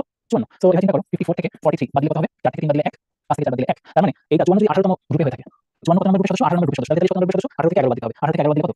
7। তার মানে 43 এর যে গ্রুপ হচ্ছে 7, আর 43 কোন পর্যায়ে? অবশ্যই সেটা এই পর্যায়ে 54 যত পর্যায়ে, এটা কত নম্বর পর্যায়ে? এটা ছিল 1, এটা ছিল 2, এটা ছিল 3, এটা হচ্ছে 4, তাহলে এটা কত নম্বর পর্যায়ে? এটা হচ্ছে 5, তাহলে পিরিয়ড কত হবে? 5th, ঠিক আছে। তাহলে এখন আমরা কিভাবে অ্যাটমিক নাম্বার থেকে গ্রুপ আর পিরিয়ড করতে পারি সেটা রিসার্চ করে ফেললাম। পিরিয়ড ফলোইং আর আইসোটোপ, আইসোটোপ হতে কি বলেছি? Difference of the mass number and proton number should be equal, অর্থাৎ নিউটন নাম্বার সমান হবে। তাহলে এখানে আমরা লক্ষ্য করি কোথায় ডিফারেন্স সমান হবে? আমরা লক্ষ্য করছি যে প্রথমটাতে সাথে হচ্ছে না, পরেরটাতেও হচ্ছে না। আমাদের প্রশ্নটা কি আইসোটোন? তাহলে দেখো এই জায়গায় 25 থেকে 15 ডিফারেন্স, 25 থেকে 15 ডিফারেন্স, আবার এদিকে কি আছে 32 থেকে 16 ডিফারেন্স, তাই না। সুতরাং এরা কি হবে? এরা অবশ্যই হবে আইসোটোন, ঠিক আছে। পরের প্রশ্ন চলে যাই। which of the following is the actual mass of nitrogen? আমরা জানি নাইট্রোজেনের রিলেটিভ ওয়েট সেটা হচ্ছে 28, আমরা যদি মলিকুলার চিন্তা করি সেটা কত হবে? 28, বাট একটা মলিকুলার ওজন কত বলা হলে সেটা 1 amu তে চলে যাবে। একটা মানে একটা মলিকুলার কত হলে সেটা হয়ে যাবে 1 মোল। এটা কত? আমি 28 বললাম, এই যে 28 বলা হচ্ছে 28 এটা কিসের? ফর 1 মোল, ফর 1 মোল। তাহলে এই যে টোটালটা আমি যে কি বলছে 1 amu দিয়ে মাল্টিপ্লাই করে দিচ্ছি, এটা কি? এটা বলা হয় 1 amu বা 1 ডাল্টন, 1 অ্যাটমিক মাস ইউনিট বা 1 ডাল্টন। যখন মাল্টিপ্লাই করব এটা মিন করবে যে mass of an atom, mass of 1 nitrogen molecule, ঠিক আছে। তাহলে সঠিক উত্তর এখানে কি হবে? সঠিক উত্তর হবে সি। আচ্ছা, এখানে একটা জিনিস সি হচ্ছে নাকি ডি হচ্ছে? 1.65, এখানে ক্যালকুলেট দেখো, এখানে সি এবং ডি দুটোই সঠিক উত্তর হতে পারে, কারণ দুটো ক্ষেত্রেই আমরা সেম লেখা দেখতে পাচ্ছি। এটা কোথায় আলাদা আর ডিসক্রিমিনেট না করে রেডি রাখলাম, কিন্তু সেম আছে, ঠিক আছে। আমরা এখন পরের প্রশ্নে চলে যাই। So what happens when 2 neutrons added to 12C nucleus? এখন এখানে যদি আমরা মাস নাম্বারটা চেঞ্জ হয়ে যাবে, 14 হয়ে যাবে। সুতরাং সঠিক উত্তরটা হচ্ছে 14C/6। এটা কিন্তু বয়স নির্ধারণে বা এজ ডিটারমিনেশনে হেল্প করে। What is the unit of atomic mass? Atomic মাসের ইউনিট আমরা কিভাবে প্রকাশ করি? অ্যাটমিক মাস মনে রাখতে হবে, অ্যাটমিক মাসের জন্য কিন্তু কোনো ইউনিট নেই। অ্যাটমিক মাস আমরা আরেকটা রিলেটিভ দিয়ে ভাগ করে নিই, ঠিক আছে। এটার জন্য কোনো ইউনিট নাই। পরের প্রশ্ন বলতে পারি যে এটা আসলে কি? দেখো এখানে ক্যালকুলেট 25 থেকে 15 আমরা যদি বিয়োগ দিই কত পাবো? 16, 30 থেকে 14 বিয়োগ দিলে কত পাবো? 30 থেকে 14 বিয়োগ দিলে কত পাবো? 16 পাবো। তাহলে 16 আর 16 যেটা সমান হয়ে গেল, 16 আর 16 যেটা সমান হয়ে গেল, ডিফারেন্স যেটা সমান হয়ে গেল, তাহলে অবশ্যই কি হবে? আইসোটোন। আচ্ছা, উত্তর following atom ion contain equal electron neutron number. Electron এবং নিউট্রন নাম্বার যদি সমান থাকে, খেয়াল করে দেখো এখানে কি বলা হচ্ছে? বলা হচ্ছে কোন মানে অ্যাটম বা আয়নের ক্ষেত্রে ইলেকট্রন এবং নিউট্রন নাম্বার সমান আছে। আচ্ছা, এখানে বিষয় হচ্ছে আমাদের প্রত্যেকটা ইলেকট্রন নিউট্রন নাম্বার ডিটারমাইন করতে হবে। যেমন এখানে ইলেকট্রন নাম্বার কত আছে? ইলেকট্রন নাম্বার আছে 4, কারণ এটা নিউট্রাল, বা নিউট্রন নাম্বার কত? নিউটন নাম্বার হচ্ছে এখানে 5, তাহলে ইকুয়াল না। পরেরটা যদি আসি, এখানে আমরা নিউটন নাম্বার পাচ্ছি কত? নিউটন নাম্বার পাচ্ছি হচ্ছে 10, এরপরে নিউটন নাম্বার কত পাচ্ছি? এরপরে নিউটন নাম্বার পাচ্ছি হচ্ছে 12, ঠিক আছে। এখানে নিউটন নাম্বার কত পাচ্ছি? 10, ঠিক আছে। Newton number 10, electron number calculate করি, এখানে ইলেকট্রন নাম্বার কত? ইলেকট্রন নাম্বার অবশ্যই 9, তার মানে এটা হচ্ছে না। এখানে ইলেকট্রন নাম্বার কত? 11, তাহলে এটা হচ্ছে না। বাট এখানে এসে দেখো, ক্যালকুলেট দেখো, ইলেকট্রন থাকার কথা তো নরমালি 8টা, বাট দুইটা বাড়তি ইলেকট্রন আসছে বলে -2, সুতরাং এখানে ইলেকট্রন 10 ম্যাচ হয়ে গেল না। যেহেতু ম্যাচ হয়ে গেল, সুতরাং সঠিক উত্তরটা হচ্ছে ডি, ঠিক আছে। বুঝা গেল? পরের প্রশ্ন চলে যাই। What is the actual mass of 1 atom of oxygen? একটা অ্যাটম আগের মতো, একটা অ্যাটম যদি হয় তাহলে অক্সিজেনের অ্যাটমিক মাস 16, এটাকে 1 ডাল্টন দিয়ে মাল্টিপ্লাই করব। এখানে 1 ডাল্টন কোথায় আছে? 1.6605 × 10 - 24 গ্রাম, ঠিক আছে। বাট এখানে হিসাবটা করতে হবে, এখানে 16 দিয়ে মাল্টিপ্লাই করব নাকি 8 দিয়ে, ঠিক আছে। কেউ আবার ভুল করো না, 8 কিন্তু তার atomic number, atomic mass, atomic mass অবশ্যই কি হবে? 16, সুতরাং সঠিক উত্তরটা হচ্ছে এ। পরের প্রশ্ন চলে যাই। বলা হচ্ছে what is the mass number of an ion if it has 18 electron, 20 neutrons and charge is -2? ion if it has, পরের প্রশ্ন চলে যাই। 16, সুতরাং সঠিক উত্তরটা হচ্ছে এ। মাস, অ্যাটমিক মাস অবশ্যই কি হবে? না, 8 কিন্তু তার অ্যাটমিক নাম্বার দিয়ে, ঠিক আছে। কেউ আবার ভুল 10 - 24 গ্রাম, ঠিক আছে। বাট 1 ডাল্টন দিয়ে মাল্টিপ্লাই করব। এখানে 1 ডাল্টন কোথায় আছে? 1.6605 × 10 - 24 গ্রাম, ঠিক আছে। বাট এখানে হিসাবটা করতে হবে, এখানে 16 দিয়ে মাল্টিপ্লাই করব নাকি 8 দিয়ে, ঠিক আছে। কেউ আবার ভুল করো না, 8 কিন্তু তার atomic number, atomic mass, atomic mass অবশ্যই কি হবে? 16, সুতরাং সঠিক উত্তরটা হচ্ছে এ। পরের প্রশ্ন চলে যাই। বলা হচ্ছে what is the mass number of an ion if it has 18 electron, 20 neutrons and charge is -2? আচ্ছা, এখানে খেয়াল করে জানতে চাইছে কি? জানতে চাইছে মাস নাম্বার। মাস নাম্বার এর উপর কি লাগে? প্রোটন লাগে আর হচ্ছে নিউট্রন লাগে, right? So proton neutron number বলে দিয়েছে কত? 20। এখন প্রোটন নাম্বার বের করব। 18 ইলেকট্রন আছে, চার্জ হচ্ছে -2, মানে দুটো এক্সট্রা আছে, তাহলে অ্যাকচুয়ালি ইলেকট্রন থাকার কথা 16, তার মানে number of proton will be 16, তাহলে 16 এবং 20 যোগ করলে কত হবে? 36, সুতরাং এখানে সঠিক উত্তর হচ্ছে 36। এরপরে যে প্রশ্ন বলা হচ্ছে what is the number of neutron in, এই যে খুবই সিম্পল, আমরা ডিফারেন্স দেখি, 16 থেকে 8 বাদ দিলে কত হবে? 8, সঠিক উত্তর হবে 8। পরের প্রশ্ন চলে যাই। বলা হচ্ছে what which is isoelectronic to potassium? পটাশিয়ামের মধ্যে আমরা জানি ইলেকট্রন নরমালি থাকার কথা 19টা, যেহেতু একটা কি বলা যায় প্লাস সাইন আছে, তাহলে এখানে ইলেকট্রন আছে 18টা। এখন এই 18টা ইলেকট্রন কোথায় আছে সেটা বের করতে হলে প্রত্যেকটা ইলেকট্রন নাম্বার জানতে হবে, ঠিক আছে। অ্যালুমিনিয়াম 3 প্লাসের কথা যদি বলি, আমাদের কি বলা যায় 13, তাই না? 13 থেকে 3 যদি চলে যায়, তাহলে ইলেকট্রন কয়টা আছে? 10টা, ঠিক আছে। 10টা ইলেকট্রন আছে, মিলছে হিসাব মিলে নাই। এটা আসি সালফারের ক্ষেত্রে আমরা জানি 16, দুইটা মাইনাস মানে দুইটা আসছে, তাহলে এখানে কয়টা ইলেকট্রন পাচ্ছি আমরা? এখানে কিন্তু আমরা 18টা ইলেকট্রন পেয়ে যাচ্ছি, তাহলে আমাদের বাকি কোনো হিসাবের প্রয়োজন নাই, আমরা বলে দিতে পারি যে ভাই বি হচ্ছে সঠিক উত্তর, ঠিক আছে। পরের প্রশ্ন চলে যাই। what kind of similarities do the ions have? খেয়াল করে দেখি, আমার সোডিয়াম ইলেকট্রন কয়টা আছে? 11টা না, সোডিয়ামের মধ্যে ইলেকট্রন আছে 10টা, কেন এটা চলে গেছে। অক্সিজেনের ক্ষেত্রে নরমালি ইলেকট্রন থাকার কথা 8টা, বাট দুইটা আরো আসছে 10টা। ফ্লোরিনে থাকার কথা 9, কয়টা? 9টা, আরো একটা আসছে, সুতরাং 10টা। কার্বনের থাকার কথা কয়টা? কার্বনের থাকার কথা 6টা, আরো 4টা আসছে, সুতরাং 10টা। তার মানে এর সিমিলারিটি কোথায়? ইলেকট্রন নাম্বারে, ঠিক আছে। এবার আসি পরের প্রশ্নে। বলা হচ্ছে এই যে কি বলে ডিউটেরিয়াম আইসোটোপ, এটা কি ডিউটেরিয়াম? ডিউটেরিয়াম আইসোটোপ ইলেকট্রন কয়টা? আমরা মনে রাখবো হাইড্রোজেনের কিন্তু 3টা আইসোটোপ আছে, তার মধ্যে প্রথম আইসোটোপ যেটা আমরা প্রোটিয়াম, যেটা আমরা এভাবে রিপ্রেজেন্ট করি 1 1, এটা মনে রাখতে হবে নো নিউট্রন, কোনো নিউট্রন নাই। আর প্রথম নিউট্রন বিশিষ্ট আইসোটোপ হচ্ছে ডিউটেরিয়াম, এখানে নিউট্রন হচ্ছে একটা। ইলেকট্রন কয়টা? এখানে দেখো প্রোটন থাকার কথা একটা, চার্জ হয়ে গেছে কি মাইনাস, প্রোটন একটা মানে নিউট্রন ইলেকট্রন একটা বা চার্জ মাইনাস মানে একটা ইলেকট্রন আসছে আর একটা ইলেকট্রন আসছে মানে কি টোটাল ইলেকট্রন কয়টা হবে টোটাল ইলেকট্রন হবে দুইটা ঠিক আছে আমরা পরের প্রশ্নে বলা হচ্ছে এখানে মোট প্রোটন কয়টা দেখা যাচ্ছে প্রোটন কয়টা নিচে লেখা আছে পরের প্রশ্নে আসি number of electron in sulphide 16টা আছে আর দুইটা আসছে তার মানে কত হবে 18 খুব ইজি কোশ্চেন এগুলো কিন্তু পরীক্ষা আসতে পারে how many neutrons does an hydrogen ion have এটা কোনো কিছু মেনশন করা না থাকা মানে কি এটা প্রোটিয়াম মানে প্রথম আইসোটোপ এখানে কোনো নিউট্রন নাই জিরো পরের প্রশ্নে দেখতে পাচ্ছি যে atom has 7 electron in its M shell তাহলে এম মানে কি এটা হচ্ছে থার্ড শেলে কয়টা ইলেকট্রন আছে 7টা ইলেকট্রন আছে 18 নিউট্রন ইন ইটস নিউক্লিয়াস খুবই ভালো 18টা নিউট্রন আছে what is the mass number of that atom so এটা চেষ্টা করি আমাদের থার্ড শেলে 7 ইলেকট্রন মানে 3s2 3 5 কনফিগারেশন এটা কার এটা হচ্ছে ক্লোরিনের ক্লোরিনের অ্যাটমিক নাম্বার হচ্ছে 17 নিউট্রন যদি 18টা থাকে তাহলে মাস নাম্বার শুধু 35 তাহলে সঠিক উত্তর কি হবে সি আমরা এই কোশ্চেনটা লক্ষ্য করছি যে অ্যাটমিক মাস অফ হাইড্রোজেন বলা হচ্ছে 1 গ্রাম তাহলে এটা কি মিন করে এটা মিন করে যে এই যে mass of sequence 0 to 10 to 23 hydrogen atom 1 gram হ্যাঁ সিক্রেট লেখা আছে ঠিক আছে C should be the answer এখানে ঠিক আছে পরের প্রশ্নে চলে যাই বলা হচ্ছে how many electrons exist in one molecule of sodium aluminate ঠিক আছে নিউট্রন পারা যাচ্ছে কেমন কি জানতে নিউট্রন আচ্ছা তো হিসাব করে দেখো তোমাকে যে জেড আছে এবং কি আছে এ আছে এখানে আমরা নাম্বার অফ নিউট্রন বের করতে পারি যেমন সোডিয়ামের ক্ষেত্রে নাম্বার অফ নিউট্রন কত হবে 23 থেকে 11 বাদ দিলে কত 12 ভালো কথা অ্যালুমিনিয়ামের ক্ষেত্রে 13 27 আছে তাহলে এখানে আমাদের নিউট্রন শুধু ইকুয়াল কত 27 থেকে 13 বাদ দিলে 14 অক্সিজেনের ক্ষেত্রে 16 আর 8 আছে সুতরাং এখানে 8 একই রকম এখানে এর ভ্যালু হচ্ছে 0 কারণ এখানে নিউট্রন নাই তাহলে আমরা হিসাব করি অক্সিজেন আছে কয়টা 4টা আমরা নিউট্রন আছে কয়টা 8টা তাহলে 4 8 32 ফর অক্সিজেন আমরা অক্সিজেনকে বাদ দিলাম হাইড্রোজেন কেন বাদ দিছি কারণ হাইড্রোজেনের কোনো নিউট্রন নাই অ্যালুমিনিয়ামের ক্ষেত্রে একটা আছে তার মানে নিউট্রন কয়টা আছে নিউট্রন আছে 14টা ভালো কথা অ্যালুমিনিয়াম বাদ সোডিয়ামের মধ্যে আসি কয়টা নিউট্রন আছে 12টা কয়টা সোডিয়াম আছে একটা সুতরাং 12 যোগ করলে কত 2 4 6 6 2 8 3 2 5 অপশনে আছে সুতরাং সঠিক উত্তরটা হচ্ছে ডি বুঝা গেল সিম্পল জাস্ট ছোটবেলায় যে যোগ বিয়োগ শিখেছিল তখন তোমাদের প্রশ্ন ছিল বড় হয়ে তুমি করবে কি এই অঙ্কগুলো করার জন্য যোগ বিয়োগ শিখছো এখন আসলে রেডিওঅ্যাক্টিভিটি অফ এলিমেন্ট রেডিওঅ্যাক্টিভ আইসোটোপের ব্যাপারে যদি বলি 19 20 সেশন 18 19 সেশন এগুলোতে প্রশ্ন এসেছে তোমাদের আসার সম্ভাবনা আছে খুবই সহজ simple question how many isotopes of oxygen are found আমরা জানি অক্সিজেনের ক্ষেত্রে 3টা আইসোটোপ 16 18 তাই না আনসার হবে কি অক্সিজেন 16 অক্সিজেন 17 অক্সিজেন 18 তিনটা which of the following element has a stable isotope stable isotope কার আছে আচ্ছা এখানে আমরা জানি সোডিয়াম কিন্তু আসলে একটাই আইসোটোপ আছে সিঙ্গেল মানে বোঝাচ্ছে যে কার একটাই আইসোটোপ আছে সিঙ্গেল কোশ্চেনটার ট্রান্সলেশনটা ঠিক হয়নি বলতে সিঙ্গেল তখন আনসার হবে sodium which metallic packet is used to preserve radioactive element metallic packet যেটা রাখলে রেডিয়েশন বাইরে ছড়াবে না সেটা হচ্ছে lead আমরা কিন্তু আলফা পার্টিকেল স্ক্যাটারিং এক্সপেরিমেন্টে রেডিওঅ্যাক্টিভ সোর্সটা কিসে রাখি lead ব্লকের মধ্যে রাখি which ray is emitted from cobalt 60 cobalt 60 একটা রেডিওঅ্যাক্টিভ আইসোটোপ এবং এটা ক্যান্সারের চিকিৎসায় ব্যবহার করা হয় এই cobalt 60 থেকে তাহলে কি আসবে আলফা বিটা গামা রে আসবে কারণ গামা রে হচ্ছে রেডিয়েশনের একটা কি বলা যায় টাইপ এখানে বলা আছে কোনটা ক্যান্সার এফেক্টেড সেল রেজিস্টার করতে হেল্প করে গামা একটা মজার বিষয় হচ্ছে এটা ক্যান্সার আক্রান্ত করতে সাহায্য করে আর ক্যান্সার নিরাময় করতে সাহায্য করে ইন হুইচ প্রসেস আচ্ছা এখানে একটা কথা বলি আমাদের যে নিউক্লিয়ার রিঅ্যাকশন আছে নিউক্লিয়ার রিঅ্যাকশন এগুলো ব্যাপারে আমাদের কি জানতে হবে সাধারণত nuclear reaction nuclear reaction related প্রশ্ন আসে না বাট জানা সাথে হয়ে যেতে পারে নিউক্লিয়ার রিঅ্যাকশন মূলত তিন রকমের যেগুলো কমন সেগুলো আগে লিখি যেমন ধরো ফিউশন আর এটা হচ্ছে ফিশন আর এটা হচ্ছে ট্রান্সমিউটেশন ফিউশন মানে হচ্ছে দুইটা স্মল নিউক্লিয়াস হাই এনার্জিতে মানে বলতে হাই টেম্পারেচারে রিঅ্যাক্ট করে কি বলা যায় একটা লার্জ পার্টিকেল কনভার্ট করছে এবং সাথে huge amount of energy say provide করছে এটা হচ্ছে ফিউশন যেমন আমাদের সূর্যে হাইড্রোজেন হাইড্রোজেন মিলে কি করতেছে হিলিয়াম ঠিক আছে এটা হচ্ছে ফিউশন বাট এই ঘটনাটা ঘটে কিন্তু একটা হাই টেম্পারেচার আর কিন্তু টেম্পারেচার ফিউশনে আমরা কিন্তু ফিউশন থেকে বেশি এনার্জি পাই ফিউশনটা কি ফিউশনটা একটা হেভি পার্টিকেল একটা বড় পার্টিকেলকে যখন আমি কি করব একটা নিউট্রন দিয়ে আঘাত করব কি দিয়ে আঘাত করব একটা নিউট্রন দিয়ে আঘাত করব তখন দেখা যাবে কি এটা চেইন রিঅ্যাকশন শুরু করবে এরকম একটা স্মল পার্টিকেল তৈরি করবে সরি দুটো একটা স্মল পার্টিকেল সাথে আবার তিনটা নিউট্রন তৈরি করবে সাথে আবার নিউট্রন তৈরি করবে তিনটা ঠিক আছে এই নিউট্রনগুলো আবার করবে তখন আবার স্মল পার্টিকেল কি বলা যায় স্প্লিট হয়ে যাবে এই ঘটনাটা হচ্ছে চেইন রিঅ্যাকশন এবং এটা তো হিউজ অ্যামাউন্ট এনার্জি আসে বাট মাথায় তবে এই এনার্জি ফিউশন অবশ্যই ফিউশন থেকে কম এনার্জি প্রডিউস করে ফিউশন এক্সাম্পল হচ্ছে অ্যাটম বম বা নিউক্লিয়ার রিঅ্যাক্টরে আমরা যে কারেন্ট তৈরি করি পারমাণবিক শক্তির কাজে ইউরেনিয়াম থেকে যে আমরা বিদ্যুৎ উৎপন্ন করি সেটা হচ্ছে ফিউশন রিঅ্যাকশনের মাধ্যমে আর ট্রান্সমিউটেশন বলতে এর মধ্যে ফিউশন আছে ফিউশন আছে তবে এখানে ওই হাই এনার্জি তৈরি হওয়ার যে বিষয়টা বা হাই এনার্জি লাগার যে বিষয়টা সেটা লাগবে না মানে র্যান্ডম দুটো নিউক্লিয়াস যখন ফিউশন হবে বা র্যান্ডম দুটো নিউক্লিয়ার বর্ণ নিউক্লিয়াস নিউট্রন নিউক্লিয়াস হবে সেটা আমরা ট্রান্সমিউটেশন মধ্যে ফেলতে পারি বাট যখন অনেক বেশি শক্তি বিষয়গুলো চলে আসবে তখন সেটা ফিউশন ফিউশন বলতে পারি তো যাই হোক এখন বলা হচ্ছে যে এই এলিমেন্ট থেকে এই এলিমেন্ট আমরা কিভাবে আসবো এই দুটো কিন্তু আইসোবার তাই না সো একটু হিসাব করে জাস্ট ছোটবেলায় যে অঙ্ক করছি অঙ্কের মতো হিসাব এই যে এখানে 91 আছে আমার রেজাল্ট কি আমার রেজাল্ট হচ্ছে 234 নিচে 90 এর পাশে সোডিয়াম এখন এখান থেকে এখানে আসলে আমাকে কি দিয়ে যোগ করতে হবে এই যে নিচে -1 থাকবে আর উপরে 0 থাকবে নিচে -1 উপরে 0 মানে কি বিটা রে এটার নাম কি বিটা ইমিশন ঠিক আছে সুতরাং সঠিক উত্তর হচ্ছে বি বুঝা গেল এইভাবে আমরা কিন্তু সঠিক উত্তর কি দিতে পারি গেস করতে পারি হোয়াট ইজ হেভি ওয়াটার এটা ইতিমধ্যে আমি শিখেছি এটা নিউক্লিয়ার রিঅ্যাক্টরে ফিউশন যখন হয় নিউক্লিয়ার রিঅ্যাক্টরকে শীতল করতে সাহায্য করে which one is basically nuclear রিঅ্যাক্টরে অনেক বেশি টেম্পারেচার তৈরি হয় তখন পানিকে স্টিমে কনভার্ট করে দেওয়া হয় আর সেই স্টিমে কনভার্ট করে যাওয়া পানি যে স্টিমটা কার্বনকে ঘুরিয়ে বিদ্যুৎ উৎপাদন করে ঠিক আছে এরপরে প্রশ্ন দেখতে পাচ্ছি যে which one is radioactive isotope ভালো কথা এখানে আমরা অপশন 16 14 35 এগুলো সব কমন এই C14 টা কিছু যেটা কি করা যায় C14 ডেটিং এ ব্যবহৃত হয় যেটা আমরা ফসিলের এজ ডিটারমাইন করি ফসিলের এজ বের করতে পারি what is the average relative atomic mass of oxygen in a mixture of 3 isotopes of oxygen এক্ষেত্রে উত্তর কি হবে আচ্ছা এটা relative atomic mass এখানে আমি একটা কথা বলি এখানে যে উত্তর আছে এটা একটা মুখস্থ নির্ভর 16 17 18 এর রেশিও যদি r1 1 হয় সেক্ষেত্রে উত্তরটা কত relative atomic mass average relative atomic mass হবে এটা আসলে পরীক্ষা করে পাবো না এটা প্লেন তোমরা চেষ্টা করবে 16.3 এর থেকে বাইরে তোমাদের চিন্তা করার প্রয়োজন নেই এখানে চলে আসবে কি বলা হচ্ছে এই যে কোশ্চেন দেখতে পাচ্ছ না এখানে আমাদের যোগ বিয়োগের প্রয়োজন আসবে আমরা এখান থেকে আলফা চলে যাচ্ছে ঠিক আছে এখান থেকে কি হচ্ছে আলফা চলে যাচ্ছে এখন আলফা যদি চলে যায় তাহলে আমাদের প্রথম কথা 92 থেকে 2 চলে গেলে কত হবে 90 তাহলে 90 তে লেখা আছে এই যে দিস ওয়ান বিগান্স ঠিক আছে আচ্ছা এরপরে প্রশ্ন চলে যায় এখানে দেখতে পাচ্ছি যে according to this nuclear reaction isotope A কি হবে আচ্ছা এখানে একটা কথা বলি আমাদের প্রথম কথা এই যে এখানে একটা ছোট নিউক্লিয়াসের সাথে আরেকটা নিউক্লিয়াস ফিউশন করে এই জিনিসটা তৈরি করতে হবে আমাকে এটা ডিটারমাইন করতে হবে হিসাব করি হিসাব করা খুব সিম্পল 32 এর সাথে আমাকে কত যোগ করতে হবে 2 32 এর সাথে 2 যোগ করলে কত হচ্ছে 34 34 এর মধ্যে এখানে 4 আছে তাহলে এখানে কত হবে উপরে থাকবে 30 30 সাথে 34 16 সুতরাং নিচে থাকবে 16 30 16 তা তো আমরা কোথায় পাবো এখানে কোনটা আছে আচ্ছা 16 কেন হবে এখানে 16 লেখা আছে এখানে 16 হিসাব করতে হলে 2 আর 14 মিলে 16 হবে সুতরাং এখানে কি হবে নিচে হবে 14 তাহলে এই যে সিলিকন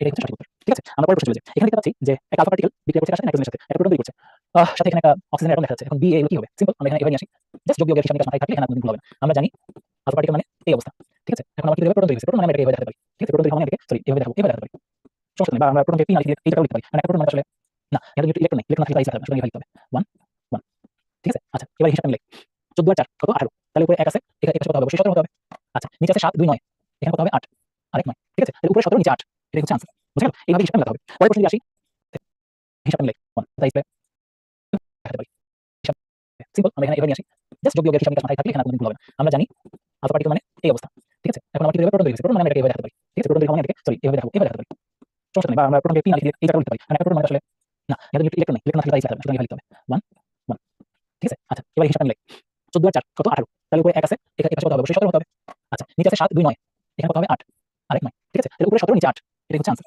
বুঝা গেল এইভাবে হিসাবটা মেলাতে হবে। পরের প্রশ্নে আসি, এটাও সিম্পল, জাস্ট যোগ বিয়োগ 19 এর পাশে যদি শূন্য থাকে এখানে কি হবে? 19 এই পাশে -1 তাহলে এটা হবে 9 -1 = 8।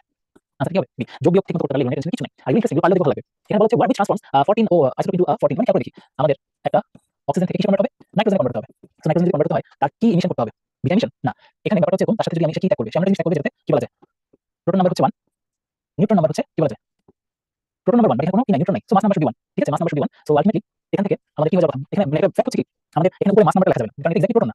প্রোটন যদি হতো তাহলে মাস নাম্বার এসে কাজ করত। প্রোটন না, এটা বেসিক্যালি পজিট্রন। যে জিনিসটা পজিটিভলি চার্জ পার্টিকেল কিন্তু কোনো কি বলা যায় মাস নাম্বারের কোনো রোল নাই। সেজন্য আমরা লিখেছি। ঠিক আছে? সো আলটিমেটলি এই পজিটিভ চার্জ যেটা ইমিট হয়ে যাচ্ছে সেজন্য আগের পরিবর্তে 7 হয়ে গেল আর অন্যদিকে 14 হয়ে গেল। সো বেসিক্যালি এই যে এটা থেকে কনভার্সনের জন্য কি দায়ী? আনসারটা হবে পজিটিভ। ওকে? আচ্ছা, পরের প্রশ্নে চলে যাই। বলা হচ্ছে ইন দিস রিঅ্যাকশন এখান থেকে মানে যাবার কার্বন থেকে নাইট্রোজেন মিশছে। পরে কি নির্গত হবে? তো দেখো এখানে আমি যদি মাইনাস নিচে যদি -1 দিই উপরে যদি 0 দিই তাহলে আমরা কি পেয়ে যাচ্ছি? Beta particle. সুতরাং সঠিক উত্তরটা কি হবে? B, beta particle. এরপরের প্রশ্নে দেখতে পাচ্ছি method of isolating various isotopes of an element কি? অনেকগুলো আইসোটোপ ডিফারেন্ট করা ডিফারেন্সিয়েট করার একটা ইম্পর্টেন্ট ট্রিক কি হতে পারে? এখানে আমি বলে রাখি, এখানে একটা ফ্যাক্ট হচ্ছে কি বইতে উত্তর দেওয়া আছে ion exchange. But Graham's law of ডিফিউশনকে এপ্লাই করে আমরা কিন্তু কি করতে পারি? আইসোটোপকে সেপারেট করতে পারি। এই প্রসেসটার নাম আছে। এই প্রসেসটাকে বলা হয় অ্যাটোমোলাইসিস। বইতে এটা দেওয়া আছে। বাট অ্যাকচুয়ালি সঠিক উত্তর হবে সি। বুঝা গেল? আচ্ছা, পরের প্রশ্নে আসি। বলা হচ্ছে which disease can be diagnosed by using radioactive cobalt-60? radioactive cobalt-60 সাহায্যে আমরা কিন্তু কি করতে পারি? ডেঙ্গু? না, ডেঙ্গু তো কোনোদিন প্রশ্নই আসে না এখানে। সঠিক উত্তরটা হচ্ছে ক্যান্সার। আমরা বিভিন্ন ধরনের ক্যান্সার ডিটেকশনে ব্যবহার করি। What reactions take place in nuclear reactor? আচ্ছা, এটা 3 ধরনের বলেছি, ফিউশন, ফিশন, ট্রান্সমিউটেশন। এখন নিউক্লিয়ার রিঅ্যাক্টরে কি ঘটে? এটা বলেছি নিউক্লিয়ার রিঅ্যাক্টরে ফিশন রিঅ্যাকশন ঘটে। Fission, nuclear fission reaction. কোনটি তেজস্ক্রিয় আইসোটোপ নয়? এই প্রশ্ন হচ্ছে এটা which is not radioactive isotope? radioactive isotope না কোনটা? এখানে দেখো cobalt-60 আছে, এটা কি radioactive isotope? ফসফরাস 31 এটা কি radioactive isotope? ফসফরাস 32 যেটা সেটা radioactive isotope হবে। ঠিক আছে? P32 যেটা সেটা হতে পারে, বাট P31 radioactive isotope না। ঠিক আছে? আমরা এরপরে যে 20 প্রশ্ন সেটা যাই। সেখানে বলা হচ্ছে which isotope is used in cancer treatment? ঠিক আছে? এই যে এখানে দেখো 32 আছে। এই 32 আছে এটা মিলে টিউমারের চিকিৎসা ব্যবহৃত হয়। ক্যান্সারের চিকিৎসা কোনটা ব্যবহৃত হয় এমন প্রশ্ন করা হলে আনসার কি হবে? অবশ্যই হবে cobalt-60। এটা থাইরয়েডের জন্য। সঠিক উত্তর হচ্ছে এ। এই যে একটা নাইট্রোজেন থেকে অক্সিজেন হইছে হিসাব আবার সিম্পল। 8 এর যোগ করলে কত 9 তাহলে এখানে হবে 2, এখানে 17 এর যোগ করলে 18 তাহলে 14 কত হবে 4, 4 আর 2 যদি হয় তাহলে অবশ্যই আলফা পার্টিকেল। কারণ আমরা জানি আলফা পার্টিকেল হচ্ছে নিচে 2। ঠিক আছে? এরকম, তাই না? সুতরাং সঠিক উত্তর কি হবে? ডি। ওকে। এরপরের প্রশ্নে যাই। এখানে বলা হচ্ছে আলফা পার্টিকেল দেয়া আছে। তাহলে মানে এখানে 4 আছে, এখানে 2 আছে, তো 10 যোগ করলে 18 তাহলে এখানে 1 হবে, 7 আর 2 তাহলে এখানে 1 হবে। তাহলে লাস্টে কি হবে? প্রোটন। x টা কি? x টা হচ্ছে প্রোটন আগের প্রশ্নের মতই। What is the process by which a molecule of a heavy element breaks down into multiple molecules? একটা বড় জিনিস থেকে ছোট জিনিস মানে ফ্রি হওয়া মানে ফিশন। কি হবে? ফিশন। আমাদের এই প্রশ্নটা দিয়ে খেয়াল করে বলা হচ্ছে এই একই সাথে 3 বার করা হয়েছে which element is used for cancer treatment? একই হাতে কোশ্চেন। এখানে রেডিয়েটিভ কি বলা যায়? যেটা সেটা ব্যবহার করব। রেডিয়েটিভ কোনটা? রেডন। সুতরাং রেডন ক্যান্সার চিকিৎসা ব্যবহার করতে পারি। সো এটার মধ্যে দিয়ে আমাদের atom and fundamental particle, atomic mass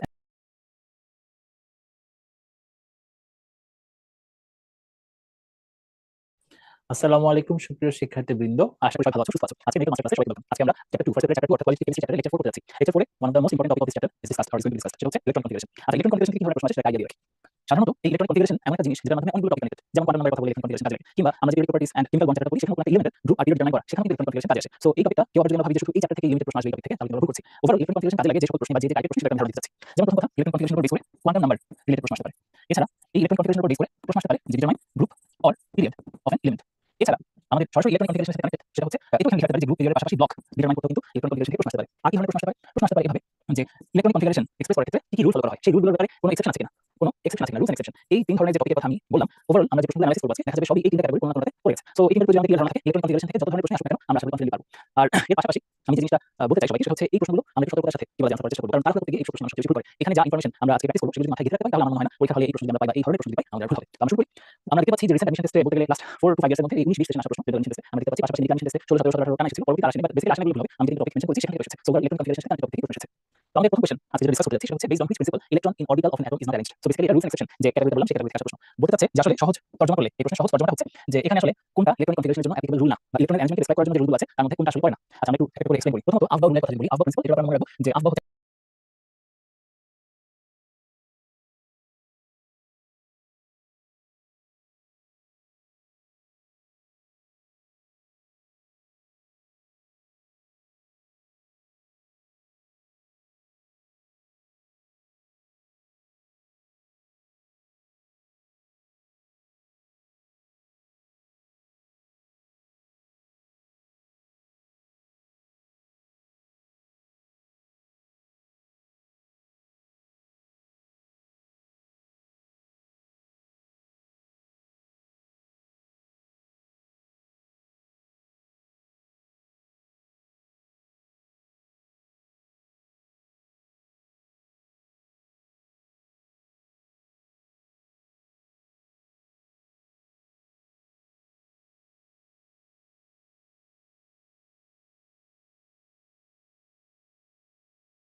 category থেকে আসা প্রশ্ন বলতে চাচ্ছে যে আসলে সহজ তর্জমা করলে এই প্রশ্নের সহজ তর্জমাটা হচ্ছে যে এখানে আসলে কোনটা ইলেকট্রনিক কনফিগারেশনের জন্য অ্যাপ্লিকেবল রুল না বা ইলেকট্রনিক অ্যারেঞ্জমেন্টকে ডেসক্রাইব করার জন্য যে রুলগুলো আছে তার মধ্যে কোনটা আসলে পড়ে না। আচ্ছা, আমরা একটু একটা করে এক্সপ্লেইন করি। প্রথমত আফবাউ রুলের কথা যদি বলি, আফবাউ প্রিন্সিপাল এটা আমরা মনে রাখবো যে আফবাউ হচ্ছে একটা জার্মান শব্দ, এটা German word.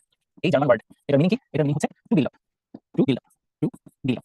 So basically electron কোন অরবিটালে প্রবেশ করবে, লাইনটা প্রবেশ হওয়ার আগে, এই ব্যাপারটা আমরা আফবাউল সাথে ডিটারমাইন করতে পারি। রুলের সাথে ডিটারমাইন করি। কিভাবে? আমরা যে রুলটা বেসিক্যালি এখানে এপ্লাই করি, ঠিক আছে? একটু ওয়ার্ড কথাটা প্রপার করে লিখি, জার্মান ওয়ার্ড, ঠিক আছে? তো যাই হোক, বিল্ডার দ্বারা আসলে আমরা কি করছি সেটা যদি খেয়াল করার চেষ্টা করি, এখানে বোঝানোর চেষ্টা করা হয় যে একটা অরবিটালের ক্ষেত্রে ফর এনি অরবিটাল আমরা এনার্জি ডিটারমাইন করি একটা সাম দিয়ে। সেই সামটা কিসের সাম? n plus l। এখানে n আমরা n দিয়ে কি বোঝাই সেটা আমরা কোয়ান্টাম নাম্বার পড়ার সময় ডিসকাস করেছি যে আমাদের প্রত্যেকটা ইলেকট্রনকে ডিসক্রাইব করার জন্য 4 ধরনের কোয়ান্টাম নাম্বার লাগে। তার মধ্যে যেটা প্রিন্সিপাল কোয়ান্টাম নাম্বার, অর্থাৎ ইলেকট্রনটা যে শেলে আছে সেই শেলকে এক্সপ্রেস করার জন্য যে নাম্বার সেটা হচ্ছে প্রিন্সিপাল কোয়ান্টাম নাম্বার। এই ভ্যালুটা লাগবে। পাশাপাশি আমাদের আরেকটা ভ্যালু লাগবে সেটা আমরা বলি অ্যাজিমুথাল বা assistant quantum number. Azimuthal quantum নাম্বারটাও আসলে একটা অরবিটাল গুলো একটা সাবশেলকে রিপ্রেজেন্ট করে, একটা সাবশেলকে রিপ্রেজেন্ট করে। সো সাপোজ প্রশ্ন আসলো ইলেকট্রন 4s এ যাবে নাকি 3d তে যাবে? খুবই ক্লাসিক একটা সিচুয়েশন যেটা আমরা কম বেশি কেসের জন্য সবাই ফেস করেছি। এটা যদি আমরা একটু এই আফবাউল অ্যাপ্লাই করে এক্সপ্লেইন করার চেষ্টা করি, সো এখানে দেখো আমাদের s এর জন্য l এর ভ্যালু হচ্ছে 0, আবার d এর জন্য l এর ভ্যালু হচ্ছে কত? 1 নাকি 1 হবে না, 2 হবে। কেন? কারণ আমরা জানি l যখন 0 হয় তখন সেটা কি সাবশেলকে রিপ্রেজেন্ট করে? সেটা তখন s সাবশেলকে রিপ্রেজেন্ট করে। একই রকম 1 হলে p, 2 হলে d। তাহলে একটা জিনিস খেয়াল করে দেখি যে একটা এই 4s যোগ করলে আসছে 4 আর 3d যোগ করলে আসছে 5। সো হিসেবে যেটা হায়ার ভ্যালু সেটা এনার্জি বেশি, আর যেটা এনার্জি বেশি সেটা অবশ্যই ইলেকট্রন প্রবেশ করবে। সো সেই সেন্সে আমরা বলছি 3d তে না গিয়ে ইলেকট্রন 4s এ যায়। এই ব্যাপারটা হচ্ছে আফবাউল। তাহলে আফবাউল অনুসারে ইলেকট্রন কনফিগারেশন হচ্ছে, তাহলে আনসার হওয়ার সুযোগ নেই। পরের যে প্রশ্নটা এই VSEPR থিওরি, এটা আমরা বলছি valence shell electron pair repulsion theory. এই যে এত বড় একটা শব্দের মানে একটু ছোটখাটো সিলেবাস ভাগ করে ব্যাখ্যা করার চেষ্টা করি। যেমন প্রথমত ভ্যালেন্স শেল মানে কি? ভ্যালেন্স শেল মানে আমাদের একটা কি বলা যায় ইলেকট্রন কনফিগারেশনের মধ্যে সাপোজ আমরা চিন্তা করি যে একটা ইলেকট্রনের অনেকগুলো শেল আছে, এটা হচ্ছে তার ফার্স্ট শেল। এর পরেরটা যদি আমরা চেষ্টা করি সাপোজ এটা হচ্ছে সেকেন্ড শেল, ঠিক আছে? পজিশনটাকে একটু টাইপ করি, ঠিক আছে? এই যে এটা হচ্ছে সেকেন্ড শেল। একই রকম আমি যদি আরেকটা শেলের কথা বলতে চাই, সাপোজ এটা হচ্ছে থার্ড শেল, ঠিক আছে? তো যাই হোক, সবগুলো শেল আসলে ইকুইডিস্টেন্স না বা ইকুইডিস্টেন্ট না, এটা আমি একটু ইকুইডিস্টেন্ট করে দেওয়ার চেষ্টা করি, তাহলে বুঝতে সুবিধা হবে, ঠিক আছে? সো ধরে নিলাম এগুলো সবই হচ্ছে কনসেন্ট্রিক সার্কেল যেগুলো একটা অরবিটাল রিপ্রেজেন্ট করে। তো আমরা জানি সবচেয়ে আউটার মোস্ট যেটা থাকে, যেটা নিউক্লিয়াস থাকে, সবচেয়ে আউটার মোস্ট হচ্ছে দিস ওয়ান। এই আউটার মোস্ট যে শেল, সেই আউটার মোস্ট শেলকে আমরা বলছি ব্যালেন্স শেল। ব্যালেন্স শেল মানে হচ্ছে আউটার মোস্ট শেল। তো আউটার মোস্ট শেলে যে ইলেকট্রনগুলো আছে, ঠিক আছে? সাপোজ আমরা এটা কিভাবে রিপ্রেজেন্ট করি, ছোটখাটো সার্কেল দিয়ে বোঝার চেষ্টা করি। সাপোজ এখানে একটা ইলেকট্রন আছে, এখানে ইলেকট্রন আছে। ইলেকট্রনগুলো আবার কি থাকে? পেয়ার থাকার চেষ্টা করে। ইলেকট্রনগুলো আবার পেয়ার থাকার চেষ্টা করে। তো ম্যাক্সিমাম কয়টা ইলেকট্রন থাকতে পারে? আমরা জানি ম্যাক্সিমাম কি বলা যায় 8টা ইলেকট্রন থাকে একটা। এটি 8টা বলে ভুল হবে। আমরা চেষ্টা করি যে 8টা রাখার, কারণ 8টা হলে ইনার কেস কনফিগারেশন পাওয়া যায়। একটা অরবিটালে মোট কয়টা ইলেকট্রন থাকতে পারে সেটা কিন্তু একটা রুল দিয়ে বের করা যায়। যেমন আমরা যদি থার্ড শেলের কথা বলি, থার্ড শেলে হাইয়েস্ট কয়টা ইলেকট্রন থাকতে পারবে? থার্ড শেলে আমরা জানি যে 3n স্কয়ার। থার্ড শেলে কি বলা যায় 2n স্কয়ার। 2n স্কয়ার হচ্ছে nth শেলে থাকা ইলেকট্রনের সংখ্যা। সো থার্ড শেল যদি হয় তাহলে 3 স্কয়ার হচ্ছে 9, 9 into 2 অর্থাৎ 18, number of electron 18 maximum for third shell. তো এখানে যে ইলেকট্রনগুলো আছে এটা কিন্তু একটা রিপেল করে। এখন এই রিপালশনটা যখন কি বলা যায় বন্ড ফর্ম হয়, এটা একটা নির্দিষ্ট অ্যাটমের কথা বললাম। আমরা জানি কোভ্যালেন্ট বন্ড যখন হয় তখন তারা কিন্তু এই ভ্যালেন্স শেলের ইলেকট্রনগুলো কি করে শেয়ার করে। তখন দেখা যায় দুই ধরনের পেয়ারের কি বলা যায় ইভলিউশন হয় বা দুই ধরনের পেয়ার তৈরি হয়। একটা পেয়ারকে আমরা বলি বন্ড পেয়ার, আরেকটাকে আমরা বলি লোন পেয়ার। লোন পেয়ার মানে যারা বন্ড ফর্মেশনে পার্টিসিপেট করে, আর বন্ড পেয়ার হচ্ছে যে ইলেকট্রনগুলো বন্ড ফর্মেশনে পার্টিসিপেট করছে। তো দেখা যায় লোন পেয়ার ইলেকট্রন আরেকটা লোন পেয়ার ইলেকট্রনকে অনেক বেশি রিপেল করে, কারণ এটা বন্ডে এনগেজ না। এরা একটা অনেক বেশি কি বলা যায় একটা থেকে যতটা সম্ভব দূরে থাকার চেষ্টা করে। পরবর্তীতে আমরা দেখতে পাই যে লোন পেয়ার বন্ড পেয়ারকে যে রিপ্রেজেন্ট করে সেটা হচ্ছে কম। সবচেয়ে কম রিপালশন যাদের মধ্যে আছে সেটা হচ্ছে বন্ড পেয়ার। এই যে একটা স্টেটমেন্ট আমি দিলাম মাত্র, কার রিপালশনের মাত্রা কতটুকু, ঠিক আছে? কার রিপালশনের মাত্রা কতটুকু এটা বলতে আমি যে স্টেটমেন্টটা দিলাম, এই স্টেটমেন্টটা basically valence shell electron pair repulsion theory, ঠিক আছে? এখানে যে কথাটা আমি লিখলাম এটা হচ্ছে VSEPR থিওরি। এখন এটা অ্যাপ্লিকেশন কি? এটা অ্যাপ্লিকেশন হচ্ছে আমরা এটার সাহায্যে কি করতে পারি? একটা মলিকিউলের মাঝে কি বন্ড অ্যাঙ্গেল আছে সেটা ডিটারমাইন করতে পারি। পাশাপাশি এই বন্ড অ্যাঙ্গেল যেগুলো জানতে পারছি এর মাধ্যমে আমরা মলিকিউলের যে শেপটা ডিটারমাইন করতে পারি। সো কোন একটা স্ট্রাকচার সাপোজ বলা হয় অ্যামোনিয়া স্ট্রাকচার এরকম, এটা যে sp3 হাইব্রিডাইজেশন থাকা সত্ত্বেও টেট্রাহেড্রাল না, এটা যে একটা পিরামিডাল শেপড কি বলা যায় স্ট্রাকচার, এটাকে এক্সপ্লেইন করার জন্য যে থিওরিটা আমাদের কাজে লাগে সেটা হচ্ছে valence shell electron pair repulsion theory. এখন এই থিওরিটার মাধ্যমে আমরা ডিসক্রাইব করতে পারলাম ইলেকট্রন কিভাবে থাকে না, এটা কিন্তু ইলেকট্রনের যে অ্যারেঞ্জমেন্ট তার সাথে কোনোভাবে কানেক্টেড না। সুতরাং এই প্রশ্নে সঠিক উত্তরটা কি? এই প্রশ্নে সঠিক উত্তরটা হচ্ছে valence shell electron pair repulsion theory, ঠিক আছে? এরপর আসা যাক যে অপশনটা আছে হুমস রুল বা হুমস প্রিন্সিপাল, সেটা যদি বলি এটা একদম সিম্পল। এই হুমস রুলটাকে আমি এই পাশে এক্সপ্লেইন করে দিচ্ছি। হুমস রুল আসলে একদম সিম্পল কথাটাই বলছি, এরকম যে সাপোজ এটা হচ্ছে পি অরবিটাল মধ্যে ইলেকট্রন থাকার কথা মোট হাইয়েস্ট 6টা, বাট ইলেকট্রনগুলো কিভাবে এন্টার করে? এই যে মাল্টিপল অরবিটাল আছে, ইলেকট্রন লাগে সেম স্পিন দিয়ে ফিল আপ করবে, তারপর অপোজিট স্পিন দিয়ে ফিল আপ করবে। বুঝা গেল? ব্যাপারটা এমন হবে না যে প্রথমে এটা ফিল আপ করে তারপর এটা ফিল আপ হবে। আগে সেম স্পিন দিয়ে সব অরবিটাল ফিল আপ হবে, তারপর অপোজিট স্পিন দিয়ে ফিল আপ হবে। এটা নির্দিষ্ট সাবশেলের জন্য। তো যখন একটা সাবশেলে মাল্টিপল অরবিটাল থাকে তখন এই রুলটা অ্যাপ্লাই করবে। এস অরবিটাল আসলে এস সাবশেল বলি, সেখানে রুম আছে একটা অরবিটাল আছে একটা, সেখানে তো মাল্টিপল রুম নাই। সো সেখানে হুমস রুল অ্যাপ্লাই হবে। হুমস রুল অ্যাপ্লাই হবে কোথায়? যেখানে মাল্টিপল অরবিটাল আছে একটা নির্দিষ্ট সাবশেল, অর্থাৎ PDF D orbital F orbital প্রত্যেকটার জন্য হুমস রুল অ্যাপ্লিকেবল হবে। লাস্ট সেটা হচ্ছে পলিস এক্সক্লুশন প্রিন্সিপাল। এই যে একটু আগে আমি যেটা কি বলা যায় সূত্র দিলাম না একটা শেলে কয়টা হাইয়েস্ট ইলেকট্রন থাকতে পারে, এই ব্যাপারটা যে থিওরি বা প্রিন্সিপালকে কাজে লাগিয়ে ডিটারমাইন করা হয়েছে সেটাই হচ্ছে পলিস এক্সক্লুশন প্রিন্সিপাল। এই পলিস এক্সক্লুশন প্রিন্সিপাল বলে যে একটা অ্যাটমের চারটা কি বলা যায় একটা অ্যাটমের দুইটা ইলেকট্রনের চারটা কোয়ান্টাম নাম্বার ভ্যালু কখনোই সেম হবে না। হাইয়েস্ট তাদের তিনটা কোয়ান্টাম নাম্বার সেম হতে পারে, যেমন তাদের প্রিন্সিপাল কোয়ান্টাম নাম্বার, অ্যাসিস্ট্যান্ট বা অ্যাজিমুথাল কোয়ান্টাম নাম্বার, আর লাস্টলি কি বলা যায় ম্যাগনেটিক কোয়ান্টাম নাম্বার। অথবা এই তিনটার মাঝে ম্যাগনেটিক কোয়ান্টাম নাম্বার ডিফারেন্ট হয়ে তিনটা সেম হতে পারে, ঠিক আছে? বাট চারটা কখনোই কি হবে না একই সাথে সেম হবে না। প্রথম যদি সেম হয় স্পিন কোয়ান্টাম নাম্বার সেম হবে না। এই সো এই ব্যাপারটা পলিস এক্সক্লুশন প্রিন্সিপাল আমাদেরকে বলেছে। এর মাধ্যমে আমরা বুঝতে পেরেছি যে একটা অ্যাটমের একটা অরবিটালে হাইয়েস্ট কয়টা ইলেকট্রন থাকতে পারে, একটা সাবশেলে হাইয়েস্ট কয়টা ইলেকট্রন থাকতে পারে। তো যাই হোক এই Aufbau principle, Hund's principle, Pauli's exclusion principle basically অরবিটালে ইলেকট্রন কিভাবে থাকে বা কয়টা থাকে সেটা ব্যাপারটা আইডিয়া দিচ্ছে। সুতরাং এগুলো আমাদের এই প্রিন্সিপালের মধ্যে পড়ছে বা পড়ছে না কোনটা VSEPR theory. Okay next question. Which of the following elements show exception? ওই যে রুলস এক্সেপশনের কথা বললাম, এই যে এক্সেপশন চলে আসছে। Exception to the general rule. Exception to the general rule of electronic configuration, ঠিক আছে? এই যে ইলেকট্রনিক কনফিগারেশনের জেনারেল রুলের কথা বলা হচ্ছে, জেনারেল রুল কোনটা? General rule basically Aufbau principle. এই আফবাউ প্রিন্সিপালের এগেইনস্টে যায় কয়টা এলিমেন্ট? মনে রাখতে হবে 21 এক্সেপশনস। আমাদের যত এলিমেন্ট আছে 118 এলিমেন্ট আছে না, সেই 118 এলিমেন্টের মাঝে 21 এলিমেন্ট আফবাউ রুল ফলো করে না, ঠিক আছে? আমরা সাধারণত কম ভাড়ার বাসায় রেন্ট করব না বেশি ভাড়ার বাসায় রেন্ট করব? অবভিয়াসলি কম ভাড়ার বাসা। আর অনেক সময় চাকরির জন্য হোক বা স্কুল কলেজে আশেপাশে থাকার জন্য হোক আমাদের কিছুটা হলেও বেশি ভাড়া দিয়ে অনেক কি বলা যায় ঝামেলা নিয়েও থাকতে হয়, তাই না? First ability. সিমিলারলি আমাদের কপারের ক্ষেত্রে যদি আমরা বলি কপার, তার তো ইলেকট্রনটা 4s এ যাওয়ার কথা 3d তে না গিয়ে। কেন? কারণ আমরা জানি 4s এ এনার্জি লো আর 3d energy high. Still 3d9 4s2 এই কনফিগারেশনটা না হয়ে কপারের ক্ষেত্রে আমরা দেখতে পাই কি instead of 3d9 4s2 we get 3d10 4s1 configuration. কেন? কারণ এইটা স্টেবল না, এইটা স্টেবল। কারণ এখানে ডি অরবিটালটা ফুল ফিল্ড আর এটা হাফ ফিল্ড। মনে রাখতে হবে any full field, any full or half field orbital is stable. তো স্টেবল কনফিগারেশন অ্যাচিভ করার জন্য আফবাউ জেনারেল রুল যেটা আছে সেটা এক্সেপশন হয়েছে কার ক্ষেত্রে? কপারের ক্ষেত্রে। এরকম আরো কয়টা এলিমেন্টে এই ধরনের এক্সেপশন হয়েছে বলা হলে আনসারটা হবে 21 বা এই 21 এলিমেন্টের প্রত্যেকটা নাম দিয়ে জানতে হবে না, অন্তত যেগুলো জানা লাগবে সেগুলো আমি একটা নিয়মিত শিখে দিচ্ছি। সেই নিয়মিত সবাই আমরা লিখে রাখি। চির, কুমারী, মলি, পেলো, সোনা, রূপা, প্লাটিনাম। সোনার প্লাটিনামটা বাংলা লিখলাম না, এটা সরাসরি দিয়ে লিখে রাখলাম। চিরকুমারী, মলি, পেলো, সোনার প্লাটিনাম। চির দিয়ে ক্রোমিয়াম, কুমারী দিয়ে কপার, মলি দিয়ে মলিবডেনাম, পেলো দিয়ে প্যালাডিয়াম, লো দিয়ে ল্যান্থানাম, গোল্ড, সিলভার, প্লাটিনাম। ঠিক ঠিক আছে? এই যে আমি একটা কি বলা যায় চার্ট দিলাম, এখানে টোটাল কয়টা আছে 8 এলিমেন্টের যে কি বলা যায় এক্সেপশনাল কনফিগারেশন আছে সেটা ডিসক্লোজ করেছে। অন্তত আমাদেরকে এই 8টা শিখতে হবে কোর্স থেকে, এই 8টা আমাদের অন্তত জানতে হবে। খুব বেশি দেখা যায় যে আমরা এসএসসি তে এই কপারেট প্রোগ্রামকে ঘিরেই ব্যস্ত ছিলাম। কপারেট প্রোগ্রাম সবাই মুখস্থ, কনফিগারেশন সহ মুখস্থ, বাট বাকিগুলো থেকে আসলে যাতে না লাগে এইজন্য একটা নিয়ম দিয়ে দিলাম, সবাই খাতা লিখে রাখবা। তাহলে দেখো আমরা যা শিখলাম সেটার উপর বেস করে আনসারটা এখানে কি দাঁড়াচ্ছে ক্রোমিয়াম। পরের প্রশ্ন, which one is not used to calculate the maximum number of electrons present in various orbitals of an element? এটা কিন্তু ফার্স্ট কোশ্চেনটার মতোই, জাস্ট ফার্স্ট কোশ্চেনটাই খেয়াল করো। এখানে বলা হচ্ছে কোনটা ইলেকট্রনিক কনফিগারেশনকে এক্সপ্রেস করার জন্য রুল না, ঠিক আছে? এটাই maximum number of electron, which one is not used to calculate the maximum number of electrons present in various orbitals of an element, ঠিক আছে? এখানে একটা কথা বলি, আমাদের এখানে যে অপশনগুলো আছে তার মধ্যে প্রথম তিনটা অপশন অ্যাকচুয়ালি অরবিটাল ইলেকট্রনগুলো কিভাবে থাকে সেটাকে রিপ্রেজেন্ট করতে ব্যবহার করা হয়। এখানে লাস্টে যেটা বলা হয়েছে প্ল্যাঙ্কস প্রিন্সিপাল, এই রুলটা কিন্তু কোয়ান্টাম নাম্বারের সাথে কানেক্টেড, কোয়ান্টাম ফিজিক্সের সাথে, কোয়ান্টাম মেকানিক্সের সাথে কানেক্টেড। এটা আমাদের এই প্রশ্নের সাথে সরাসরি কানেক্টেড না, সুতরাং এখানে সঠিক উত্তর ডি। তবে এখানে একটা মজার ফ্যাক্ট বলি, যে প্রশ্নটা দেওয়া হয়েছে না এই সেম প্রশ্নের ক্ষেত্রে আমি যদি নট যে কথাটা আছে এই নট কথাটা যদি না থাকতো তার প্রশ্নটা কি দাঁড়াতো? প্রশ্নটা এরকম, which one is used to calculate the maximum number of electrons present in various orbitals of an element? অনেকে ভাবতে পারে কি বলছেন, যদি নট না থাকতো তাহলে অবশ্যই বাকি আনসার হতো। এখানে আসল টুইস্ট, আমাদের বইতে শুধুমাত্র পলিস এক্সক্লুশন প্রিন্সিপালের অ্যাপ্লিকেশনের জায়গায় লেখা আছে যে এই রুলটাকে কাজে লাগিয়ে বা এই প্রিন্সিপালকে কাজে লাগিয়ে যে কোনো একটা সাবশেল এবং অরবিটালে হাইয়েস্ট কয়টা ইলেকট্রন থাকতে পারে সেটা ডিটারমাইন করা সম্ভব। সুতরাং ম্যাক্সিমাম নাম্বার অফ ইলেকট্রন টাইপের প্রশ্ন যখন আসবে আমাদের উত্তরটা হবে পলিস এক্সক্লুশন প্রিন্সিপাল, ঠিক আছে? এই ব্যাপারটা মাথায় রাখতে হবে, যখনই ম্যাক্সিমাম কয়টা ইলেকট্রন থাকবে এই ধরনের প্রশ্ন আসে সেক্ষেত্রে যে রুলটা বিবেচনায় আনতে হবে সেই রুলটা হচ্ছে পলিস এক্সক্লুশন প্রিন্সিপাল। ক্লিয়ার? তাহলে এই জিনিসটা নতুন জিনিস আমরা শিখলাম। এরপরের প্রশ্ন 16 সেশন আসা প্রশ্ন হচ্ছে which one is the electron configuration of sodium? So এটা ডিরেক্ট ইলেকট্রন কনফিগারেশন থেকে একদম ডিরেক্ট প্রশ্ন। এটা যদি আমাদের আবার জানা থাকে তাহলে আমরা পারবো। এই যে 1s2 2s2 2p6 3s1 এটা আমার মনে হয় এতটুকু কনফিগারেশন আসাটা তার জন্য কোনো কঠিন বিষয় না। ক্লাস 10 থেকে আমরা বেসিকটা ডেভেলপ করে আসছি। which one is the ঠিক আছে, which one is the similar type of question ক্লোরিনের জন্য কত? আমরা ওই সেম প্যাটার্নে যাই, আমাদের 1s2 2s2 12 17 সো হিসাব করে দেখো 4 6 10 12 5 17।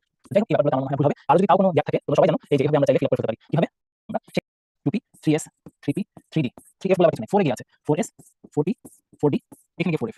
এখন আমরা ভাববো না যে 5s 5p 5d 5a 5g এরপর যাবে না, ঠিক আছে? জাস্ট এরপরে দেখা যায় কি আমাদের যে এলিমেন্টগুলো আছে সেই এলিমেন্টের হিসাব নিকাশ অনুযায়ী 5s 5p। তো বিষয়টা হচ্ছে এখানে কিভাবে কি বলা যায় ইলেকট্রনটা এন্ট্রি নেয়, ইলেকট্রনটা যেভাবে এন্ট্রি নেয় সেটা যদি আমরা রিপ্রেজেন্ট করি মানে এরকম, ঠিক আছে? ফার্স্টে 1s গেল, তারপর যাবে কোথায়? এই যে 2s গেল, তারপর কোথায় যাবে? তারপর যাবে হচ্ছে যে 2p 3s 2p তে গেল 3s, তারপর এই যে 3p 4s, তারপর 3d 4p 5s, ঠিক আছে? একই রকম এখানে আমরা যদি পরে একটা ডিজিট লিখে দিই তাহলে ভালো হয়ে যাবে। এই যে 6s দিলাম, এতটুকু আমরা কমপ্লিট করি আপাতত। এই যে একটা লিখলাম, এরপর যাবে 4d, তারপর 5p, তারপর 4s। তাহলে এটা মুখস্থ করার কিছু নাই, মুখস্থ করার কিছু নাই। আমরা কিন্তু ছোটবেলায় অনেক স্কুলে এগুলো করার প্রজেক্ট করা হয়, কেমিস্ট্রি ল্যাব থেকে এটা সুন্দর করে আর্টটা লিখে প্রজেক্ট দেওয়া হয়, তোমাদের দেওয়া হয়েছে কিনা জানি না, বাট আমার সবাই আমরা আগে রাখি। কারণ যদি কখনো এই কনফিগারেশন কোনটা কি আসবে যদি ভুলে যাই, অনেকে ভুল করতে পারে, ভুলের ভিতরে আমরা কেউ না কনফিউশন যাতে না আসে আমরা এটা ছোট করে নিতে পারি। ঠিক আছে? যদি কনফিউশন আসে আদারওয়াইজ আমার মতে আমরা এনাফ অ্যামাউন্টে প্র্যাকটিস করব যাতে পরীক্ষায় আমার এটা দিয়ে হেল্প এটা হেল্প না লাগে, ঠিক আছে? রকি বলবো আমরা নিজে মিলান চিন্তা আমার একটা প্রশ্ন এটা হেল্প হয়েছিল কনফিউশন কাজ করে পরীক্ষা হলে মাথা আলাদা সহজ সহজ জিনিস চেনা জিনিস সচেতন হয়। এটা যারা প্র্যাকটিস করে যারা অনেক বেশি পরীক্ষা দেয় যারা অনেক এমসিকিউ ফেস করে তাদের সম্ভাবনা কম থেকে ভুল হয়, ঠিক আছে? তাহলে আমরা পরের প্রশ্নে চলে যাব electron configuration of carbon atom in the table. So ওই আগের মতো প্রশ্ন, কার্বন আমরা জানি কি 6 6 লিখে হবে 1s2 2s2 2p2। তাহলে সঠিক উত্তরটা হচ্ছে এইটা। পরের প্রশ্নে চলে যাই which one of the following is electronic configuration of krypton? তাহলে দেখো ঘুরে ফিরে এই ইলেকট্রনিক কনফিগারেশন কার কোনটা এইভাবে প্রশ্ন আসছে অনেকবার। ক্রিপ্টনের ক্ষেত্রে আমরা জানি, যারা জানা কি বলা যায় ইনার গ্যাসগুলো জানি না তাদেরকে আমি আবার বলবো দয়া করে ইনার গ্যাসের যে কি বলা যায় সিরিয়াল এবং তাদের যে অ্যাটমিক নাম্বার একদম মুখস্থ করে কয়েকবার লিখে ফেলবো। এটা মনে রাখার সূত্র আছে হেনা আর ক্লোরিন যায় রংনার ওইখানে, ঠিক আছে? তো এখন এখানে এদের যে অ্যাটমিক নাম্বার সেটা যদি আমি লিখি 2 10 18 36 54 86 128 এবং এই যে সংখ্যাগুলো যোগ করে আমি এই ভ্যালুগুলো সরাসরি বলতে পারলাম এগুলো বলা হয় ম্যাজিক নাম্বার। আমাদের ফার্স্ট পিরিয়ড এটা প্রথম পর্যায়ে না, এটা হচ্ছে ফার্স্ট পিরিয়ড, এটা হচ্ছে সেকেন্ড পিরিয়ড, এটা হচ্ছে থার্ড পিরিয়ড, এটা হচ্ছে ফোর্থ পিরিয়ড, এটা হচ্ছে ফিফথ পিরিয়ড, এটা সিক্সথ, এটা সেভেন্থ। তো বেসিক্যালি আমাদের কোন পিরিয়ডে কতটা মেম্বার আছে সেটা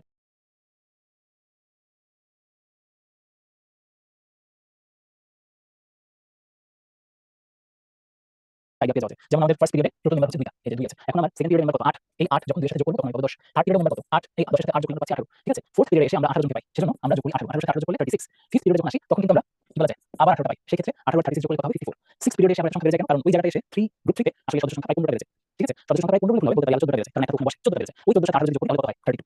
সো এখানে সিক্স পিরিয়ড টোটাল লিমিট আমরা পাচ্ছি 32, সেই 32টা কি বলা যায় যোগ করে নিতে হচ্ছে, যোগ করে নিলে কত হবে 36, 36 এর সাথে সিমিলারলি আবার 32 অ্যাড আপ হয়ে আমরা পাচ্ছি 180। এই নাম্বারগুলোকে বলা হয় ম্যাজিক নাম্বার। এখানে যে সংখ্যাগুলো আমি লিখলাম এগুলো ম্যাজিক নাম্বার বলা হয় কেন? কারণ এটার সাহায্যে আমরা কোনো একটা গ্রুপের ফার্স্ট এলিমেন্টের অ্যাটমিক নাম্বার জানা থাকলে আমরা বাকি যত মেম্বার আছে সবারই অ্যাটমিক নাম্বার ডিটারমাইন করতে পারি জাস্ট এই সংখ্যাগুলোর সাহায্যে। তো যাই হোক আমার এখানে ক্রিপ্টনের কত সেটা বলতে গিয়ে আসলে এগুলো বলা, আমার এই প্রশ্নে ক্রিপ্টনের অ্যাটমিক নাম্বার হচ্ছে 36। সো 36 যদি হয় তাহলে আমাদের শেষে কি রকম কনফিগারেশন হওয়া উচিত? আমাদের আইডিয়া রাখতে হবে যে 3 4 এটা কিন্তু আসলে 30 পর্যন্ত।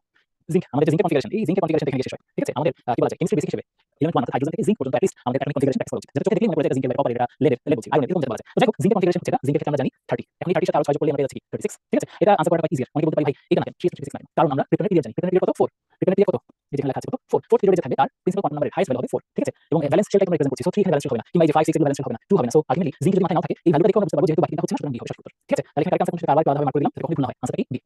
Electronic configuration of atoms last two orbital is 3d10 4s1, ঠিক আছে? এটা হচ্ছে কি আমাদের কপারের ক্ষেত্রে what will be its position in the periodic table? আচ্ছা এখানে একটা কথা বলে দেই, আমাদের d ব্লক মৌলের ক্ষেত্রে এই যে n - 1 d 1 to 10 R ns 1 to 2 এই কনফিগারেশনটা হচ্ছে final configuration or balanced configuration for what for d block elements. এখন এই ক্ষেত্রে আমরা যে ভ্যালুগুলো পাচ্ছি এই দুটো ভ্যালুকে যদি আমরা যোগ করে দেই, এখানে যেটা আছে পাশাপাশি এখানে যেটা আছে এই দুটোকে যোগ করলে আমরা পাবো গ্রুপ, আর এই যে n এটা রিপ্রেজেন্ট করবে কি পিরিয়ড।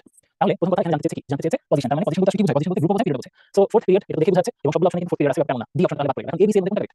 এখানে আমাদের 10 আর 1 যোগ করলে কত হয় 11, তাহলে গ্রুপ হওয়া উচিত 11। এখন 11 গ্রুপটা তো এখানে লেখা আছে, এখানে লেখা আছে, এই অপশনটা শুরুতেই বাদ পড়ে গেল, এই অপশনটা শুরুতেই বাদ পড়ে গেছে কেন? কারণ এই 3 হওয়ার সুযোগ নাই, তাহলে বাদ থাকলো কোনটা? এ। সুতরাং সঠিক উত্তরটা হবে এ। এখানে একটা কথা বলে রাখি, আমাদের এই যে একটা সাবগ্রুপের কথা মেনশন করা আছে বিভিন্ন জায়গায় এ বি এগুলো সে কি করে এটা একটু বলে রাখি, এগুলো মানে কি বলা যায় মানে আমরা গ্রুপ এস কি বলছি ভালো মানে কি বলা যায় নিয়ম ধরে তাই block and F block.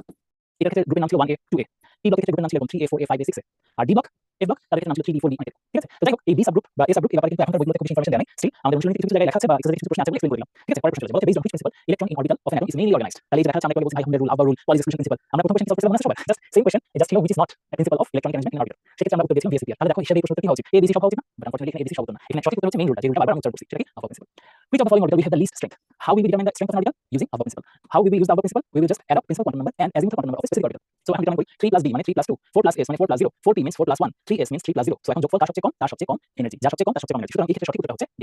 How many unpaired electrons? কি বলছে? How many unpaired electrons are there in chromium atom? তাহলে এটা যখন ক্রোমিয়ামের যে কনফিগারেশন সেটা আমাকে জানতে হবে। ক্রোমিয়ামের ক্ষেত্রে এটা তো এত এক্সেপশনাল কনফিগারেশন এবং এত বেশি এক্সেসিভ আসছে, সবাই মুখস্থ। তাও আমি করে দেখাচ্ছি। 1s2, 2s2, 2p6, 3s2, 3p5, sorry 3p6, এরপর কি 4s2, 3d, 4 হওয়ার কথা ছিল, তাই না? বাট আমি আবার বলছি 4s2, 3d4, এটা আনস্টেবল, এটা রং। যেহেতু 3d4 জাস্ট পার্শিয়ালি ফিল হতে মাত্র একটা ইলেকট্রন দরকার। এই পরিস্থিতিতে দেখা যায় কি এই 3d4 4s2 না হয়ে এখানে কি হয়ে যায় এক্সেপশনাল একটা ঘটনা ঘটে, যেটা কপাল আমরা দেখেছিলাম। এখানে instead of 3d4 the configuration becomes 3d5। তাহলে আনপেয়ার ইলেকট্রন কয়টা আছে? এবার এটা জানার জন্য আমাকে অ্যাপ্লাই করতে হবে। এখানে আমরা কি লিখলাম? এখানে লিখলাম হচ্ছে exception to Aufbau principle, Aufbau principle। এবার আসা যাক আমাদের এই ব্যালেন্স শেলে বা টোটাল ইলেকট্রনিক কনফিগারেশনে কয়টা আনপেয়ার ইলেকট্রন আছে সেটা কি ডিসকাস করি। প্রথম কথা 4s1, তার মানে এখানে আমি একটা আনপেয়ার ইলেকট্রন পেয়েছি। এখানে একটা পেয়েছি। এখন 3d5 এ কিভাবে আছে সেটা দেখি। আমরা যদি 3d5 এর রিলেশনটা দেখার চেষ্টা করি, আমরা জানি 3d5 এর রুম আছে কয়টা? 1 2 3 4 5, d তে 5টা অরবিটাল আছে। এখন ইলেকট্রনগুলো কিভাবে আসবে? সেম স্পিন দিয়ে কভার করবে আগে, সেম স্পিন দিয়ে কভার করবে, ঠিক আছে? তাহলে সেম স্পিন দিয়ে কভার করব। এখানে কোন রুলটা কাজে লাগলো? এই রুলটা হচ্ছে হুমস প্রিন্সিপাল অর হুমস রুল। এই হুমস রুলকে কাজে লাগিয়ে আমরা কনফিগারেশনটা দেখালাম। তাহলে আমাদের যে 4s, সেই 4s এ আছে একটা ইলেকট্রন, ঠিক আছে? 4s এ আছে একটা ইলেকট্রন, আর অন্যদিকে আমাদের এই যে 3d এখানে আছে 5টা ইলেকট্রন আনপেয়ার অবস্থায়। So total number of unpair electron will be 6। Okay, next question, which atom has electron in the orbital? Which atom has electron in the orbital? এটা খুব সহজ একটা প্রশ্ন। এটা আমরা কিভাবে আনসার করব? আমরা দেখব আসলে কোনটা ডি ব্লক, সেই সেন্সে বলতে পারি। তাহলে উত্তর হতে পারে এমন হতে পারে সবগুলো এসআর পি ব্লক থেকে আছে অপশন। এমন যদি হয় সেক্ষেত্রে আমাদের দেখতে হবে কোন এলিমেন্টটা 4th পিরিয়ড থেকে শুরু বা কোন এলিমেন্ট 4th পিরিয়ড আছে বা 5th পিরিয়ড আছে। তাদের ক্ষেত্রে আমরা জানি ডি অরবিটাল আছে। থার্ড শেলে, sorry 4th shell, third orbital থেকে কি আছে? থার্ড শেল থেকে কি আছে? ডি অরবিটাল আছে। তো যাই হোক এখানে আমাদের জন্য কমপ্লিকেটেড প্রশ্ন করেনি, সহজ প্রশ্ন করেছে। আমরা জানি পটাশিয়ামের ক্ষেত্রে কি? এস ব্লক, ক্যালসিয়াম হচ্ছে এস ব্লক, আর্গন হচ্ছে পি ব্লক, এখানে স্ক্যান্ডিয়াম হচ্ছে ডি ব্লক, ঠিক আছে? স্ক্যান্ডিয়াম হচ্ছে ডি ব্লক। এই যে অ্যাটমিক নাম্বার আমরা এগুলো সব কিন্তু জানি, 19 20, আর্গনের ক্ষেত্রে কত 18, স্ক্যান্ডিয়ামের ক্ষেত্রে কত 21, এই ব্যাপারগুলো আমরা জানি। সো হোয়াটএভার আমাদের এগুলো সাহায্যে আমরা ডিজাইন করতে পারবো which atom has electron in the orbital, বুঝতে পারার জন্য। হুমস প্রিন্সিপাল ইজ নট অ্যাপ্লিকেবল। কি বলছে? যখন আমি নেগেটিভ ছিল তখন প্রথম দাঁড়িয়ে ছিল এটা একটু মার্ক করে ফেলা। কি বলছে? Not applicable. আচ্ছা, Hund's rule is not applicable to which of the following electronic configuration. তাহলে এখন লক্ষ্য করি আমাদের এখানে আমাদের প্রথমত এন যেটা বলা আছে নাইট্রোজেন, এটা আসলে পি ব্লক এলিমেন্ট। ফসফরাসের কথা যদি বলি পি ব্লক এলিমেন্ট, সালফারের কথা যদি বলি পি ব্লক এলিমেন্ট, ক্রোমিয়ামের কথা যদি বলি ডি ব্লক এলিমেন্ট। এখন কথা হচ্ছে পি ডি এগুলোর মধ্যে মাল্টিপল রুম আছে, এর মধ্যে মাল্টিপল রুম আছে। এখন কোনটা ক্ষেত্রে হুমস রুল অ্যাপ্লিকেবল হচ্ছে না বা হচ্ছে সে ব্যাপারটা এবার খেয়াল করি। নাইট্রোজেন, ফসফরাস, সালফার, ক্রোমিয়াম এদের মাঝে এক্সেপশনাল কনফিগারেশন আছে কার ক্ষেত্রে? ক্রোমিয়ামের ক্ষেত্রে। এবার একটু বোঝার চেষ্টা করি যে ঠিক কেন আমাদের এখানে হুমস রুলটা অ্যাপ্লাই হয়নি। হুমস রুলটা অ্যাপ্লাই হয়নি এই সেন্সে, সেটা হচ্ছে আমাদের যে 4s, এখানে যে 4s ছিল, এই 4s এর মধ্যে কি বলা যায়? একটা ইলেকট্রন প্রবেশ করেছে। এখানে কিন্তু হিসেবে আরেকটা ইলেকট্রন আসার কথা ছিল হুমস রুল অনুসারে। আর যাই হোক শেষ ইলেকট্রনটা কি বলা যায়? 4s এর যে 4s যেটা ব্যালেন্স শেল এবং এই ব্যালেন্স শেলে ইলেকট্রন আছে একটা এবং এটা যেহেতু s অরবিটাল, সুতরাং এখানে হুমস রুল অ্যাপ্লিকেবল হওয়ার কোনো সুযোগ নেই। মনে রাখতে হবে Hund's rule is not applicable for s orbital, ঠিক আছে? এইজন্য আমাদের এখানে কনফিগারেশন আমরা এটাকে এক্সেপশন হিসেবে ধরতে পারি। Which of the following doesn't follow, আবার একটা নেগেটিভ জিনিস ধরে দিয়েছে কি? Does not follow general rule of electron configuration, exception থেকে আসা প্রশ্ন। আমরা যখন কপার ক্রোমিয়াম শিখেই ভাবলাম আপনাদের জীবন মনে সহজ, এগুলো থেকেই আসে না। আজের স্যারের বইতে এটা যেটা আছে এখান থেকে আসতে পারে। সিলভার, চিরকুমারী, মলিবডেনাম, সোনা, প্লাটিনাম, রূপা, সিলভার, ঠিক আছে? আমাদের which one will be more stable? এটা একটা ইন্টারেস্টিং কোয়েশ্চেন। আমরা একটু আগে স্টেবিলিটি ব্যাখ্যা দিয়েছি। স্টেবিলিটি ব্যাখ্যা কিভাবে দিয়েছি? Stable means either it will be half field or it will be full field. অর্থাৎ একটা অরবিটে যেমন আমি বলতে পারি যে আমাদের S1 S2 দুটাই আসলে কি বলা যায়? স্টেবল। কারণ দুটাই হচ্ছে হাফ ফিল্ড বা ফুল ফিল্ড। পি এর কথা যদি বলি আমাদের P3 অথবা P6 দুটাই স্টেবল। ডি এর কথা যদি বলি D5 D10 দুটাই স্টেবল। এফ এর কথা যদি বলি F7 F14 এগুলো স্টেবল, ঠিক আছে? তো যাই হোক আমাদের এখানে কোনটা বেশি স্টেবল এমন সিচুয়েশন যদি বলি, এবার একটু এখানে আসি। ফেরাসের কথা যদি বলি, ফেরাসের ক্ষেত্রে আমরা জানি আয়রনের হচ্ছে 26 মানে এখানে একটা ট্রিক শেখাই সবাইকে, ট্রিকটা অনেক ইন্টারেস্টিং, অনেক কাজে লাগে। আমাদের অ্যাটমিক নাম্বার যাদের অ্যাটমিক নাম্বার 21 থেকে 29 এর মাঝে তাদের এই অ্যাটমিক নাম্বার ডিজিট গুলো যোগ করলে তাদের গ্রুপ নাম্বার পাওয়া যায়। সো 21 আমরা যদি বলি এই 21 কোন গ্রুপের? এটা থার্ড গ্রুপের, 29 কোন গ্রুপের? এটা 12th গ্রুপের, ঠিক আছে? তো এই যে গ্রুপ নাম্বার আমরা ডিটারমাইন করতে পারলাম, গ্রুপ নাম্বার মানে হচ্ছে number of electron in the valence shell, বোঝা গেল? এখন আমরা জানি ডি ব্লকের ইলেকট্রনগুলো n-1d আর ns এর মাঝে থাকে, n-1d আর ns এ থাকে, তাই না? এখন আমরা কিন্তু এখানে সহজেই বলে দিতে পারছি কিরকম n-1 এর ভ্যালু কত আর n এর ভ্যালু কত, এটা আমরা সহজেই বলে দিতে পারছি। কিভাবে? বিকজ আমরা জানি আয়রনের অ্যাটমিক নাম্বার হচ্ছে 26 এবং আয়রন সেই হিসেবে 8th গ্রুপে আছে, 8 নম্বর গ্রুপে আছে এবং এটা 4th পিরিয়ড আছে, 4th পিরিয়ড। সো হিসাব করলে এখানে হবে 3d আর এখানে হবে 4s। আর আমাদের যে 26 এর কথা যদি বলি তাহলে 3d6 4s হওয়ার কথা, ঠিক আছে? কারণ ব্যালেন্স ইলেকট্রন 8টা। বাট যেহেতু ফেরাস যখন হবে তার মানে দুটো ইলেকট্রন চলে গেছে। সো বেসিক্যালি এখানে ইলেকট্রন আছে কয়টা? 24টা। সেই হিসেবে কনফিগারেশন কি হচ্ছে? ইলেকট্রন যখন আসে তখন কিন্তু যেটা লোয়ার এনার্জি শেল সেখানে আসে, বাট যখন যায় তখন কিন্তু লোয়ার না হায়ার সেটা বিবেচনা করে যায় না। যাওয়ার সময় রুল একটাই, যাওয়ার সময় রুলটা কি? আউটার মোস্ট শেল থেকে যাবে। সেজন্য একটা কথা এখানে অ্যাডিশনাল রুল রাখতে চাই যে ক্যাটায়ন আর অ্যানায়ন কোনটা আফবাউ রুল ফলো করে? অ্যানায়ন ইলেকট্রন আসে যখন তখন অ্যানায়নে কনভার্ট হয়। সো অ্যানায়নের ক্ষেত্রে ইলেকট্রনের এন্ট্রি হচ্ছে এই ব্যাপারে Aufbau rule applicable. But cation কখন হয়? যখন ইলেকট্রন চলে যায়। এই সময় লোয়ার এনার্জি বা হায়ার এনার্জি থেকে যাবে ব্যাপারটা সত্য না। এখানে একটা কথা হচ্ছে আউটার মোস্ট শেল থেকে যাবে। সো আউটার মোস্ট শেল এখানে কোনটা? 4s থেকে যদি চলে যায় তাহলে 4s এর ভ্যালু হবে 2 0, 4s কি হবে 0। এখন 3d কত থাকবে? 3d আগে ছিল 6টা এখন 6টা থাকবে, ঠিক আছে? এখন এই যে 6টা কি স্টেবল না, কারণ 3d 5 আসলে হওয়ার কথা ছিল স্টেবল, এটা তো স্টেবল না, ঠিক আছে? তো যাই হোক আমরা পরেরটা যাই, নিকেলের কথায় আসি। নিকেলের ক্ষেত্রে আমরা জানি আমাদের অ্যাটমিক নাম্বার হচ্ছে 28, বাট দুটো যদি চলে যায় তাহলে কি হবে? 26। সো সেই হিসেবে আমরা আগের মতো বলতে পারি যে এই ক্ষেত্রে 3d কি বলা যায় 26 যেহেতু আছে, আগে তো হওয়ার কথা 3d 8 4s2, বাট এখানে জাস্ট 3d 8 হবে 4s 0 হবে। মানে এটা স্টেবল না, কারণ এখানে স্টেবল হওয়ার কথা 3d 5। কপার 2 প্লাস এই জায়গায় এসে অনেক স্টুডেন্ট আউট করে, কেন আমি সেটা বলছি। যেমন কপারের নরমালি ইলেকট্রন থাকার কথা 29টা, বাট যখনই একটা ইলেকট্রন চলে যাচ্ছে তার ইলেকট্রন হয়ে যাচ্ছে 28। আমরা জানি 29 যখন ছিল তার কনফিগারেশন ছিল অনেক এরকম 3d 10 4s 1। সো বেসিক্যালি একটা ইলেকট্রন চলে গেলে 4s 0। সেই হিসেবে এটা স্টেবল না, এটা স্টেবল কনফিগারেশন। মোরওভার আমরা যদি কপার 2 প্লাসের কথা চিন্তা করি, এখানে সিচুয়েশন এরকম যে কপার 2 প্লাস মানে 2 ইলেকট্রন চলে গেছে। 2 ইলেকট্রন যদি চলে যায়, 29 এর পরিবর্তে এখন ইলেকট্রন সংখ্যা কত? 27।